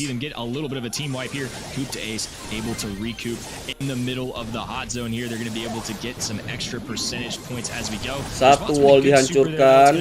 Artinya super dari Sprout tidak bisa menembok mereka semua lagi. Yang ditembok artinya ini punya dia sendiri, tembok dia sendiri. Time has just continued to hold this mid area. Wigglyspot is going to need to land some shots here onto Coop. He's already getting closer and closer to charging another Meg Robot. I believe he's 1 or 2 tags away, and there it is. He's going to be able to pop. Dihancurin lagi tembok itu, makin kesusahan semuanya. Which I think is pretty smart to even open up their spawn side if they end up getting pinned, which right now doesn't look like they will. It does give Sprout an opportunity to really hold them back, keep them in their spawns. There's no option for that. Yeah, this comp now is working harmoniously well, and Yeah, you can see how smart it was realistically. But Sergeant had to earn those supply drops to break them out like they've done. Ditinggal loh hot zone-nya. Nggak diinjak. Had to be earned. The strategy shining through now, and Kute's just teasing the fact that he doesn't even need to. Baru 2-0 kawan-kawan semuanya. He's just enjoying the moment, and why not? Indeed, 2 sets then to 3 win agents, and it looked like it could have gone a very different way, in my opinion. Honestly, in that first game had a fantastic opportunity there ahead of themselves to really just turn the screws in that situation. But the wall breaking abilities of that Colonel Ruffs with the air superiority star power coming into play, Kute's, I was worried at the beginning, gotta say, like he went down consecutively over and over, and we pointed it out. At the end of the day, it's not how you play at the beginning, it's how you play at the end that matters most, and that really shone through for me. Bentar kawan-kawan ya. Yeah, it was just so interesting. I think the biggest factor there is once they got that Meg in the rotation, they finally got that supercharged up, and that was the very, very key defining moment for them, I think, where they really overtook that huge deficit that they had. And in game number 1, it really proved that Meg can be strong in hot zone. It's somebody that I definitely forgot about in this game mode. Still a brawler that I should keep in mind in the future, and we all should at home. Just showing there how great it can be. When you're in that mech form, it's very, very difficult to take down Meg. She doesn't have a lot of hard counters when she's doing that much damage. The swing alone does a tremendous amount, over 3,000 damage with just one swing, and you can even take out multiple brawlers at once with it. So once Meg gets in that robot form, especially in a very closed off map where it's a lot of mid-range fights, that's gonna be right up Meg's alley. So I think they executed that strategy really well, and I think took advantage of a brawler that a lot of us kind of forgot about, and we should definitely be reminded of now. That's something in the future, especially on dueling beetles, that we're gonna have to watch out for sure. Yeah, I think Grasmadopin as well, like they'll be remembering that moment. Maybe they forgot themselves actually as well. But it's yeah, like you rightly say, very easy with so many changes happening over here. You got your balance changes, you got your nerfs and buffs that are happening to other brawlers, and Meg, who was a super dominant brawler in the meta last year, having a massive run and tear of things, kind of taking a step back a little bit, is fair to say, because there's so much happening elsewhere. You got Fang, who's just doing what he's doing, and that's a really strong contender. I think with the explosiveness of something like Fang as well, kind of more appealing, because he's able to make those quick, sharp plays, whereas Meg is a very slow brawler to kind of get you momentum with. Earning that super can be a real pain. You're not going to get any takedowns along the way either, so it really is like the long game approach there. But that was what Free Win Agents went in their approach to do. They had to get those Ruffs supers cycling as well, making sure to get that maximum breakage possible to really take away everything that the Sprout was giving in terms of value to Grasmadopin. So I think overall, Free Win Agents did what they had to do. They were behind, they knew they were behind, but they also knew how to get themselves out of that hole, and that is what is and what makes great players great. So I did love the cheekiness as well with the pin drops as well, can't lie. I love a bit of relishing the moments. Yeah. The drop is underway. We've got the bands in, Kenny, Fang on the side of Grasmadopin, Byron on the side of Free Win Agents. Yeah, I think there's a lot of different directions team can go here. In general, I advise not taking throwers first, but it really wouldn't surprise me here to see somebody like Tick come in from either side, depending on who wins this toss here. I'd love to see the Fang ban, though. I think time and time again, we've really seen that prove to be something really strong in these kill-oriented modes, where you're getting points, say, on knockout or bounty based on how many times you can take down the enemy. And now, once again, we're seeing Colonel Ruffs being drafted first overall. This isn't the first time tonight. I don't even think on this map that we've seen this happen. It's clear that this region really values Colonel Ruffs, completely understandably, too. I think this is a map and a mode where he can be synergized with a few different brawlers, if they end up getting somebody like Jean, Tick, Leon. Those are all kinds of brawlers that I think will do really, really well with a Colonel Ruffs. To address it, though, we'll see what they end up choosing here. They're going to take Max with that first overall, which I do like to see. I think Max is a very strong brawler right now, and somebody we've seen demonstrated a lot here tonight. And once again, we're seeing Carl be used away from Free Win Agents to deal with Colonel Ruffs. It worked for him the last time. We'll see what they end up picking here to try and get the same job done again. Yeah, I really feel like they've got their perfect draft forming right now. You know, again, we kind of questioned the Carl pick, and I think rightly so, in the first instance that we saw Free Win Agents drafting it earlier on this very map and mode. But it worked out phenomenally well. They got the spawn trap in, and that is what this is designed to do. And I'm pretty sure they were up against the Roughs the last time, so we didn't deter them then. I don't know whether it's going to deter them now. We'll see what the response is from Grass of the Doppin as there's 2 brawlers yet to be finalized. Stu. Interesting. Not too convinced of it yet myself, to be completely honest. I think maybe something to break open the map is good, but you've also got to have the range, because Carl honestly is just going to keep you doing that, and Gene is good. They're going to have to depend a lot. Belum bermain. Ya Allah, lama banget lu. What is a really potentially dominant comp. This third and final pick is quite gila lamanya minta ampun. Could be the final blow. Having the speed to really get inside that zone, the Carl to continuously push back. Kayaknya lama banget di dalam ini. Could be very, very threatening. I don't know whether the Grassman Doppin have got this draft right. Max. Carl. Yeah, and I think there's brawlers on the table still for Free Win Agents that they could pick really strong here. Piper being one of them, of course. Max buat lawan Stu, Piper lawan Jin, Carl lawan Raph.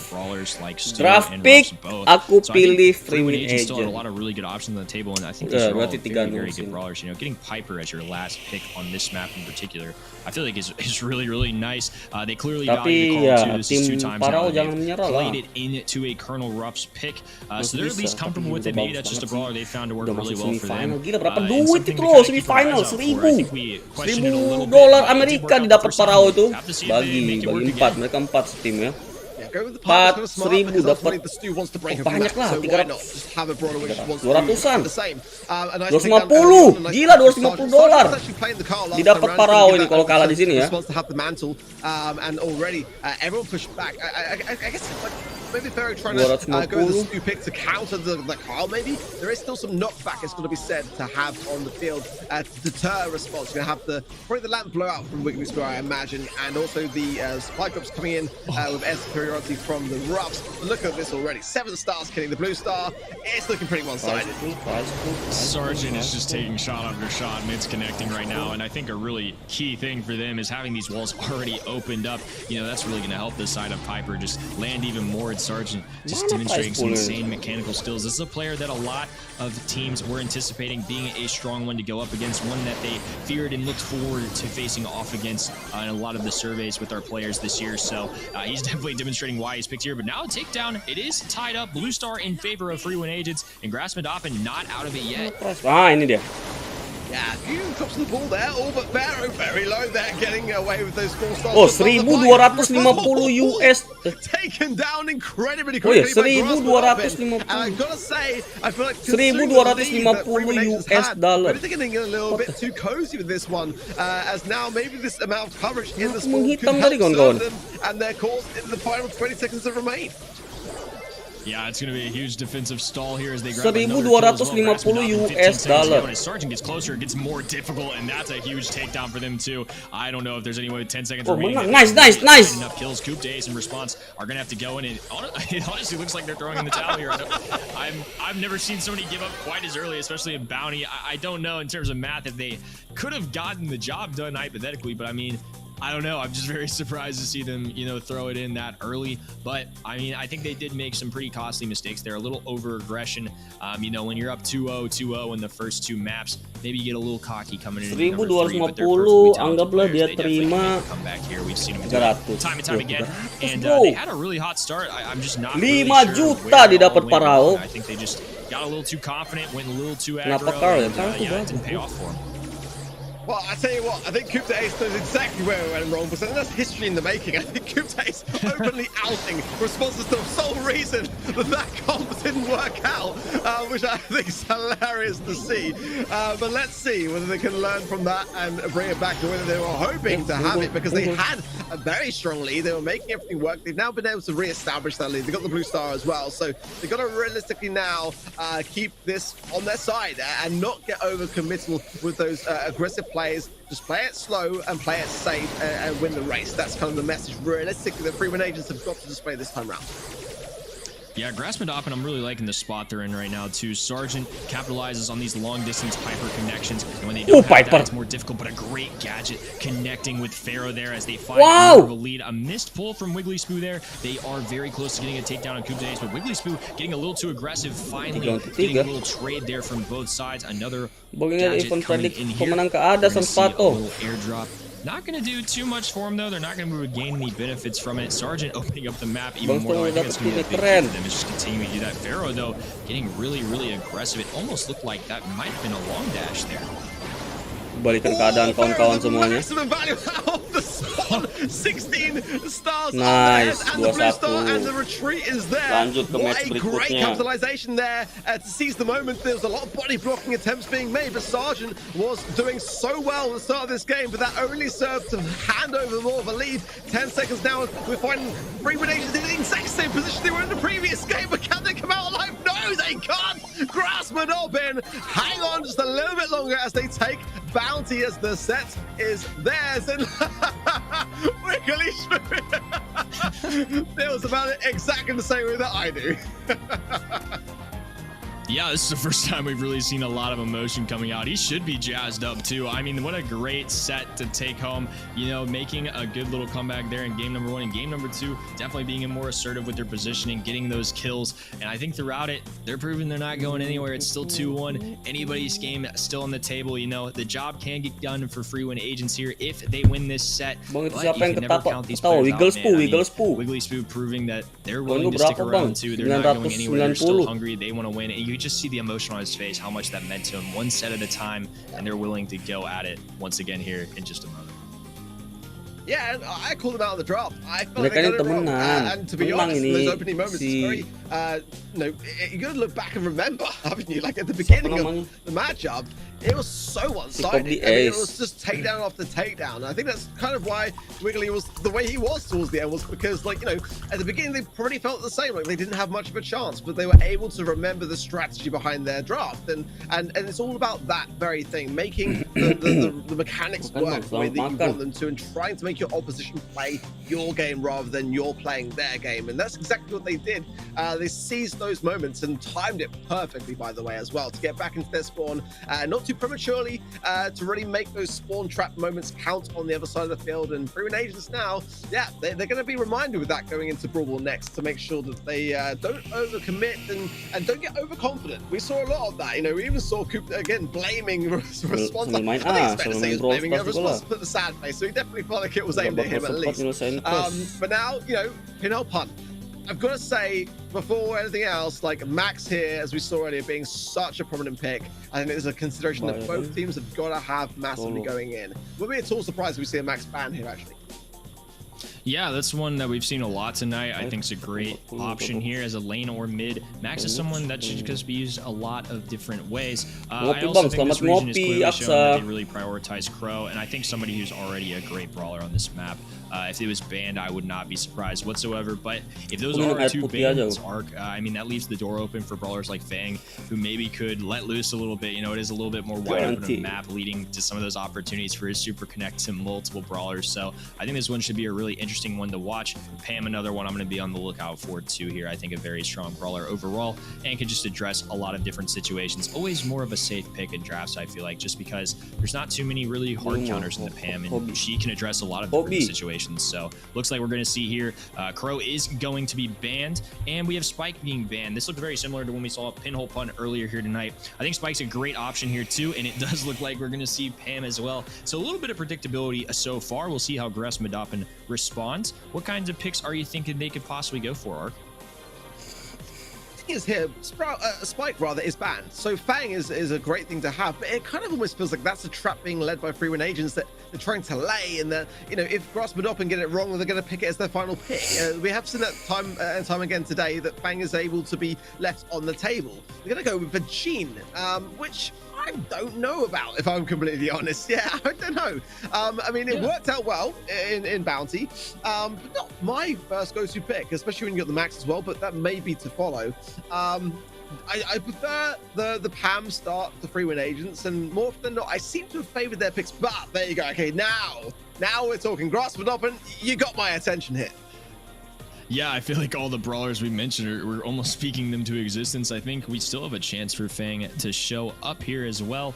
I just believe that Max and Gene synergy is pretty good here. You know, off the bat, Gene not a bad choice by any means, just not my go-to either, not my first choice. Sandy was one I had in mind actually for Grassmodop and maybe what they were aiming to finish. Bang, lama banget live streamingnya, iya sampai final. Ini masih semifinal. I feel like that's a very tried and true synergy that Grassmodop can go to. I like the Sandy pick here. I'm curious to see kind of what the third pick would be, and there's the guy I've been looking for all Ash ya kawan-kawan ya. What a sneaky good ini terlupakan Ash ini. Sebenarnya Ash ini OP banget, apalagi dengan new gadgetnya. Ini udah pasti gadget barunya, nggak mungkin gadget pertama. Tiba-tiba udah marah aja, udah sakit damage-nya, jalannya udah kencang. Tapi di sana ada Ems kawan-kawan untuk menghalangi semua pergerakan Ash tentunya.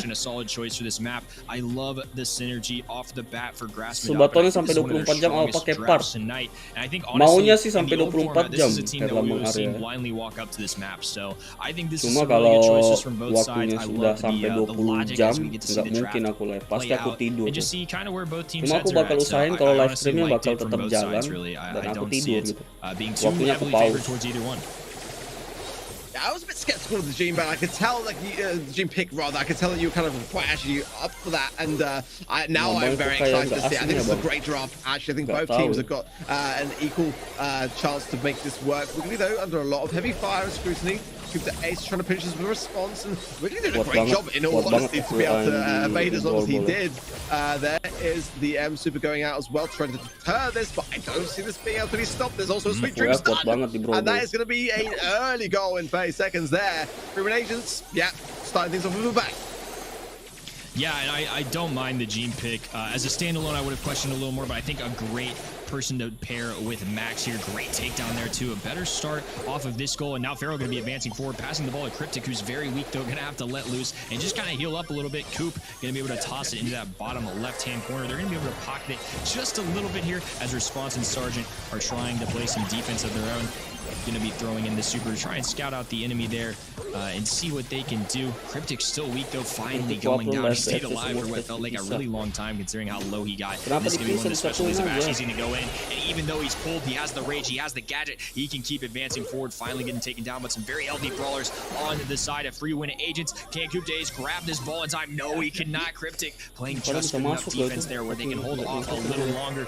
Cryptic though, slowly dwindling in HP, the Rude Sands kicking in, and now Sergeant with so much HP trying to move forward. Can he get it in? No, they stop him just in time, and now it's just Response remaining. I mean, they're doing a great job hanging on. True credit to Grassmodop, but how long realistically can this carry on? Because Ace gets the pass through. Oh, the friend zone. Oh, but it still manages to seal the deal with a goal. This is the thing that we saw earlier from Free Win Agents with this kind of similar idea of a comp. Pam here, you get her up to that top part of the map and just stay in position. There's so much tankiness to deal with. And unless you've got something really hard hitting in terms of DPS, which is probably why they banned the spike, actually, to be honest. That would have been a great thing to have in this eventuality. But, you know, they're so good at weaving their way forwards and keeping that pressure on until those moments where they can just heal up and time their run accordingly. Grassmodop have got a lot still of utility left in the tank. And starting to make a push through now. And I sit down from Sergeant, but Cryptic could get an opportunity here if he can make this work. Yeah, I don't think he is, unfortunately, being put to sleep there. Coop Days going to get the job done on that takedown, and they're going to be able to advance forward, and they just have so much HP on the side of Free Win Agents. It's very hard, especially with that wall siphoned off there. They can't really move too much, and if Response throws on a super, that's even more pressure they're able to apply as Sergeant gets a takedown there, a kick over to the right. Sergeant going to be advancing forward, and a goal for this side of Free Win Agents here. One simple goal away from going on to being our other grand finals team and beating Free Agent Upper Moon in the other side. Sangat bagus, tapi it's looking a little bit bleak, and I think the smiles from Wiggly Smooth going to be maybe deteriorating if things continue on. Let's see how things go. A final ditched attempt is a nice takedown there on the side of Free Win Agents. The Response going to throw down the healing station as well, which is only going to serve to help his teammates who are all around the situation. Coop going back for the ball. Can they seal the deal right here and make themselves into today's grand final? Still off the line. It's going to be deterred for a little while longer, but we still need to see a goal on the side of Grassmodop, and if anything is going to change. Yeah, an accidental pull from Wiggly Spoo there hurt my heart a little bit here, as now Coupe Day is going to get a pass. He's going to try and get a goal there. Bounced off by the friend zone. Wiggly Spoo back up and at him now, though, with Pharaoh. A little speed coming their way, and finally a little momentum in their favor. With 40 seconds to go, they do have enough time here to get another goal, bring it into overtime if they want to. Still plenty of opportunity, but just the way this has played out so far, the Free Win Agents roster has just been able to get to the other side and stay on the other half of the goal. Sergeant with a nice take down the left. And again, the amount of healing at disposal here. Response can get this ball through. Today's slow, but there's plenty of bodies around to get the ball through and power it in. And there it is. But the Cryptic trying to hang on. He's doing a wonderful job, but I don't think it's going to be enough. Sergeant will be the one to pick it up. And that will be it. Free Win Agents will go on to today's grand final to join FA Upper Moon in what is going to be absolute fireworks in the SESA and ANZ region. Former teammates are gonna get to face off once again. We're gonna see who gets the best of it in the first month, and definitely credit to Grassmadov. They're a very new team for a lot of them. This is their first BSC. Wiggly Spoo also transitioning to being a player rather than a coach. You know, great job to them. I think it's definitely something they should be proud of, taking on a very tough team and getting a set out of them even. So I don't think this is too big of a surprise though to a lot of us. I think these are the two teams we really expected to be making it to this grand finals based on the bracket here today. And it's one that I think is going to be a really fun one to watch.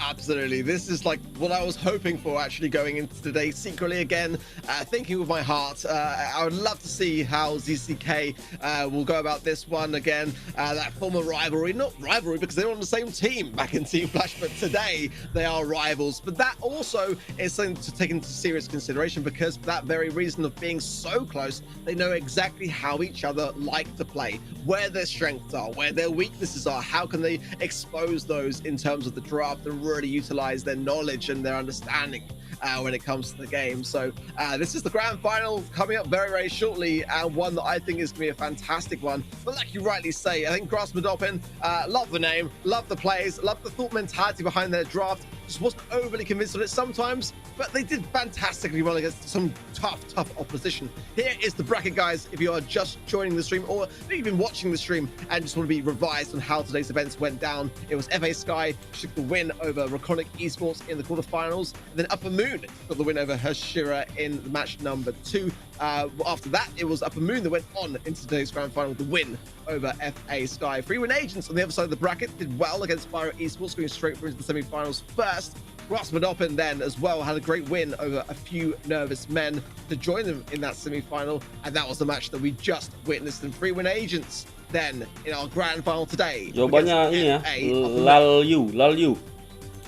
Yeah, this is going to be one to watch, and I definitely agree with you. It was one I was really looking forward to if it happened. It's always good to see former teammates and see where they're at now, see who can get the best of each other. And you know, next even though prediksi apa? Free Win Agent now, they're going to be competitors. It's a different environment here. Both teams are going to be focused. Winning this first month is a really big deal, especially when you're looking for that golden ticket to get yourselves to the future World Finals later on in the year. I mean, establishing that early, 100 points in your favor is a lot, Arc. I mean, that'd be a huge thing for them, especially when approaching things like mid-season invitationals, you know, having opportunities to maybe get looked at to go play in that for some nice cash for the players, obviously, but also boxer, some really good competition ya. against teams that will more than likely also show up in the World Finals. So establishing yourself early on in the year definitely has its benefits, and I think both these teams really want to make that clear that they want a part of it. Yeah, you got to secure those points early on, as again we are doing ourselves, watching from the sidelines, but nonetheless trying to earn ourselves some good rewards in terms of our predictions. We're doing pretty well. I mean, are we actually 100% in our predictions so far? Yeah, 100% on the day so far on the broadcast. Much better than what I will say my World Finals results were, but today I'm feeling I don't know how it 100% works in terms of progression, but I mean, if we're undefeated so far, I feel like we're looking pretty good to get a nice and some nice rewards in the game. So hopefully everybody at home has had similar results as well, but yeah, I'm feeling pretty good about it right now. Yeah, I mean, we can't do Bang, much better kapan right now than we mabar-mabar are. game And, selain if we Brawl get, Stars lagi di channel our kedua Rizky, nggak di predictions in as sini. well for the grand finals. We'll discuss that in just Channel a minute. kedua Then Rizky, we're tidak di looking sini pretty Rizky. good. Guys, at home, make Channel sure you kedua head aku on linknya over di to deskripsi. events.brawlstars.com. That is where you can join us in our predictions and see whether you get it right at home. Earn those progressions power along pin. the Oke, way, soal get those power points pin. in. And if you earn enough Aku points along the way, refresh you will Brawlstars, get ngurang koinnya, exclusive Bang. Bros Apakah? of Iya, ngebug itu Ciron. Flex it on ladder, flex it on Power League, flex it wherever you want, but make sure that you let people know that you understand exactly how these matches are gonna go. Right, Kenny, let's put it out there right now. Who are we going for? I mean, FA Upper Moon, very, very accomplished team. Again, CCK has a lot of history with the majority of the roster for free win agents.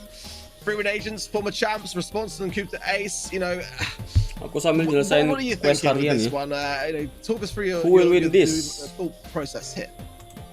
Ya, Both teams have FWL. played wonderfully today. F1 I could sih. really see it going either way, but I'm Udah gonna stick selesai, with my Bang. gut. Makasih, It's been Rizky, right so Safanur far Rahman. today. I'm gonna stick with free win agents here. I think when you've got two players that have played together before, have won world championships muncul together, kok and langsung played time as up long sih. as they have, Iya, karena and cuma now you're 30 adding detik doang Sargent aku into the terbang. mix, a very, very gifted and mechanically skilled player. I mean, that's a recipe for disaster if you're playing against him. And I think this will be a very competitive match. I think free agent Upper Moon is definitely a team that if they took it away, I would not be blown Turunnya away. BCS-nya, It's Bang. definitely something Maksudnya that's gimana completely channel reasonable Matator? in terms of outcomes to think that, but I'm going to go with what I think is the safer pick here, the more established team in terms of how they've done in the past. It's super early on in the year too, so having that long time playing time with each other, when you're Free relying agent, on those free agent situations, namanya, free I agent. think it comes down to that. So I'm going to go with free Artinya win mereka agents tuh here. mencari Stick tim, to my mencari original e-sport, free agent. I think that is a wise thing to do for sure. I Nyari kalau ada yang mau ini hire mereka as ya, well on Fang atau today kontrak has mereka. been wondrous to see, and I think that is also something, however, being said, that free win agents know the danger of. Perhaps maybe in those eventualities, some of those players and teams weren't taking that pick seriously, whereas I think that free win agents are not that team. They will be taking that very, very seriously. And again, CCK, a phenomenal player as well, and we've seen today him looking incredibly focused and just 4 jam aku live performing stream ya. exceptionally well. Lama juga. Again, not to take anything away from TH and Instinct, they're playing great. But I'm also really impressed with Sargent on the side of Freeman Agents, and a player that I wanted to see how he was going to develop today. It's a new roster, and you never know. Despite how players perform individually, it's how you perform as a team, Suka kau. which matters most. And he's been cutting the mustard. He really has. Pilih Been apa? playing Pilih FWA. fantastic. This is probably the closest match to cool of today in terms of predictions. But I'm going to go with you, Kenny, not because I'm trying to copy your homework. Well, maybe I am, but It's all good. Either way, All good either way. we are still, 90% of the way there, almost going. So if we fail, Kenny, we fail together. That's what I'm going with. I'm okay with that. I can live with that 100%. And yeah, I think in terms of range of outcomes, this is one that could really go either way. I don't really see it being dominant on either side, though. I definitely think our semifinals were definitely on the more one-sided than compared to, say, our quarterfinal matches where, all of those were pretty much 2-1s. But now I think this is going to be one of those Udah scenarios selesai where we're aku. seeing those sets 4 and 5 Tara play kala out. aku And udah I hope so selesai. too. That's kind of what you expect in your grand I finals did here, get when the two 10,000 best of the points, best but why I of the haven't day got are pinned? facing off I against don't each know, other. Kyle, would want I don't nothing know. less than to see both these teams I don't know about that. perform their absolute best and really Udah show selesai, Bang. Ini final, the whole Dayat world Hasanuddin. that SESA and ANZ is a region that Ini is menunggu not to be pertandingan messed final. with. I think there's a lot of talent in this region, and sometimes I feel like people forget about that. They do only have one spot going into our world finals, but it's not because they're a weaker region. I think they've got a lot of good talent, and I think we're about to see that displayed here in just a moment. Absolutely. Well, Bridge Too Far is the first map. Again, I'm a massive advocate for this in Heisman, rooting for it for a long, long time. So I'm pleased to see it. Bells Rock for knockout then will be our second game mode coming in with Gem Grab then for the third. Crystal Arcade, dry season for the fourth. We go that far, and I really hope we do. In fact, I hope we go all the way to Brawl in the fifth and final for Super Beach as well. And I think that this would be very fitting to do so as well. And I sort of keep going back in my mind to what Cube to Ace was saying yesterday about how FA Sky for him seem to not underestimate at all. Well, FA Upper Moon was a team that knocked them down and conceded through and proceeded into the grand finals. So I think that will be on his mind as well, and they will not be underestimating their former teammate. But the bands yang udah dapet pin are nonton it's juga low, lah. and it is Hyper. Kan bisa nambah-nambah. The first pick, Pam, as Cooper Ace has been going for it, probably shouting in the background for his teammates to secure it and lock it in and pass it over to whoever later on. But that is a good first pick for me in this particular map mode.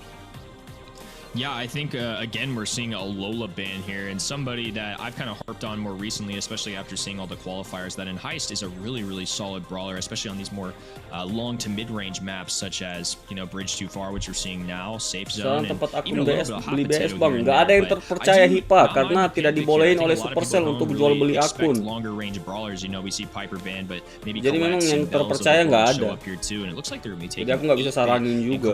I know you were a fan of 8-bit here earlier today, and I think it worked out here too. So it looks like the side of Free and Upper Moon are right there with you, Ark.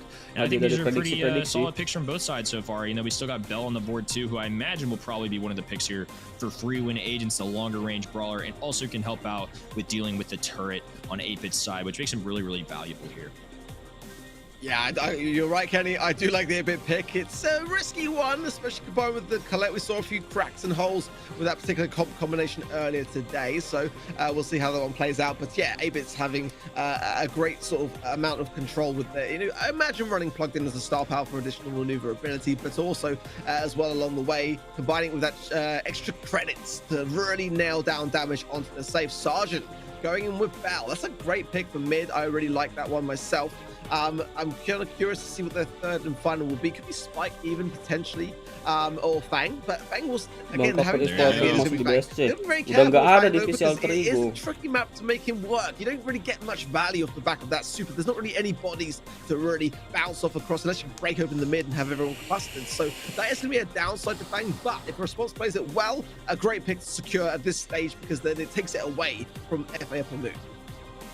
Yeah, hitting those Fang shots from a long distance can be really tough, and I was looking for Sprout there a little bit too. I think that's one that goes a little underrated here. Sure, there aren't a ton of walls in those middle lanes, but he does have the distance to get the job done. It can be really hard to reach him here, because honestly, Bell's the only one on the side of Free Win Agents that has any sort of range compared to, say, 8-bit or Colette, who are those more mid to long distance. You know, Fang has a little bit of range with his kick, but it only does 400 or so damage, so not a lot to be done there. I kind of like the composition from both sides, but I think Upper Moons is one that you wouldn't normally see, but I think I'm going to end up liking it here, but I could see it really going either way. Bell's going to be a great pick to deal with 8-bit, and I think Sprout's going to be a really strong match pertama kita kawan-kawan, final round kali ini.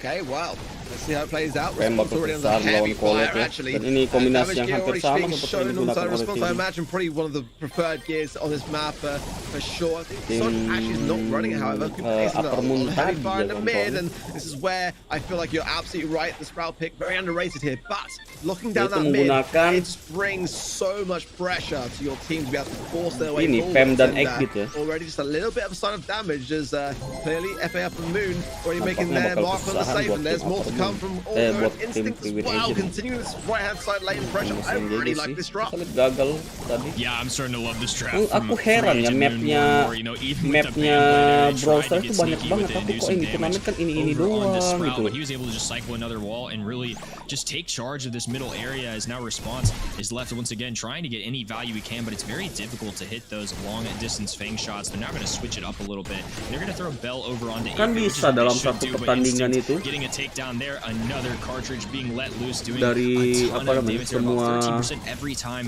he fully connects with that. Satu pertandingan tuh 8 besar ya. Itu nggak usah ada map yang sama gitu. Margin of lead right now. CZK finally getting taken down. Response can be able to move forward, and let's see if they can make anything of this push here. You know, they need a lot of percentage points here if they want to make a comeback. Larson did well there. He was there for a very long time, actually, and I was hoping to see Yorka get the takedown. He was only one shot away from doing so. Didn't quite get the shot that he was hoping for, but he is working these walls wondrously. Either choosing to block out Response and force him back on the other side, or block someone in. He's the Response utilizing the lake to great effect there, and showing that he doesn't need to worry about walls when he can just shoot through the water. Great place from him, and already that is so much damage being dealt though to Upper Moon. Lepas di sana. And I don't think there's anything they can realistically do about that. With one final shot there, a great start from them, and again a draft that I think many didn't necessarily see coming. One that worked though fantastically well, and I wonder how the response will be on the other side of things to counter it, because right now yeah, Sprout mid is a fantastic thing. I think you've got to try to break open some of this map if you can, but BO5 to juga look ya. back at the competition, there's any wall breaking abilities on either side. Realistically, Ini sih I menang don't sih think untuk there match really ini is. menang So ini sih. it's going to be a really tough thing, honestly, for free win agents to be able to Menang deal with. upper moon sih. Yeah, and honestly, I think Sproutnya nggak in bisa terms di-hit. of who they choose to lane where, I think they did the best job on the Collabnya side of free win juga agents. You know, Bell, berjaya honestly, banget could be lawannya Pam my sama pick for Fang. them, but either way, the side of free agent Moon is not letting off New gadget, the reins here. I mean, they've really pushed Superman, forward new gadget several collab times now. mengganggu Orca banget. cycling walls every single moment of this game, pretty much, and it's just allowing them to get so much positioning to move forward and slowly chip away at that high safe. Now we see Sergeant moving on this right side, taken down immediately though between Pam Instinct and mau Orca. nge-kill And Orca Eggbit, has just been butuh sitting banyak here in the mid ini, behind his butuh wall, banyak hanging out, cycling. tembakan Yet karena another one there. tahu That's banget his ya third area one this tembakannya game Pam even. terlalu And luas Sergeant sampai finally getting a little bit of damage-nya momentum here, but masuk Instinct, ke a very Eggbit. healthy brawler. 8-bit is one with a lot of HP as Sergeant finally gets to advance forward, getting a takedown, but with only 552 HP, it's going to be very difficult for him to stay up here. A CZK finally takes him down. Response though, in some Sproutnya enak karena nggak ada yang ngancurin tembok they kan. do a lot of damage here, but still a very, very large lead here for free agent Upper Moon. Ace is staying alive on that 2 HP and just juking wondrously, I'm gonna say. He's still being a real thorn in his left-hand side, but in the meantime, the damage that has already been dealt by FA Upper Moon is considerable at that, so they can just commit fully themselves. A nice pop there from Instinct as well. Takes down all along the way to CK going in. A lot is being dealt. Ada burst damage juga dari arah ini. Realistically though here, for free win agents, if they can recollect themselves, and in the meantime, Coop is staying firm on that left-hand side lane, but there goes down response, and surely they can finish this now. The push through here, it is going to happen. FA Upper Moon will take the Habis first 1000 dapat hadiah apa bang? Belum tahu.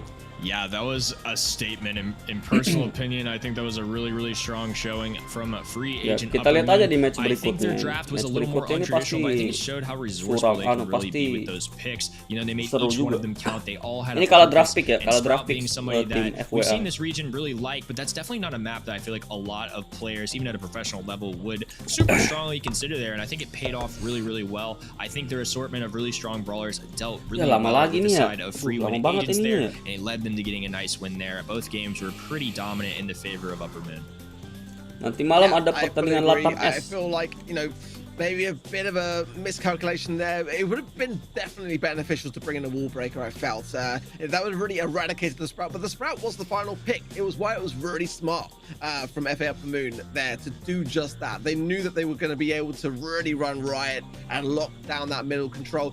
It just goes to show as well that Fang being as dominant as he is in the current meta, and definitely a go-to pick. Not great everywhere. I mean, this is the second time today that we've seen Fang fail, actually, in Bridge Too Far. So I'm actually kind of pleased for that same reason, because I think that sometimes, you know, viewers watching at home see a brawler which is predominantly strong. They just think, oh, you can play that anyway. That's just going to be an instant win. That team tick, move on. Let's just call this one a wrap and move on to the second set. No, iya dapat juga sama. it didn't work Kayak out gini-gini well. juga. And, FF Moon played it really, really well for me in terms of that draft. Pokoknya And they nyambung. thought Iya that process nyambung. through Tarak very nyambung.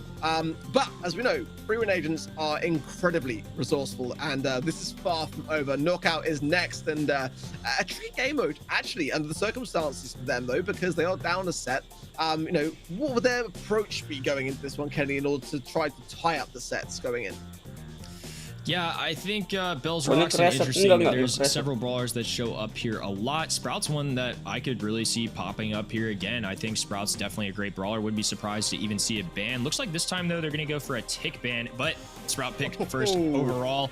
There you go. Fang being banned here, which I really like to see, too. And I think tick is definitely a reasonable one to ban here as well. It can be very pesky and annoying. And in terms of throwers, I would say Sprout and tick are really the two that I would consider here with the recent Grom nerf. I'm not really as worried about him as I was. Sprout, this isn't a map that you can gain much from his older gadget. Maybe they find some way to get resourceful with his new gadget that just got implemented recently, but I really like this pick. I think Sprout's a good one here. They're going to go with Gene, and I could see something like Ruff's getting picked here, which we've seen a lot tonight. They're going to elect to go for Stu, which is a more aggressive brawler, but I think this leaves the door wide open for Response and Sergeant to make some Bang, kapan botak? Nggak botak lagi. We've still got aggressive brawlers like Leon. We could see Bell get picked here. We could see Pam. I really like where they're at right now with free win agents. You know, last time I think it was a draft that definitely favored free agent Upper Moon, but now One of the earlier times we've seen Spike here tonight too. I like that pick too. Going to be a great way to address the Stu immediately. And now they've got one more pick to kind of do what they want with. Yeah, I feel like Spike here is strong.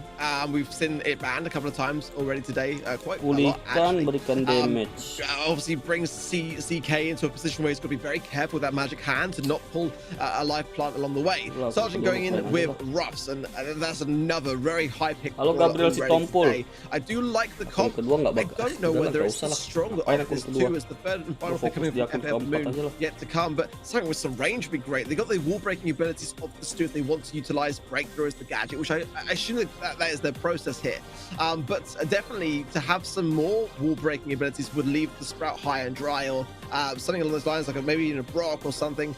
I gotta say, definitely Barley's not white at all, actually.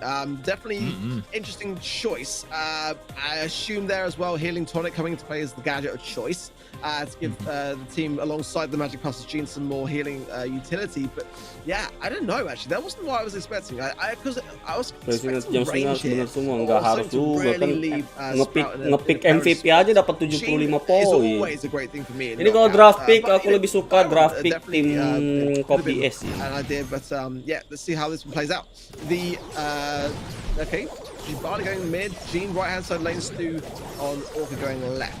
Let's see how this one plays out.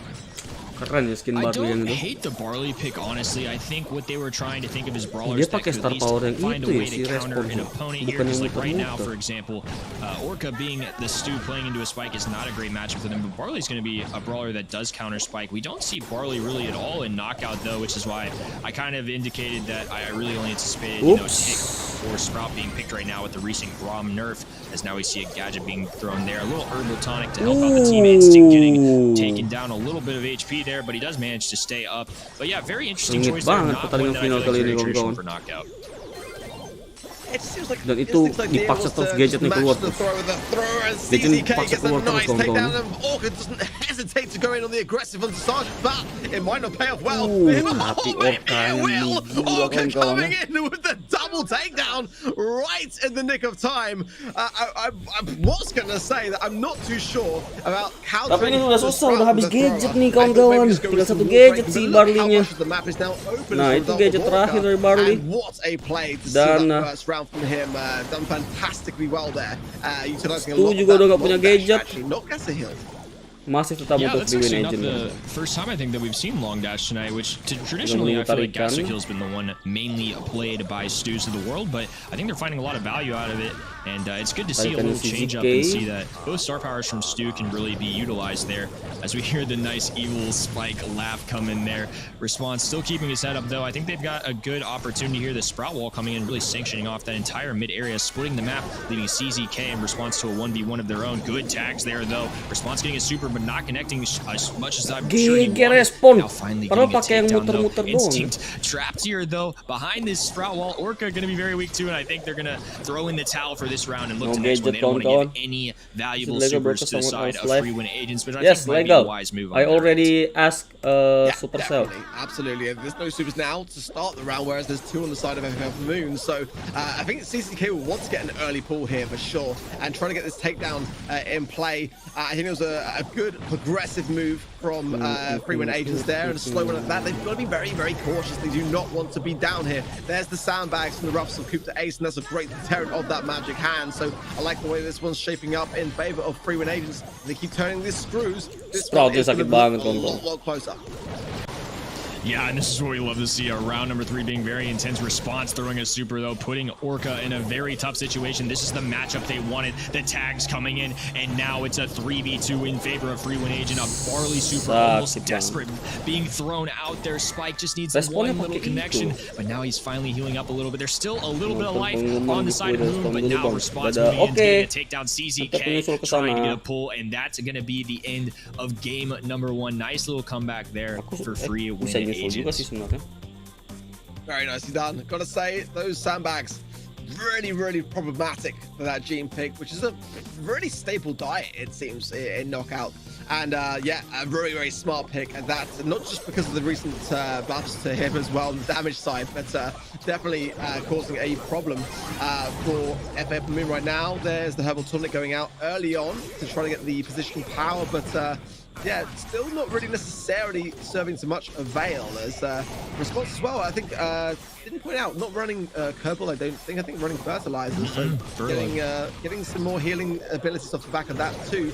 But let's see now as few supers starting to get towards the stage of being formed, and some then players off the back of them hopefully to come, and both teams playing it a bit passively, and I think rightly so, to be honest, under the circumstances.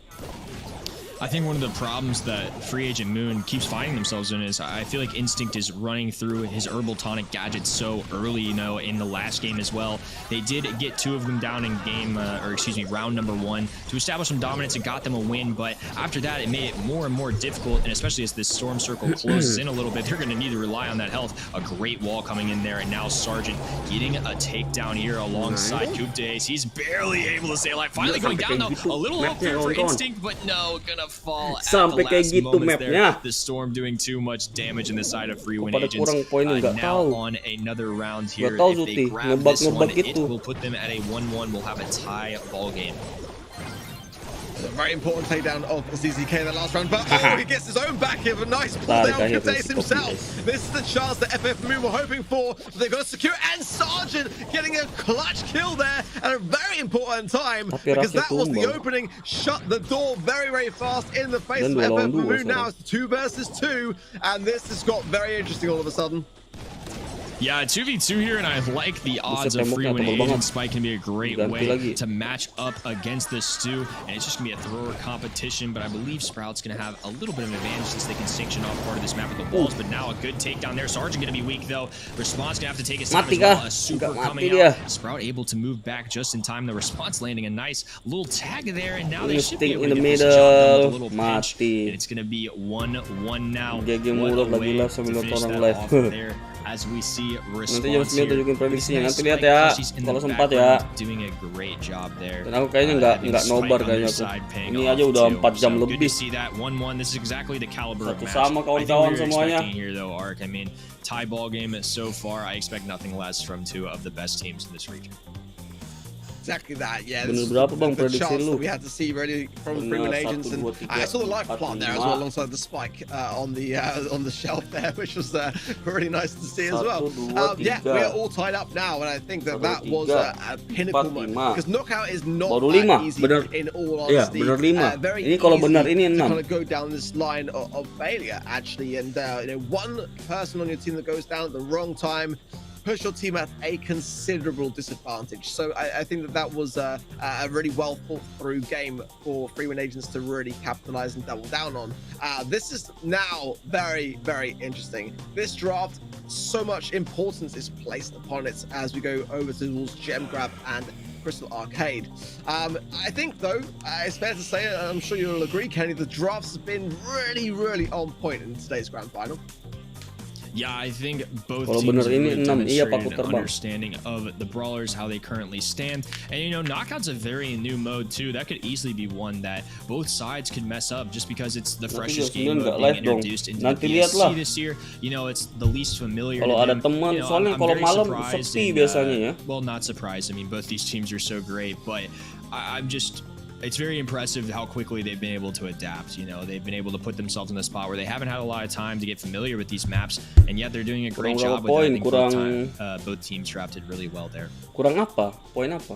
Aku udah 1000. Crystal Arcade, but you know, for me, a lot of brawlers that I'm expecting to see Pam. I mean, that's definitely a consistent pattern that we're seeing with Free Win Agents. They just keep going that Pam pick, and every opportunity they get is the first thing. So I wonder then, for that same reason, whether, you know, FF Moon are going to start to ban it, because, you know, take away what you see as a pattern from your opposition. You know, that is going to take away their comfort, and if they haven't come prepared with a contingency plan. Bisa lah, istirahat lah. You can Minggu really depan catch the kan team mau out high and dry. subatron. Let's see Tahu as the bands sendiri are kan coming in kalau through subatron. Stu, which is an interesting one. But look at that, we are going to see a Yang mau ban, donate, but not tahan-tahan from the dulu, nggak team apa nanti pas I was expecting to see, because they subatron lost aja the coin toss. donate-nya. That's why Biar Free Win lama Agents banned subatronnya. Pam, because they lost the coin toss, giving the first pick over to FF Moon. They wanted to Kalau eradicate tidak that iya, from the mix pengumuman straight giveaway away. ya harus kesana lah. Here we go with the Sprout, Aku the juga kalau bisa Spike, ninggalin ini, and aku the tinggalin. Ruffs then Siapa for tahu aku Free yang Win menang. Agents. And the M's pick there, yeah, not going to get much value, it seems, from FF Moon. There's no tank to counter.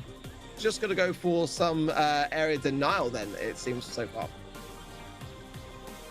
Yeah, very interesting so far. We'll see how that all ends up handling, but I think there's a few good options there. You've got Max on the board available, you know, Ash still in play, and it's interesting. It's clear that Free Win Agents really does prioritize that Pam pick and even willing to ban it when they can't have it themselves. So I think that's definitely a brawler that they're certainly favoring right now. They really like. So definitely respectable there. I think they know their strategy going into it, and they either want to be playing that brawler or they want it out completely.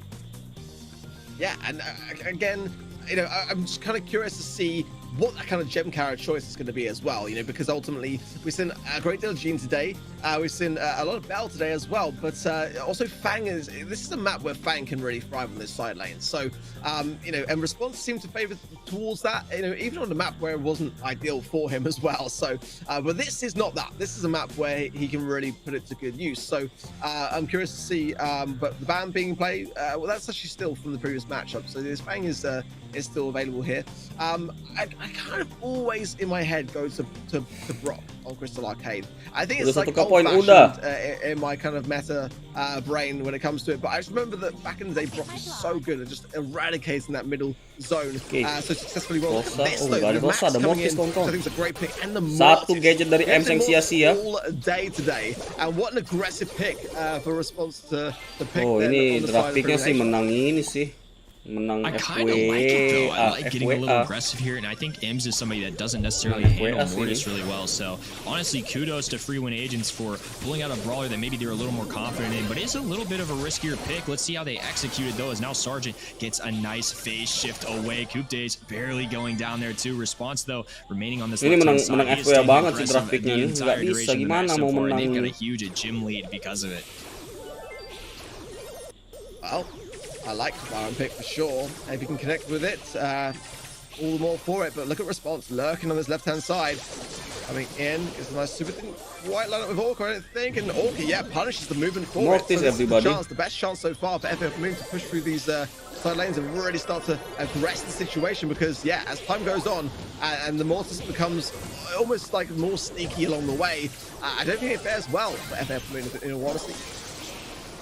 Yeah, and even despite Orca dropping his super, which covered most of that Sandstorm, Response just waited a few moments and pushed forward. This is a good takedown for them, though. The gyms are on the ground. They're definitely not going to want Mortis to pick that up. As the main aggressor for their side, they really don't want him to be carrying those gyms if they can help it. Moon, though, manages to pop a super, stay alive here. It is going to be a lot closer of a match than where we started here. It's going to be 8-6, and once again, Free Agent Moon claiming the mid ground once again.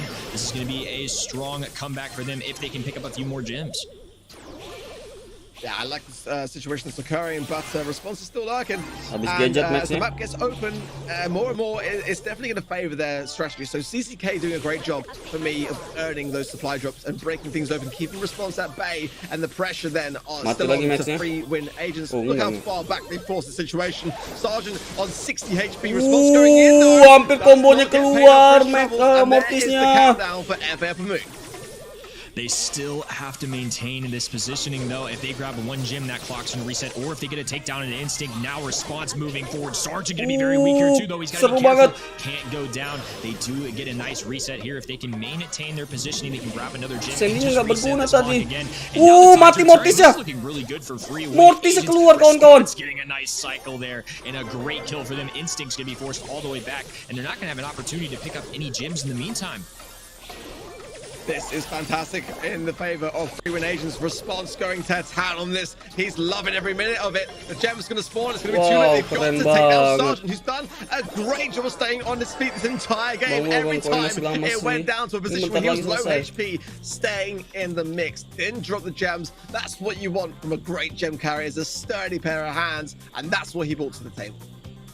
Yeah, I feel like they had a very balanced kind of organization there. They had Mortis, who had his job. It was to get to the other side, and it was to grab as many takedowns as he could. And I'm sure they're going to be looking to implement something similar there, but they stayed patient. They kept sticking with it. And even when things got a little tough for them, they still remained up and kept finding the necessary gym grab opportunities that they needed. Now CZK going down, too, in response, already up to his shenanigans. Once again, look at the dash there, coming in, getting a nice kill for them. It's going to be really looking good once again for 3-win agents off the start here.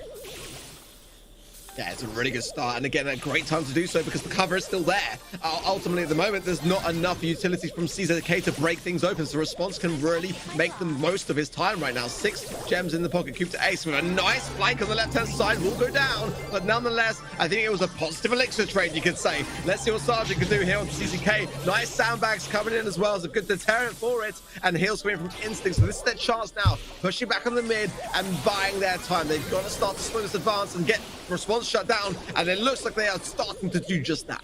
Dia ngebet ini ya kawan-kawan. Halo Kronos, dia ngebet gadget game sih. Stop on the Response. They're looking to dive in and capitalize on that situation. You know, not the easiest job, but a great takedown there too. And now Response will be looking to do the same thing again. Teammates are there to help out though. Orca looking like he is going to remain alive here. The heals coming in from Instinct 2 to ensure gadgetnya, supernya Mortis ya. Now they have a small little lead here. Lama lagi mulainya. Yeah, it's worked out phenomenally well. They've getting that make control, but Response is dangerous. They've got to be cautious. And with that Sandstorm coming into play, giving it a nice cushioning, and look at that! There it is! Response timed it perfectly, and that is the exact way the 3-win agents were looking for. There's the 10th gem. Countdown is theirs. They've got to come back upon the 3-win agents spawn here for FF Moon if they want to continue this set. Otherwise, this one is going to be going the way of 3-win agents. Yeah, it's a very pivotal moment for them.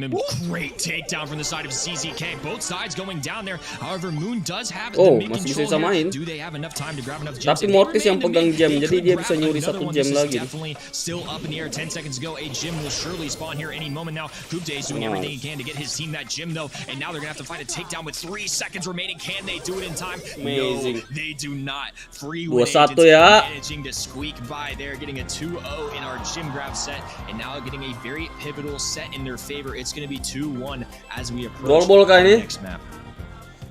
Oh, bounty dulu. Gotta say, I did worry a little bit. I worried a little bit. Response carrying all the gems as a Mortis, not really where you want to be. Yes, you can evade and you can dash away and try to keep them at arm's bay, but you want to be able to go on the aggressive. There's actually Coop the Ace at the end of that match that went on the aggressive versus Sandy, which is not what you ever expect to see, but just getting in the mix, trying to get a few shots off here and there, just every little bit of HP shredded down. And what a turnaround. You got to hand it to 3-win agents. It was a great start from FF Moon in that first set, and definitely had me wondering like how things were going to go going into knockout. There's a great opportunity there actually to go 2 sets up, as it is still a very fresh game mode coming to the mix. Obviously new this year, Siege taking a bit of a back step, but or a back foot rather. Going in then to Dry Season up next, the map and mode that we saw a great deal of last year, of course. Dry Season, one of my favorite maps, not necessarily with the pro scene. Sometimes they like to, you know, avoid those spawn trappy kind of maps, but I personally love to squeeze them. I like to see them under pressure, as I'm sure the viewers at home do as well. But Dry Season, having said that, is one of those maps that does sometimes cater towards being in that spawn. But in terms of a draft, this is where we haven't seen Dry Season before, and I think this is the first time today that we are going to see it play out. So I am very excited for this one, not going to lie.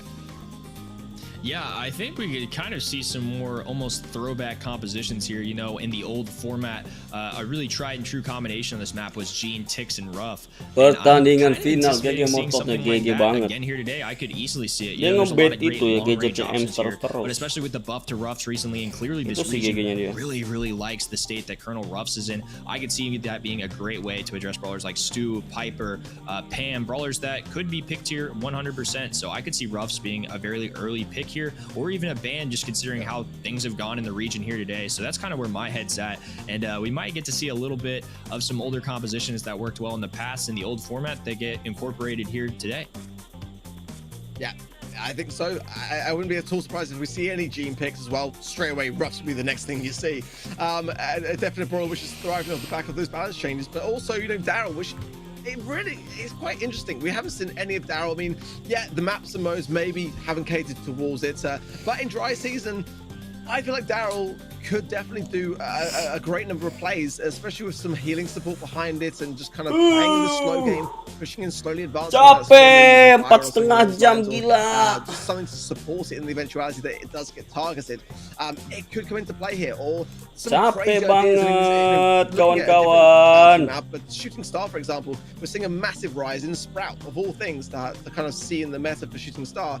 I wouldn't be at all surprised if we start to see some unique ideas being put into play when it comes to various maps along the way. Dry season, you know, if you bring in something that's specifically designed to really do what we've seen players doing today in Layer Cake, bringing in, well, exactly with Free Win Agents themselves, bringing in the Carl, bringing in the Max, not suggesting Carl would be a great thing to have in dry season, but Max can definitely assert some pressure and some dominance, all the more so we've seen Response playing so well in that last set.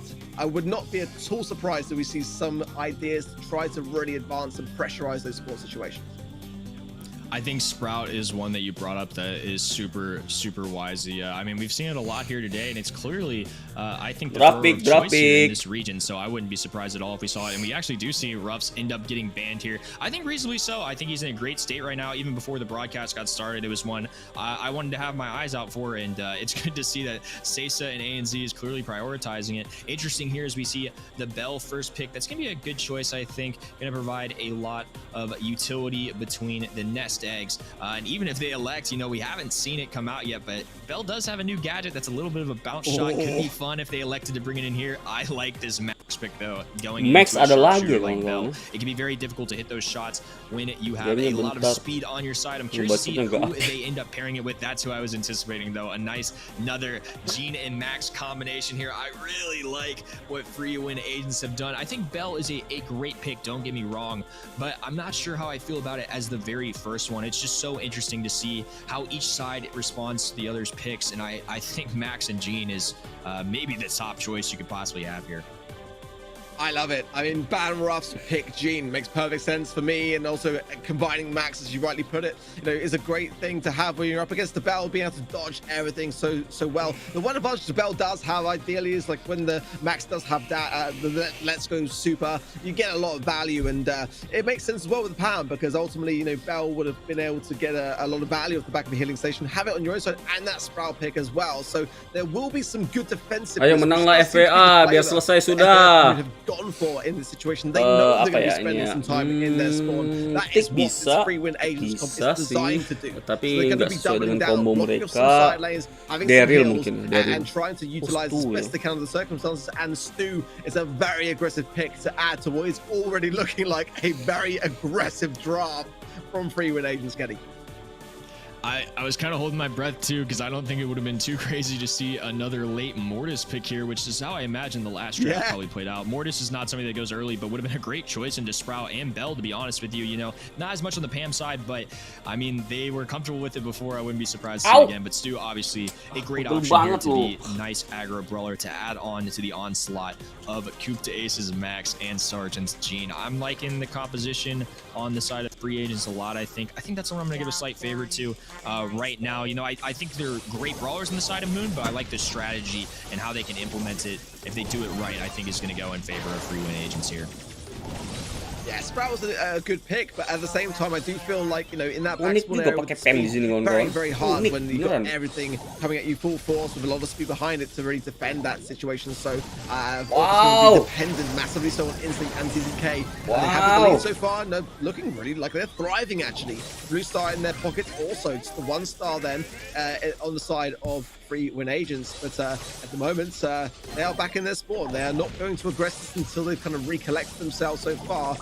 Response, utilizing that shield gear as well, will go a long way. But at the same time, so is this case. There's a lot of defensiveness around this upcoming comp. So it does need to be a push from Free Win Agents, and it's got to be done at the right time. Yeah, and I mean, I did give the Bell a little bit of a hard time as the first overall pick. I still think it's a great pick, but it's clear that Instinct is very comfortable on this brawler. I mean, you know, the speed only does you so well. If you can't dodge the shots and Instinct's connecting, it doesn't really do you much good, right? I mean, if they're getting the kills, that's really all that matters. Now, Response, I think, trying to get through that wall, maybe an Instinct going to be trying to bob and weave a little bit on the left and right sides of this, playing a little ring around the rosy almost with Response here, just trying to get those extra tags, and finally he breaks through. Instinct though gonna make some nice connections, and a trade there is honestly ideal, I think, for their side. Nggak mati kawan-kawan. Coop Days trying to get a kill there, both sides getting very weak, but the heals immediately coming in for CZK, and he's already gonna be able to get back in action if he chooses. Explosive plays, unbelievable plays from Free Nations. Now Sergeant wants to target Orca. Everyone is now looking at Orca. He's got the blue star, and that one takedown will be enough. But is the time on this side? No, it is not. They've got to push this. They've got to push it now. But look at the defensive coming into play. Oh my God, that's a great pull to CZK. That is not going to be enough upper moves. Somehow come out on top. And I mean, looking back, I feel like Freewood Agents, they gave them the lead too early on. They needed to play it a bit more passively at the beginning. There was already so many stars that they were just able to then sit on in that back spawn area. I think that Freewood Agents have got mati awal-awal sih. really seal the deal here, but they've got to be cautious. Dan tarikannya Jin belum tepat sasaran. Yeah, Free Agent Upper Moon does have a very versatile roster. I feel like they can play the good passive-aggressive game, you know, getting aggressive only when you need to, but they can definitely play the defense between Pam and Sprout here. On the side of Free Win Agents, though, they are more of an aggressive composition. You know, if they get taken down pretty early there, it's going to be very difficult for them to come back, because now the side of Free Agent Upper Moon, like we saw last time, can kind of hunker down, you know, hold on to the lead as the clock dwindles down. And right now, we're definitely seeing a little more of that, you know, passive gameplay, I think, which I think is wise. You know, if the side of Free Win Agents can get one really good push in here, coming in there, now they have the first lead coming in for another takedown as well. This is the most ideal thing that could have happened for them in terms of strategy. Down, hitting a nest egg here for Response, but honestly, that was perfect there for the side of Free Win Agents. Yeah, it was exactly what they needed to do the last round, and they got it right this time. But now there are a lot of stars now on the side of Free Win Agents. They've got to hold on to those stars. Response though, running Gassy Hill, quite good on the defensive here. Stay alive in the mix. He's got 4 in his head. Ace got 3, and he goes down. That is going to turn things around. Oh, Response as well. With death here. Go down if he does. Oh, his Ace. Gigi banget responnya, gila. Strong from Free Win Agents, who have come back with 12 and the blue star just in the nick of time. Ace terlalu ngeras. Pengen nge-kill Sproutnya. Ace got really aggressive there too, unfortunately landing on a nest egg, and that cost him his over-aggression. Got him killed there. Orca was able to manage to find a kill along with CZK. It's going to be 12-10 here. 15 seconds to go. And the side of Response still getting aggressive here. Knows he can take down Response ini keren banget, kawan-kawan. It's going to be a 10-17 here, and I think we're going to have a match point on our hands. We're going to be going into game number 3 on Bounty. Oh, again, that championship pin coming out to play, and not like an exclusive, well, no, an exclusive pin, but not a public skin. Only one that the champions of 2020 will have at their disposal to use, and I love that Coup Ace is not failing to flex it today. Very, very fitting indeed, as it would be a fantastic start to this year for them if they can get just one more win here, and it looks like that is a good start. 2 stars. Response though not done. He's lihat tuh responnya tuh. Gila, di tangan dia tuh jadi gila begitu loh. I really like Halo what Devs. Free Win Agents are doing here, and they've learned from their mistakes so far. Mati kan? Enggak mati ya. This is the potential we saw in their composition when the draft was going on, and they're executing it a lot better in games number 2 and 3 so far. Coup Days phase shifting away. He's going to manage to stay alive here. A wall coming in for Orca, and the pull ideal there for CZK. He's going to let that one go, but it's going to manage to keep him alive. Another wall to kind of sanction off this team. It's going to separate him a little bit. Sergeant going to be all alone. It's now going to be 3-4. CZK not letting off either, and they're going to be able to find another kill too. It's going to be 5-4 now. A lead with about a minute to go here for the side of Free Agent Upper Moon. Great push there for them, as the side of Free Win Agents aren't nearly as equipped as I would say Free Agent Upper Moon are for being on the defensive end.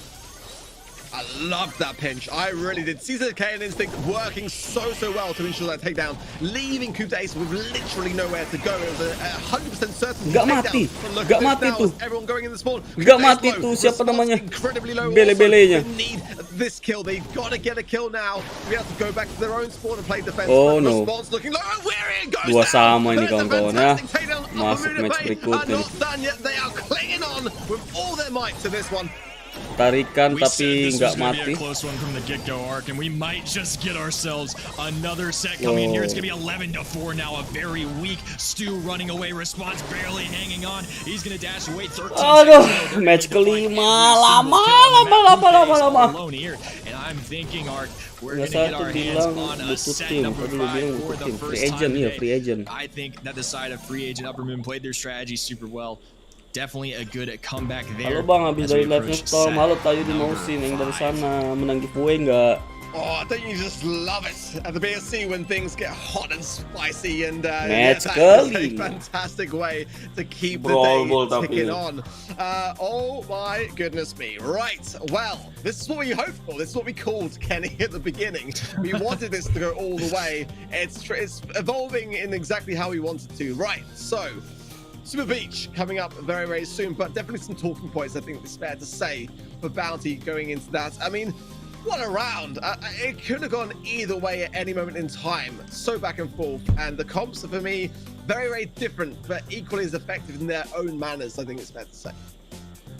Yeah, both teams, you know, I think we were definitely, fair to say, more on the side of free win agents there, but both teams' strategies were just very different. I personally favored the one that free win agents had, but free agent Upper Moon played to their maximum potential and got the job done. You know, I think we saw multiple games there where both sides played what they should have been, and, you know, it was just a matter of making sure that their strategies got executed, and 2 out of 3 times, you know, the side of free agent Upper Moon did it, and personally I'm kind of happy they did, because now we get an insane set number 5 to end our first monthlies of the entire year. I'm so excited to see how this one unfolds.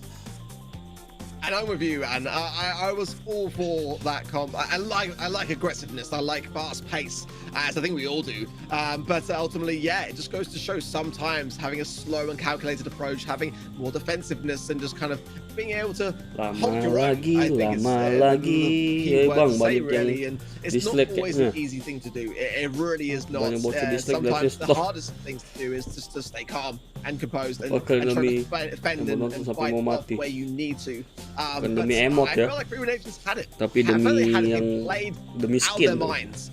Response especially got to give a huge shout out to him on that Stu, because he was all kok bisa banyak yang list, tapi selalu sih kalau giveaway kayak gitu bocil-bocil susah. Aku nih nggak ramah bocil masalahnya ya. Kalau ramah bocil mungkin bisa kayak Storm juga, rame juga gua. Aku kalau ada bocil unsubscribe itu, unsub sama langsung ku marahin, pasti unsub saja, pergi jauh-jauh kok, pasti aku marahin kayak gitu. Jadi susah banget channel aku, saya kan pemain Brawlstars banyak bocilnya juga. Waalaikumsalam Wido Lilik 09. Ini championship sampai berapa bulan bang? Sampai September, setahu aku sampai September. Really good ones that I think this region is also shown to play a lot. I think Spike's somebody that comes to mind immediately here. A lot of you at home, it is called Super Beach now, but it should be pretty familiar too. This is Super Stadium, same map, just the layout of the terrain looks a little bit different. Looks like they're going to be going with Sandy as a first overall pick. This is not the first time we've seen this tonight here, as now they're going to counter with an M's pick as well. I like the Sandy pick here. I think it's a great lane pick. I don't know if it was my first go-to. I'm kind of surprised, just given what we've seen tonight, that they didn't go something like Spike, who's even been banned a lot. But I can see Pam being in the mix here. I can see Max mereka dislike terus unsubscribe terus ada giveaway, nanti mereka datang lagi gitu. Subscribe lagi, ayo kita like lagi. Kalah lagi, unsubscribe, dislike, biji. Gitu aja terus sampai sampai sapi bertelur. Kok nggak banyak bocor karena gampang emosi, mungkin itulah maksud seperti toxic karena lu sudah sering ngegas. Ngegas itu bukan toxic kawan. At the same time, Freeman agents know their place when it comes to their tanks. Does leave the mid open slightly, but Spike up the grabs is definitely the halo Jeres di doang. Not too sure about it myself. Dikit lagi tapi lama. Okay, Griff is not why expected from response. Aduh, Sandy, Griff dan Gale. Sekarang sini ada Pam Ems. Got a firm strategy in mind because they've gone with something Pam Ems dan I was expecting the match to be a prominent feature Feng nggak ada di ban, Stu di ban. Griff somebody that I think has been used a lot in this map before. Bell mungkin? You know, before nggak the mungkin. times Barley of mungkin. power matches were Halo, implemented. Step 5 Griff FPS. somebody that served pretty well, I would Udah say. More as a makin lane though, and I'm anticipating kurang it's either bang, him Storm, or Gale that's udah, going to aku play the lupa, mid here. aku Now lupa. CZK. Kenapa di report? That's shown up a lot Kenapa on di Super report? Stadium here or Super Beach. Ngegas is ngegas, iya Barley, itu and I think ekspresif that's beda honestly a sama pretty solid toxic. pick Kalau here. toxic You itu know, there's no berkata tanks for kasar, Gale to get a hold memaki ya. of or Griff who are going to be two Kalau really ngegas, solid woi, itu tank bukan ngegas, brawlers. itu ngegas, It's very tapi interesting though. We're going to see how tidak they toxic. play out against more normal brawlers, I would say. You know, ones Pada like nggak Imps that are terima more nggak area menang di control and Puesto. Barley. I think this is really interesting. These are two strategies that I really did not anticipate, Ark. I think both these drafts kind of surprised me. Ya, Barley bener, power ya. I feel like Dugaan as aku. well, Gale Tapi di sini ada being a Griff, very Griff bisa stable ngancurin guy tembok, actually tapi for bisa nggak dia the nyampe ke SESA tembok and dulu the itu? ANZ region Nah, with terus that, terus with the gadget diberiin. able to lock down Dia harus so berani many, terobos aja dulu sih. advanced opportunities then Tuh, from nah. the opposition Tapi response mati, here. pasti mati. Going in very, very Ya, setidaknya aggressive memberikan down harapan and setelah itu. but I could see his strategy going in, trying to break things over the piggy bank at What amazing by instinct, man. just go straight through, and rightly so. The very, Tapi very udah early hancur kok, udah takedown. hancur. I was trying to say the response is trying to break Udah open susah the map to Barley. deter what instinct can do as the Barley, but that's why instinct just went straight for the goal. He saw the opportunity, he seized it. Yeah, I mean, great goal for them. And now all the heals coming in a Susah super gripnya ya. going down too. In response, despite opening up the map on this right side, Wow, should play into his favor. But nampaknya Instinct menang just nih. simply won the lane out Tim multiple ini times nih. now, even managing to stay Mun alive nih. there with only 60 HP. I mean, those are kinds of lanes that Epic comeback, outside of kawan-kawan. free win agents probably should be winning, to Betul, be nggak honest with ikutan you. dari You know, I 12 love orang this luar Griff ya. Super 2, getting a lot of value in there too. Aku nggak Sargent ada now moving ikutin. forward. They're going to find a kill there. Aku cuma Response on ikut this yang right Storm side, doang. pushing forward. They do need the ball though if they want a goal here. A good kick away Oh, would be masuk. beneficial. I think they're going to get it off to Response. He has an opportunity here, and it's going to be 1-1. We've got ourselves a banget. tie ball game here Ini on game baru number 1. final. Lovely little knockback there from the Gale side of things. Sargent did a fantastic job there to get the ball over to his teammates and secure it. Because Gale now emang this is getting underrated very, banget ya. very interesting, especially as now that right-hand side lane completely open, allowing Sargent to do his thing. If Response continues this idea, it's going to shut down Kesel the nggak approach of men- this Barley pick, jangan which could kesel be really, kalau really nggak difficult to menang. deal with. A nice Namanya takedown as juga well will allow giveaway. Ace and Sargent to Giveaway heal up a little itu bit, and Response will take the lead kalah now, nggak and full rugi, HP, the push through coming menang through, untung and gitu the loh. chance Itu now maksud for aku. the Ngapain marah? again, Itu makanya Upper Moon have got to banyak yang defend kesel a sama little bit better and not bocil concede the second goal giveaway. here for overtime. Kenapa? Karena itu giveaway. Kamu nggak butuh apa-apa Yeah, gitu. Sargent really Seperti demonstrating that apa yang Gale's kamu bilang not tuh? just Cuma to use download for IG doang. defense. You Kan know, we saw the nggak ada first back masalah there. cuma download Really IG doang. allowed them to get the goal there. It's the big opportunity. The stun coming in there too. I love Kalau that. kamu that bayar, change of star power. 1.5 seconds rather than 1 second is such a kalau big kamu difference. bayar, I know ikut it doesn't giveaway-nya sound like bayar, much, but that's just an extra half terus second kalah, that you kecewa, can't nggak move and the apa-apa. other team has to really shoot at you and take you down. So I think that's gonna really help them out here with all these walls on the map. You know, in overtime it might not play as much of a factor, but I would say I still like the side of free win agents here in overtime. They've got Griff Super, which has a large range. Pam does pretty well here, but Oke, in terms no of wall. range, Harusnya I think menang it's si going to go Free Win FWA Agents ini here. udah nggak ada Great tembok kayak aggression gini. coming in on their side. Tinggal Sandy ke Ems aja sih yang How masalahnya. quickly Response was able to throw that out, and CZK under heavy scrutiny here on the right-hand Yap, side. tumbang He's kita still lihat staying sana. alive though. Somehow Response though sees the deal, and this is a great pitch. There's no way nice. that this doesn't end. FWA It's a win. goal, and rightly so. Really well timed. Kalau judi baru marah, kalau kalah rugi, yang menang untung banget. Nah iya, boleh kalau the high judi ground gitu. going into that one. Atau ikut Response turnamen perfectly gitu. to really capitalize on that super, but the pinch towards the end, yeah, there was literally nowhere that they could go. Away sekarang mana ada giveaway itu artinya memberi away sekarang. Sejak kapan away itu artinya sekarang? Memberi sekarang. Bukan sekarang. Kok jadi memberi sekarang?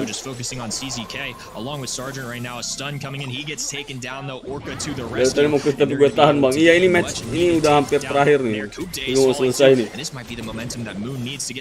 Cek pen, cari tahu dulu arti away, bukan sekarang away itu. Super shot on the side of Orca. He could get sneaky with it if he wants to find some kind of goal opportunity. The gadget baru tembus tembok kawan-kawan, serem banget ya. Immediately taken down. Sama CZK still up here. This is going to be a really good opportunity. Instinct Wow, amazing by Sergeant Class. Class. The Gale defense prevailing once again. Defense. Yeah, that's why Sengaja bang. By the way, way itu artinya apa?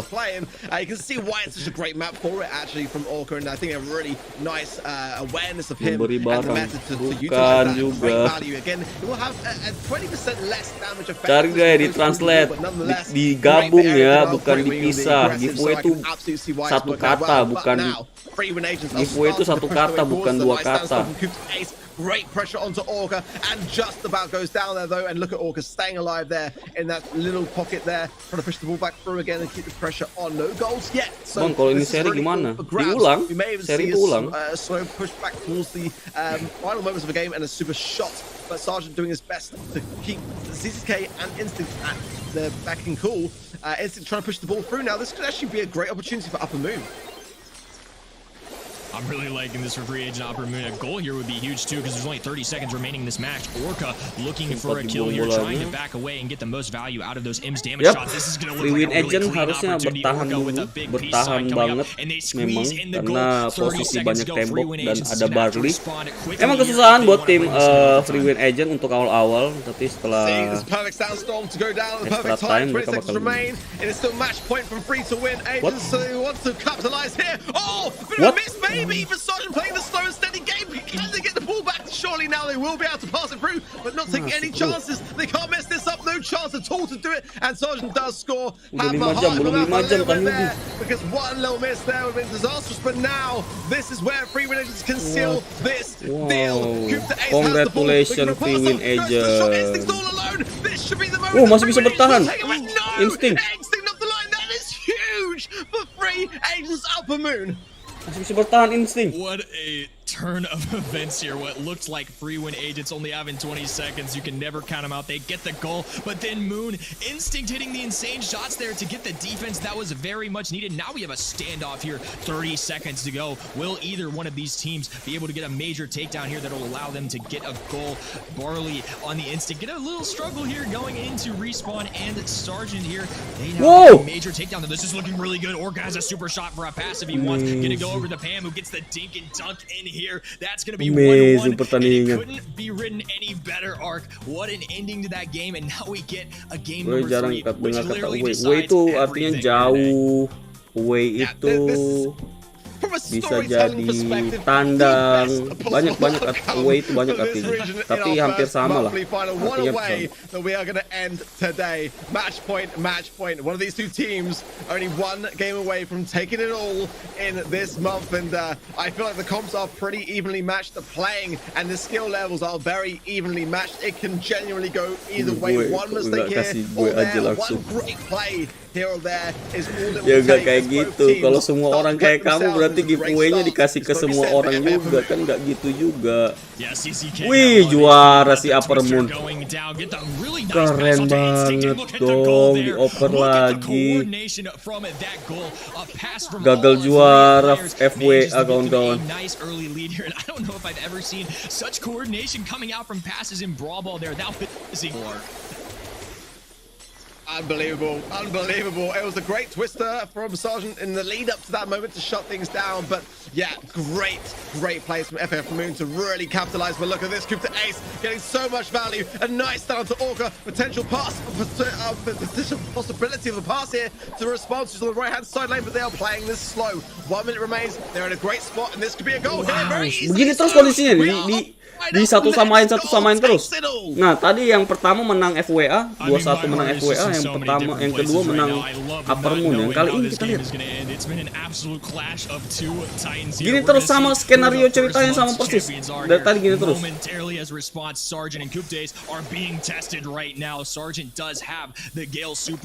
top DS emang kesusahan banget lawan M gitu-gituin terus. Kayak nggak bisa ngapa-ngapain. This is going to be close the whole way through as we now enter a little bit of a standstill here as either side is looking to get that very pivotal kill that is needed here. Okay, well, I think it's the right play in all honesty. Menunggu aja, menunggu Wait sampai until ini aja, overtime and sampai just selesai. play out the clock. But if Freeway Nations do not push the ball forwards and start to make a move, which they are doing so now, Berarti it could tumbang, prove kawan. costly. ANZ Look juga at this. tumbang. It's just CCK. One pass here or there could be all the difference. As Sergeant going in with great taps. Coop to Ace as well with a Sandstorm to play. What a great time to have Sandstorm as well. He'll want to hold on to it just a little bit. Maybe time this perfectly in. But at the moment, this is a fantastic opportunity for Free to win Nations to take this. But at the same time, FA Up Moon have got to defend with all their might here.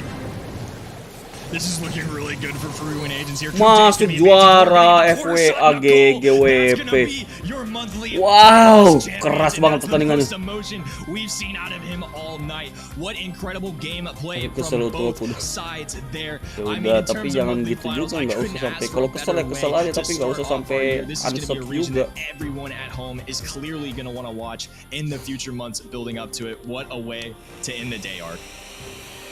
Oh, I mean, Freewin Agents, you gotta hand it to their perseverance, because there was so many times during that matchup when everything was against them, let's be honest. But they came through, they powered through, but gotta give a huge hand to FA Upper Moon, because the amount of times that we saw their result coming through, honestly, I mean, that genuinely one goal here or there, that was all it took, and I think they did phenomenally well under the circumstances. Freewin Agents, though, take the glory, and with some fantastic drops along the way from both sides. It couldn't have been closer, and as you rightly put it, Kenny, I mean, the perfect outcome to this first monthly final in this region.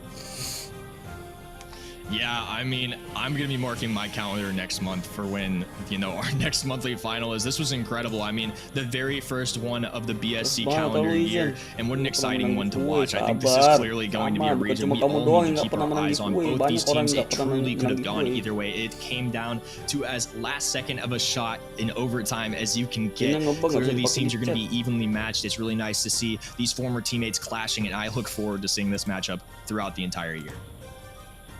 I mean, again, you know, I was very surprised to not see the max voting MVP selesai itu. Freewin Agents worked fantastically well. You know, it almost serves kawan-kawan the di like same dulu, di purpose when you've got subscribe dulu max kawan-kawan semuanya. speed coming in. Everyone has to get back onto the defense. Well, that's what happens when you have a Sandstorm as well. And you know, I think towards the end, holding on to that was a really smart play from him as well, and definitely coordination required to make sure that they capitalized and seized those moments when they were there. Because as we saw in the match that led up to that, you know, one pushback there from Upper Moon, it would have been a very, very different story and quite the catastrophe when you think about it. You know, all that hard work and then one little slip and it can all be over. I think though, you know, FF Moon are going to be feeling very, very good about this outcome today. I feel like they really did obviously do a lot of prep going in, and they just absolutely they got their drafts on point. I think that's what we udah habis Prima Yudi. Nanti yang jam 9 malam lagi 1 jam ada lagi nih. The draft is good. Mau nggak tahu bakal ngadain Nobar atau tidak. Capek banget. Yeah, especially in that last set, it really felt like both teams kind of had set strategies or brawlers that they really had in mind. You know, those weren't necessarily combinations that I see being played here a lot, and I think it worked out in both their favors. They both played it excellently at the end of the day. It just happened to go in Freewin Agents' favor. I liked where both directions were heading, though. I really respect that they stuck to their strategy. It felt like they were kind of not necessarily directed at the other team. It was more of, we know what we want and we're going to go with our strategy. And both teams, when it came down into the line, decided to go that direction with it. Nobar live. Yeah. I mean, we're going to hear shortly from Response as well. I can't wait to sit down with him and have a little natter. But yeah, as you already put it, Kenny, I mean, phenomenal ways to end this day with the SESA and ANZ region. Again, we didn't want to pick favorites. We kind of did because we've got predictions that we value a lot. But ultimately, a fantastic result on both sides. And like you say, I'm looking at both of these two teams moving forward into the SESA region because if that grand final today has got anything to go by, I think we've got a serious grudge match on our hands. Yeah, both sides should definitely be proud here. Great results from each one of them, and I think they have a lot to work with this year. I mean, so much talent in that grand finals just being displayed. I can't wait to see it all pans out this year. We've got 6 more of these months where we're probably going to see these teams clash pretty frequently. gitu doang. Yeah, absolutely. Well, response is on the line. We're gonna get him on right now for a little sit down.